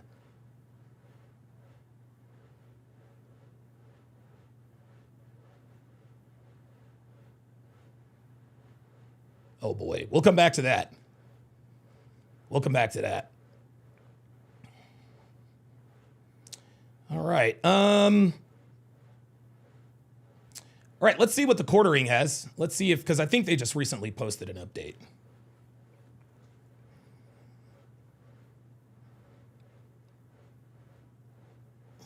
Brutal body cam footage. Oh, this is bad. This is bad. Absolutely massive amount of updates from this morning's reporting. Keep it locked in right here if you enjoy the updates on the Karmelo Anthony trial. Yeah, follow this guy. This guy is he appears to be as informed as anybody. He's got someone on the inside, Sarah Fields. Please leave a like on the video. Make sure you subscribe or follow down below. We've got new testimony from responding officers. We have testimony from the firefighters. We have more videos from outside of the courthouse. There's going to be a lot in this video, so strap in, get ready. You may want to grab some coffee. By the way, I do have my own coffee company, coffeebrandcoffee.com. We have a website. The best way to get it is just go to cbcamazon.com. Charlie Bravo Charlie, cbcamazon.com. All of our coffee ships free overnight. We have delicious flavors like blueberry cobbler. We have some stuff that is 50% off right now. We have 100% pure Kona, non-blend. We have dark roast, light roast, decaf, Kona coffee, yes. apple strudel, everything you could possibly want. And every single bag of coffee goes to support the show, cbcamazon.com. Get yours today. I would really appreciate you giving it a try. Now, there's been a lot of stuff shown in court, including the 911 call, which we're going to talk about here. Oh, boy. The anguished screams of Austin Metcalf's twin brother are played to the court. Oh, my God. The day of the incident. Oh, my God. Distressing screams by Austin Metcalf's twin brother, Hunter, were played to court on Friday from the afternoon of the incident with Karmelo Anthony. Police body cam footage.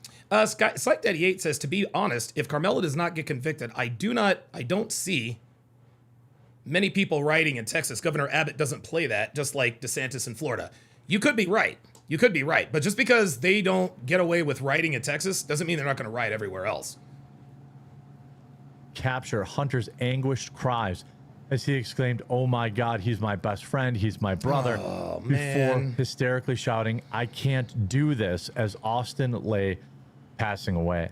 I want to take a second on that to remind people that this is the actions of the boy named Mello that the prosecution, or I'm sorry, the defense wants these jurors to feel bad for. Mr. B, Owen says the quarter pounder. Hey now, hey, man, hey. That's actually pretty good. I'm sure he would like. I'm sure he'd laugh at that. That's actually pretty good.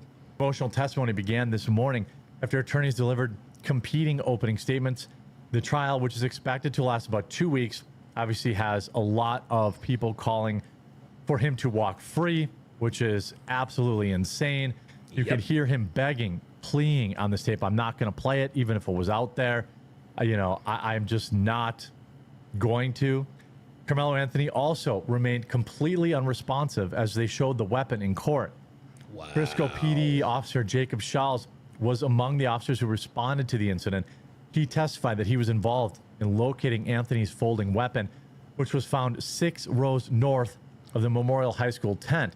Anthony's blue Centennial High School backpack was also recovered at the scene. Remember, it was self-defense, so, totally makes sense to ditch it. Photographs shown to jurors depicted the weapon with a black blade and silver handle. You could see parts of Austin Metcalf still on the weapon. Oh, which my investigators God. suggested may have been affected by the rain falling that afternoon. Okay. Prosecutors later displayed the weapon itself in court. King 23 says, I really can't see there being a 2020 style riot. Okay, why not? Why not? Psych Daddy gave me he said he doesn't see a riot because Governor Abbott doesn't play that. So if you don't see a it's not going to be a 2020 style riot. It's going to be a 2026 style riot. Anthony sat silent, wearing a navy suit with a white shirt to court today, remained completely motionless, staring straight ahead as the evidence was presented to the jury. While the defense continued to reiterate that Anthony didn't resist arrest. Well, we have body cam footage to talk about that. It's funny to me that this is their thing. Oh, after he, for no reason, took this kid's life, okay, he didn't resist police. So, obviously he must be innocent. Yeah, right. Or the fact that they said, well, he asked the officer if Karmelo Anthony was okay. The reason why he asked the officer, is he going to be okay? He didn't ask that out of concern for Austin Metcalf. He wanted to know how much trouble he was going to be in. Shout out to everyone who's leaving a like on the video and positive comments. I'm reading all of those. Yeah, John Mitchell says they riot over bullshit. Why would they not riot over Chow and Karmelo? Right. Rick Chow just got off, and if Carmelo's convicted, yeah, they're going. I'm telling you, they're going to riot regardless of the verdict. And you're also inspiring me with your questions and things like that to cover things in the next video. So get active and be a part of the community in the comments. He made this statement on his own, not because you. Mac with the $10. Oh, wait a minute. Mac with a combined $20 super chat. Says dog whistle. We all need God. That's code for I'll pray for you, which is really code for fuck you. It's getting your lick back. Absolutely. That's exactly what it is. When black people tell you I'm going to pray for you, they really are telling you, you know what? Fuck you. Because they don't care. They don't. And just like that other young nigga that was on earlier. I just want to start off by saying I love you. Nigga, you don't love me. Shut the fuck up. You say you love me, but then you said I spread hate. Dude, that nigga was he was so fucking transparent. So fucking transparent.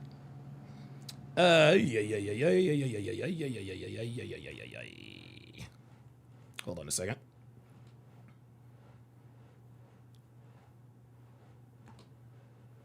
The Real Black Lion with the $5 Canadian super chat says the facts are Karmelo's choice caused Austin's death, period. The black community has to accept that. Then we'll get justice when the roles are reversed. Very good. Very, very good. I did get another Cash App notification. Hang on a second.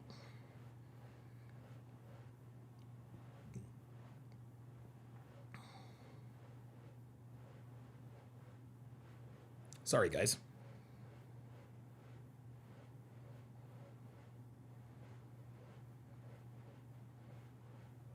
Okay, my Cash App is malfunctioning. Hang on, y'all. I'll continue this. You asked him, Howard said, to the, referring to the admission On the body cam footage, Cortex drove Melo, as the defense refers to him, to jail shortly after he was arrested. Of course, then the police also testified that weapons of all types were banned on school grounds, which goes to at least my speculation that some part of this was premeditated. Maybe. Oh, Dana Gonzalez with a $25 Cash App says for dessert. Oh, you guys are too kind. You guys are absolutely too kind.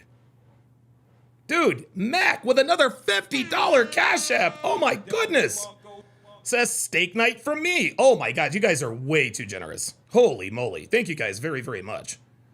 Holy God. We don't even have to use coupons. We're not gonna have to use. Actually, you know what? Devin will probably still want to use coupons because that's just kind of how she is. Yes, Dana Gonzalez with the $2 super chat said, did you get my Cash App? Yep.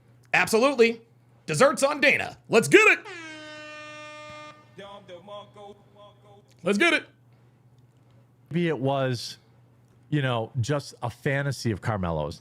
Hey, I'm gonna keep poking the bear until I can do this. There you go. And I can hide behind self. Ah, yes. Phoenix Light Game says, Donovan, you have to be a special kind of evil to dox minors simply because they don't share the same fucked up views as you. Not even kids are safe from these animals. Just disgusting, dude. Self-defense. I'm not saying that's what happened. I have no way of knowing that's what happened. But it keeps going through my head. Like, he went there. He provoked him. Wait a minute. Hang on a second. Hold up.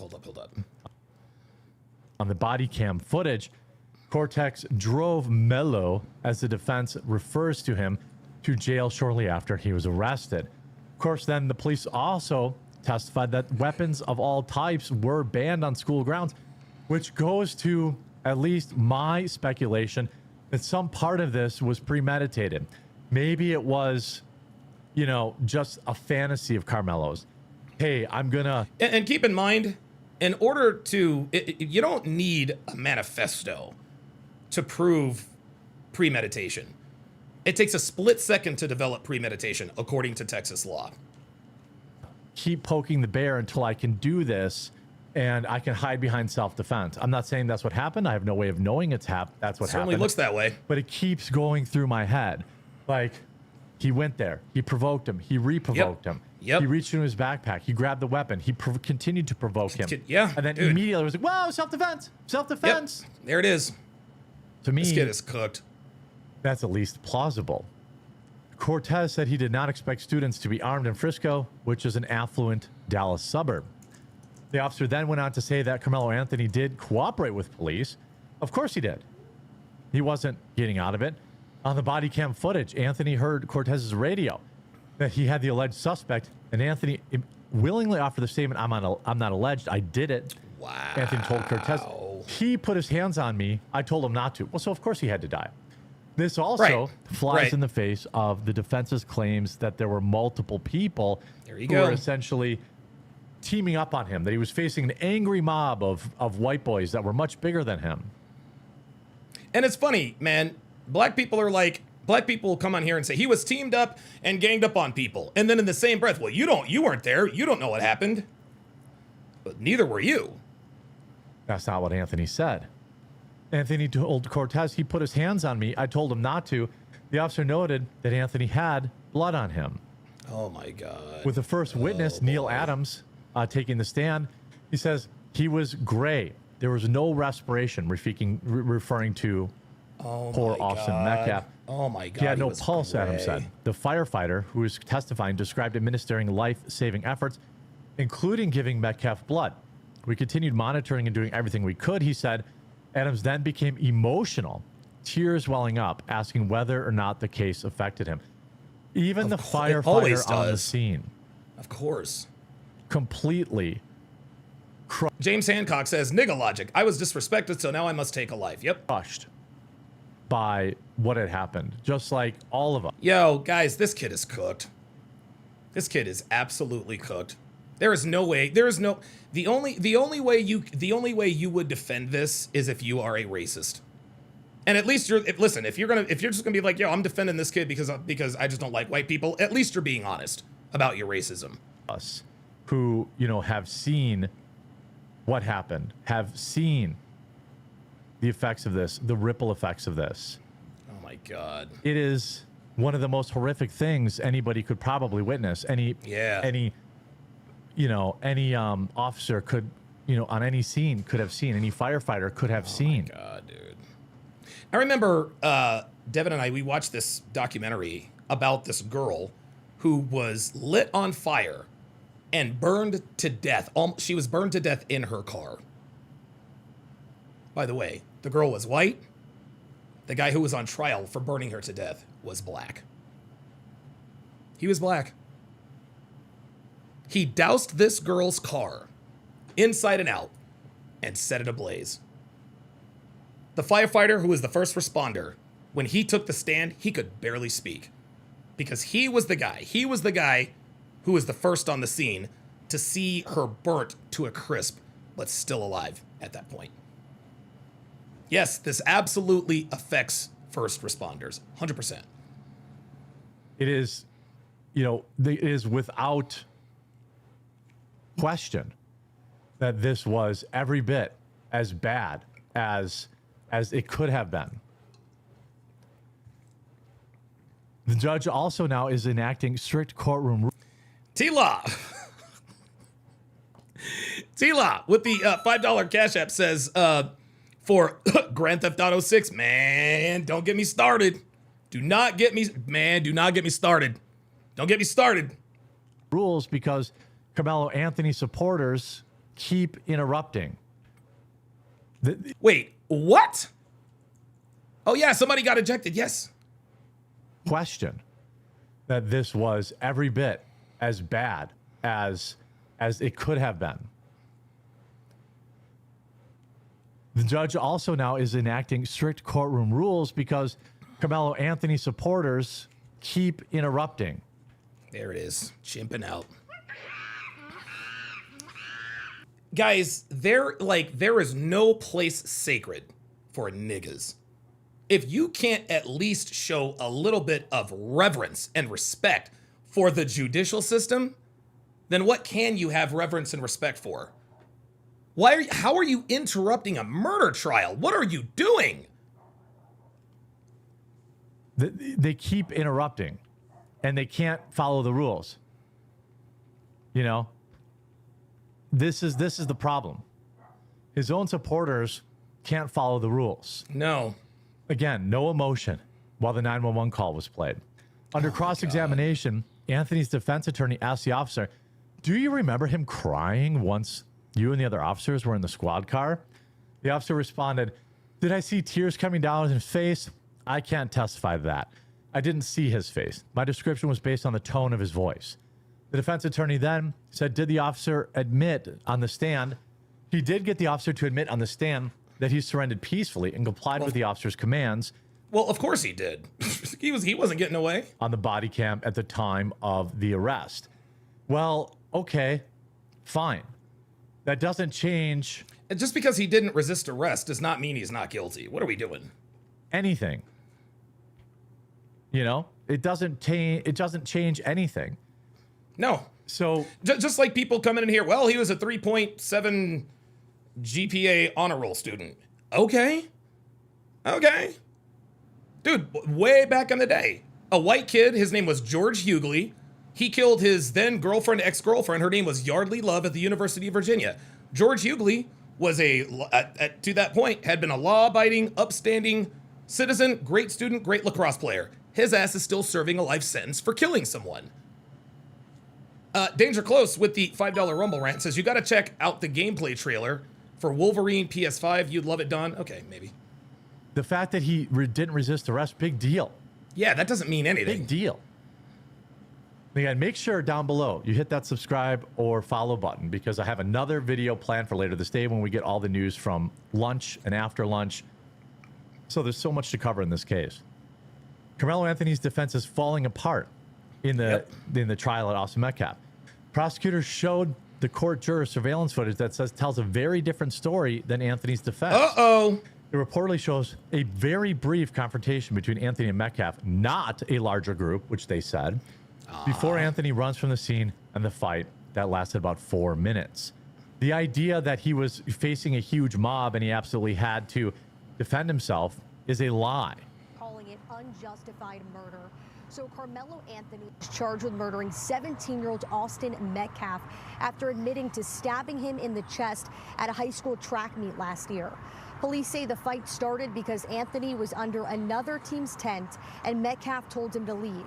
Anthony's defense attorneys say he stabbed Metcalf, who was unarmed, out of fear, as a group was, quote, turning on him. He's but going to jail, prosecutors dude. yesterday in court showed jurors surveillance footage they say tells a different story.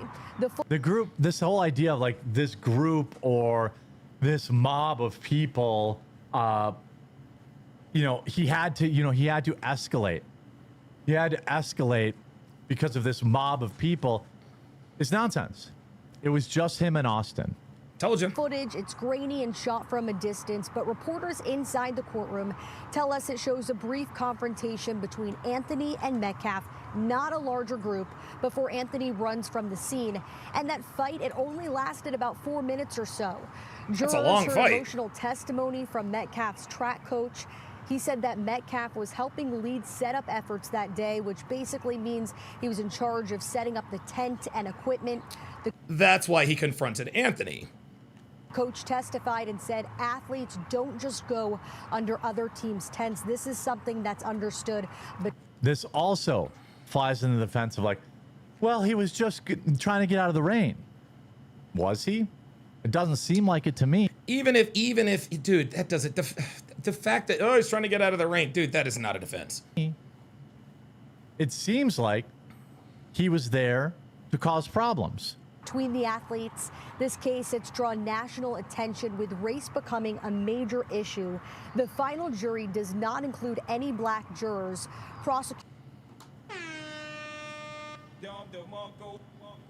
And we know why this jury has no black jurors. We saw why this jury has no black jurors. We saw, dude, every black person who has talked to me today or who has talked on camera at the court, they have all shown us very clearly why there are no black jurors. The prosecution is going to lie and say, well, it's not about race. Dude, that's cap. Stop the cap. It absolutely is about race. Prosecutors say this case has nothing to do with race and it should be decided on. Yeah, Phoenix Light Game says, I think the witnesses are going to need witness protection after the trial is done. Hell, I think they need it now. Niggas are going to come after them. I don't understand why the jury wasn't sequestered. I don't understand why the jury has not been sequestered. Like, the jury gets to go home every night. What are we doing? The facts. Fine. Nobody disagrees with that. Austin Metcalf in cold blood. I'm sorry. Karmelo Anthony in cold blood took Austin Metcalf from his parents, his family, his friends. Put him in prison for 99 years. When the firefighter is on the stand breaking down in tears. Oh my God. When everybody involved in this case is breaking down in tears. Again,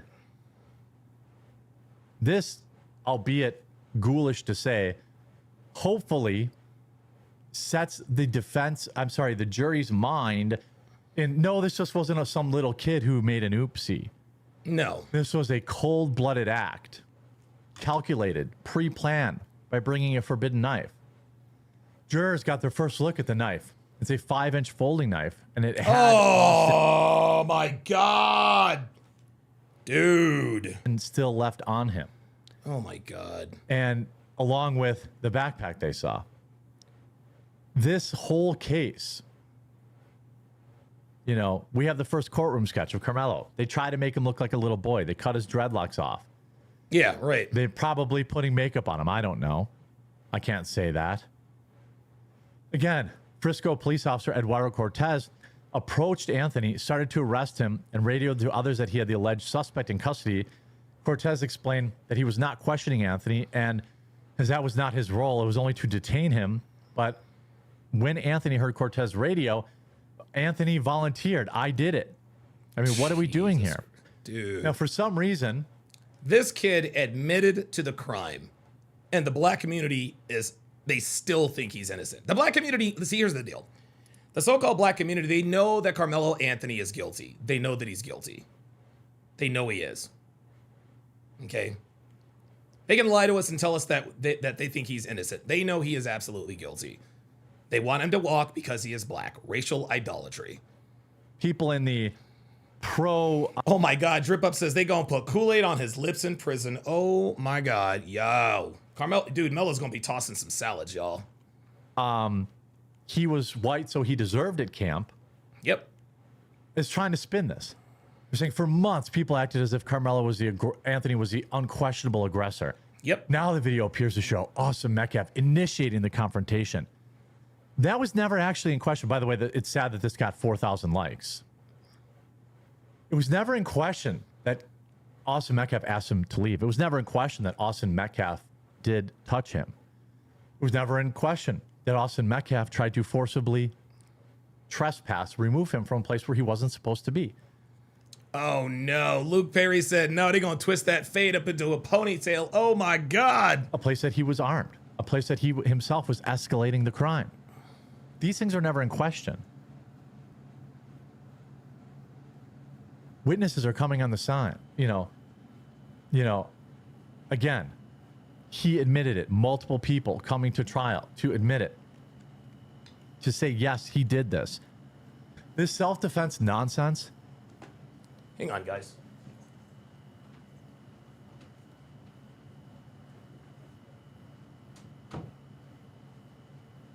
Is falling apart very quickly. Yes, it is. Metcalf's parents broke down in tears as jurors watched the body cam footage of paramedics trying to save their son. Oh my God. Next, the prosecution played the body cam footage showing paramedics using CPR to try to save Metcalf's life. Metcalf is seen as in his athletic wear, lying on the ground, unresponsive in the videos. Students could be here wailing as the video played. Robert Anderson says Carmelo's theme is going to be face down, ass up. Oh no, y'all done already got it started. Metcalf's mother and father were wrapped in their arms of family members as they broke down in tears. Anthony watched the video intently, emotionless. This is a guy that they keep telling us is facing incredible guilt. Yes. He asked the police if he was going to be okay. He ran to the police and he confessed. He didn't resist arrest, so therefore, him taking another boy's life is fine. That's the story that the defense is trying to paint. Meanwhile, outside of the court, we have some of the most idiotic people using the dumbest logic known to man. He was not an aggressor. Karmelo was not an aggressor. He was minding his damn business when the Listen to this. He was minding his business. No, he wasn't. He went under a tent where he wasn't supposed to be. I feel like an idiot continually repeating this, but I feel like hopefully I can change some minds. No, Jeremy, my guy. You're not going to change the minds of people like this, Jeremy. And listen, shout out to you for being optimistic enough to think that you could. But we saw in the first video already, even if she sees evidence that Karmelo Anthony was not fighting for his life, they're still going to back him, guys. Mediocre Jiu-Jitsu says, okay, he was arrested without resisting. Totally means he's innocent, should go free. Got it, right. He went under that tent where he wasn't supposed to be. He was politely asked to move. He did not move. He was told sternly to move. He did not move. They tried to physically remove him. He did not move. Instead of moving, he took a kid's life. If someone walks up on you, you can just take their life. Yeah, Legend says the burglar was minding his business when he broke into my house. Yeah, leave us alone. Bitch, the nigga was in my house. Life. That's what their supporters are saying outside the courtroom right now. By the way, another woman was removed from the courthouse today for using her phone. There you go. Why was she using the phone? Was she filming the jury? I don't know. Yep.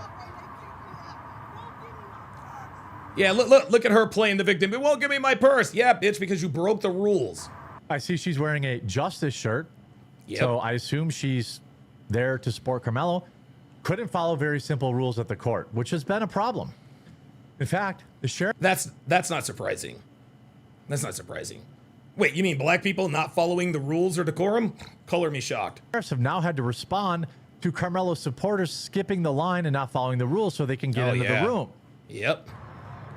You can see sheriff deputies here controlling now a line which was a massive problem yesterday. Yesterday, They were skipping the line. They were getting in front of the room, in front of reporters. Now they're using their phones in the room. They don't want to follow the rules. None of this. They don't care. This is all of this is hurting Karmelo, man. All this is hurting him, dude. But they're going after the reporters nonetheless, like Sarah Fields, who's on the ground reporting, has been a shining light through a lot of the nonsense we've seen. And if you're not following her on X, you should. Sarah absolutely is censored. Now they're saying that she's the CEO of like mean groups that don't like black folks. Nonsense. Complete nonsense. Give me a break. Let's not forget Karmelo here allegedly pictured holding a weapon. You know, let's not forget this. Why were you armed?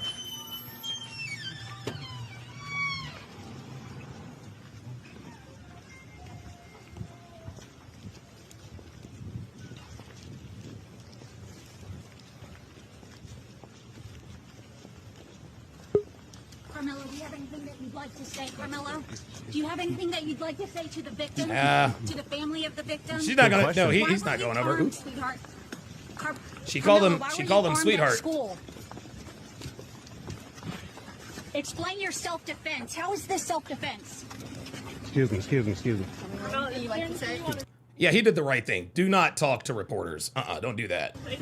Bryce Friday says Mello is going to find out what having your pants set down really means. Yes, he is. Somebody who. That community who donated were probably largely liberal women and other black folks who think, this is totally fine because Austin Metcalf was white and Karmelo Anthony was black. Make sure you keep it locked in here. I've got lots more to keep you updated. I will keep you updated throughout the weekend. That is my promise to you. All I ask is that you make sure you subscribe, you turn notifications on, and you consider supporting the channel by going to... All right, good stuff. I think I've got somebody in the pull-up lounge. I guess somebody else wants to get... All right, let me get all that out of here. Where did it go? Hang on, guys. Hang on. There's one. I thought I just heard someone.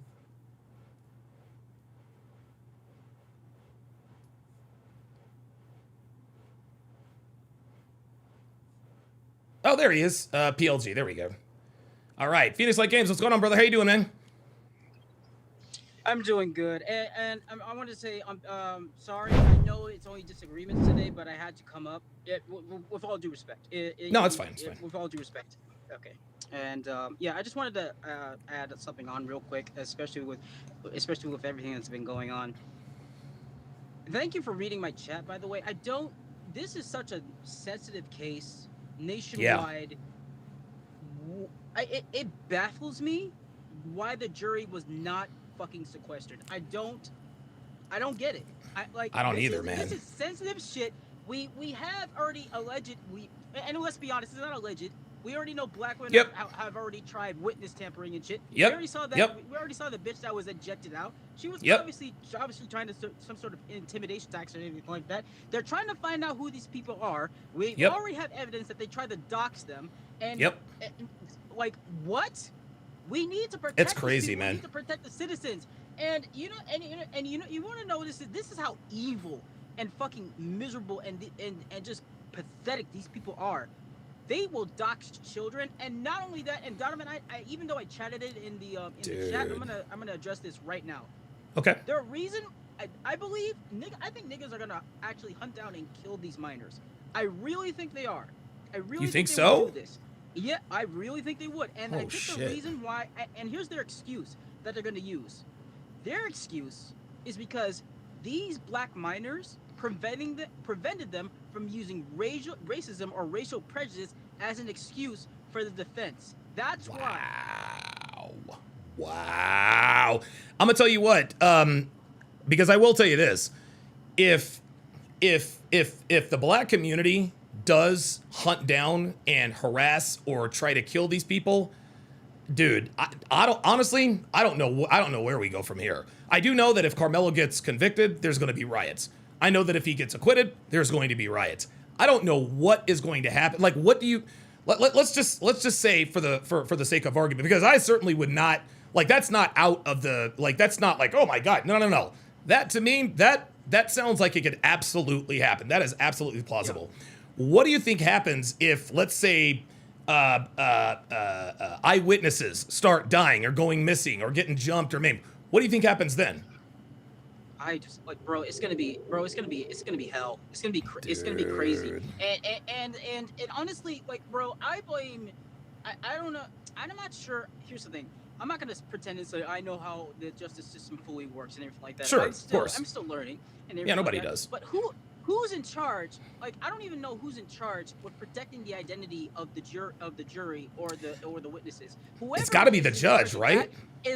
Whoever is in charge of that is not doing their fucking job at all. No, They're I not agree. doing their job. I agree. And you want? Whoever.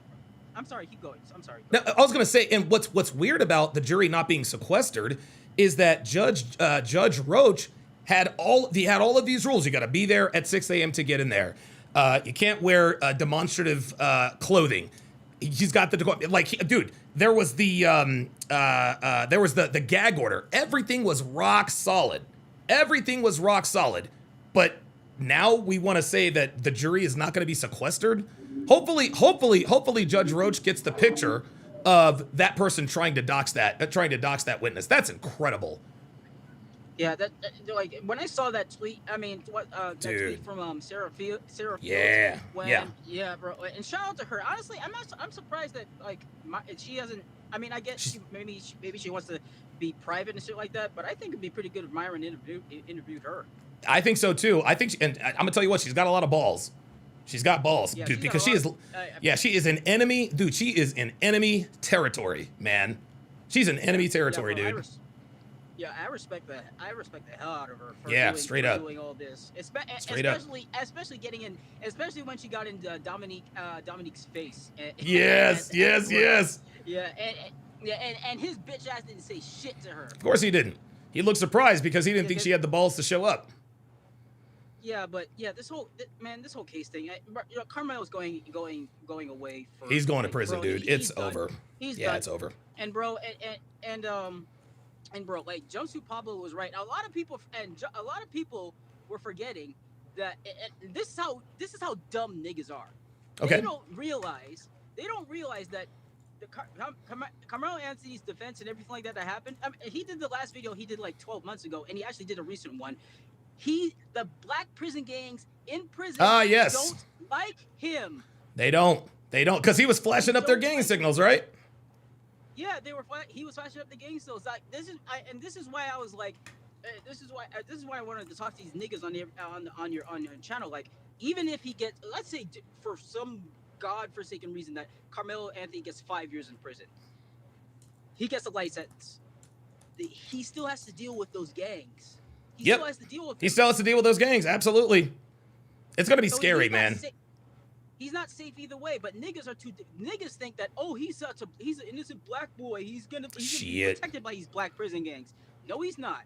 They're gonna run up, dude. They're gonna run up in him like a $2 whore. Okay, I'm told that there is an update on Facebook about the case. So I'm gonna let you run. Final word.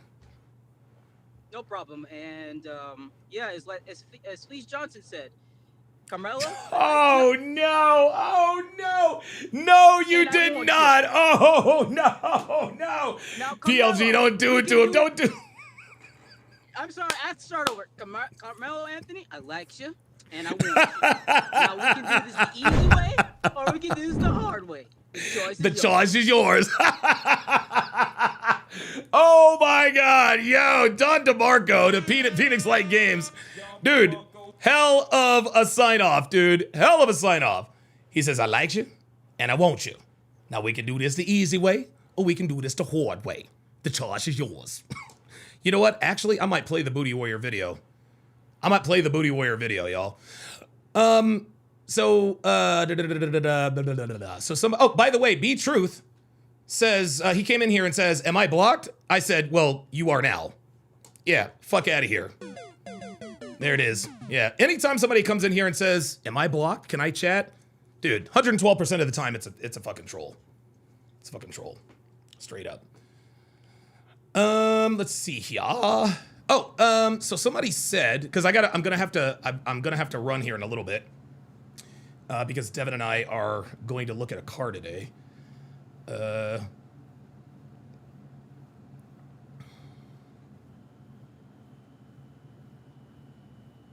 Somebody said that. Oh, I'm sorry. James Hancock with the $10 super chat says, I feel a little bad about what Karmelo's going to be facing in prison, but he and his family brought it on him. They just had to be empathetic and silent. Instead, they made it about race and grifted. Dude, I am trying to tell you. Man. Holy moly, dude. Keaton Mom says Austin saying he wasn't going to fight at a track meet sealed the deal. Absolutely. It's over. He is done. He is absolutely done. Okay, I got to find the Fleece Johnson video. I got to find a Booty Warrior.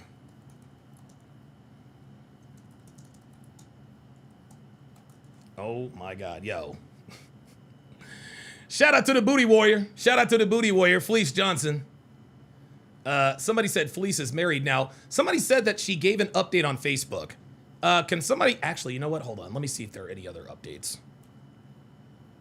All right, so we know Karmelo. Let me check. I'm going to check Sarah Fields here. And then we will get, trust me, we will get into the Booty Warrior video.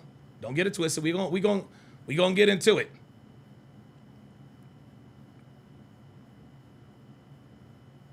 Okay, so Sarah Fields. Okay, so Sarah Fields has okay, let's check it. Let's check this out and see what she's got.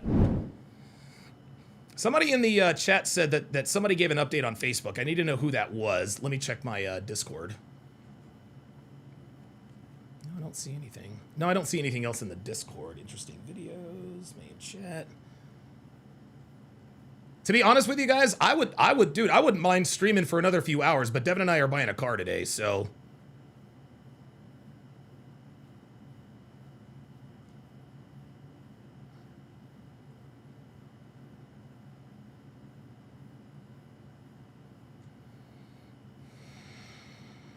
Okay, all right. Let's check out Sarah Fields. All right. So she says, day 4 of testimony focused heavily on witnesses who were present at the track meet, coaches who knew Austin Metcalf personally, emergency response efforts immediately after the stabbing, and additional evidence presented by the prosecution. The day included emotional testimony from Austin's coaches, eyewitnesses' testimony regarding the moments before and after the stabbing, photographs, physical evidence, and the playing of one of the 911 calls. She continues. Robert Starr. Okay, we already saw that. Yeah, we saw that. Oh, boy. Oh, wait. Oh, yeah. Let's read this.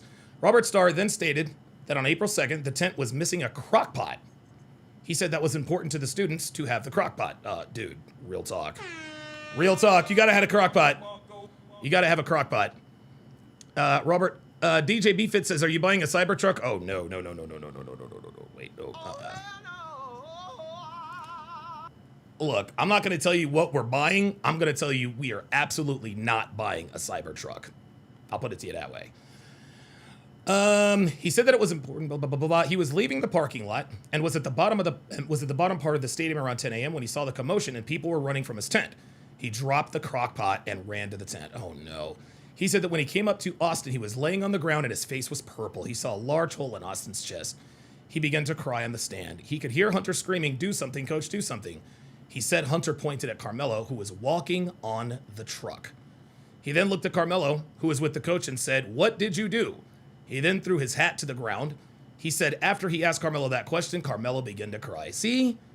It's not like Karmelo was heartless. Yes, he made a mistake. I get it. But man, oh man, dude. He then went back to Austin. He said people were working furiously on Austin. He was told that he needed to help Hunter. He then grabbed Hunter and began to pray with him. He said that it was around this time that it began to rain very hard and that he knew Austin was gone. Oh my God. He told the story about how before the track meet, he was upset with Austin for leaving early from an athletic event to go fishing. He kicked him off the track meet, but secretly claimed he wasn't actually going to kick him off. He was just trying to teach him a lesson. He then brought him back to the team. He said that Austin said he wanted to support his team. So the morning of the track meet, when he texted him, please be a leader, Austin's response was, for sure, coach, I got you. Wow.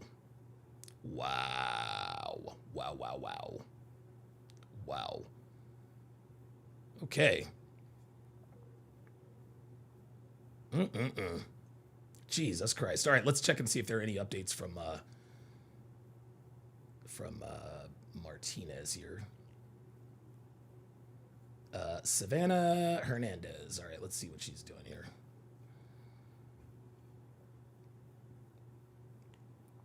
Nope, still the same video. Let's check. All right. Looks like that's a wrap. Looks like that is a wrap. Yeah, he was trying to be a leader, and the so-called black community is trying to make it somehow against the law. Incredible. He told him to leave the tent. He deserves to die. Incredible. So we're going to, in honor of Phoenix Light Games, we are going to end this on, yeah, y'all know what time it is. Y'all know what time it is. It is Fleece Johnson, visited Kentucky, a.k.a. the Booty Warrior. Get your popcorn, boys. Let's get it. We met Fleece Johnson, a longtime inmate who practices a very different kind of homosexuality. Yo, my man. Desires, right? So you got a bunch of men locked up in one place. All of them get hard. All of them's horny. All of them got sexual desires. So what are they gonna do? You won't let them have a woman. They gonna have each of somebody's gonna have to give us some booty. And he says somebody gonna have to give up some booty. it's just that simple. The most. Yo, this nigga's great.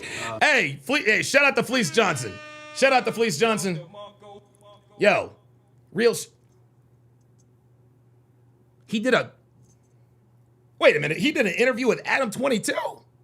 Oh my God. A memorable story that Fleece told us was about the place and importance that booty has in maximum security. Yo, look at my man's face.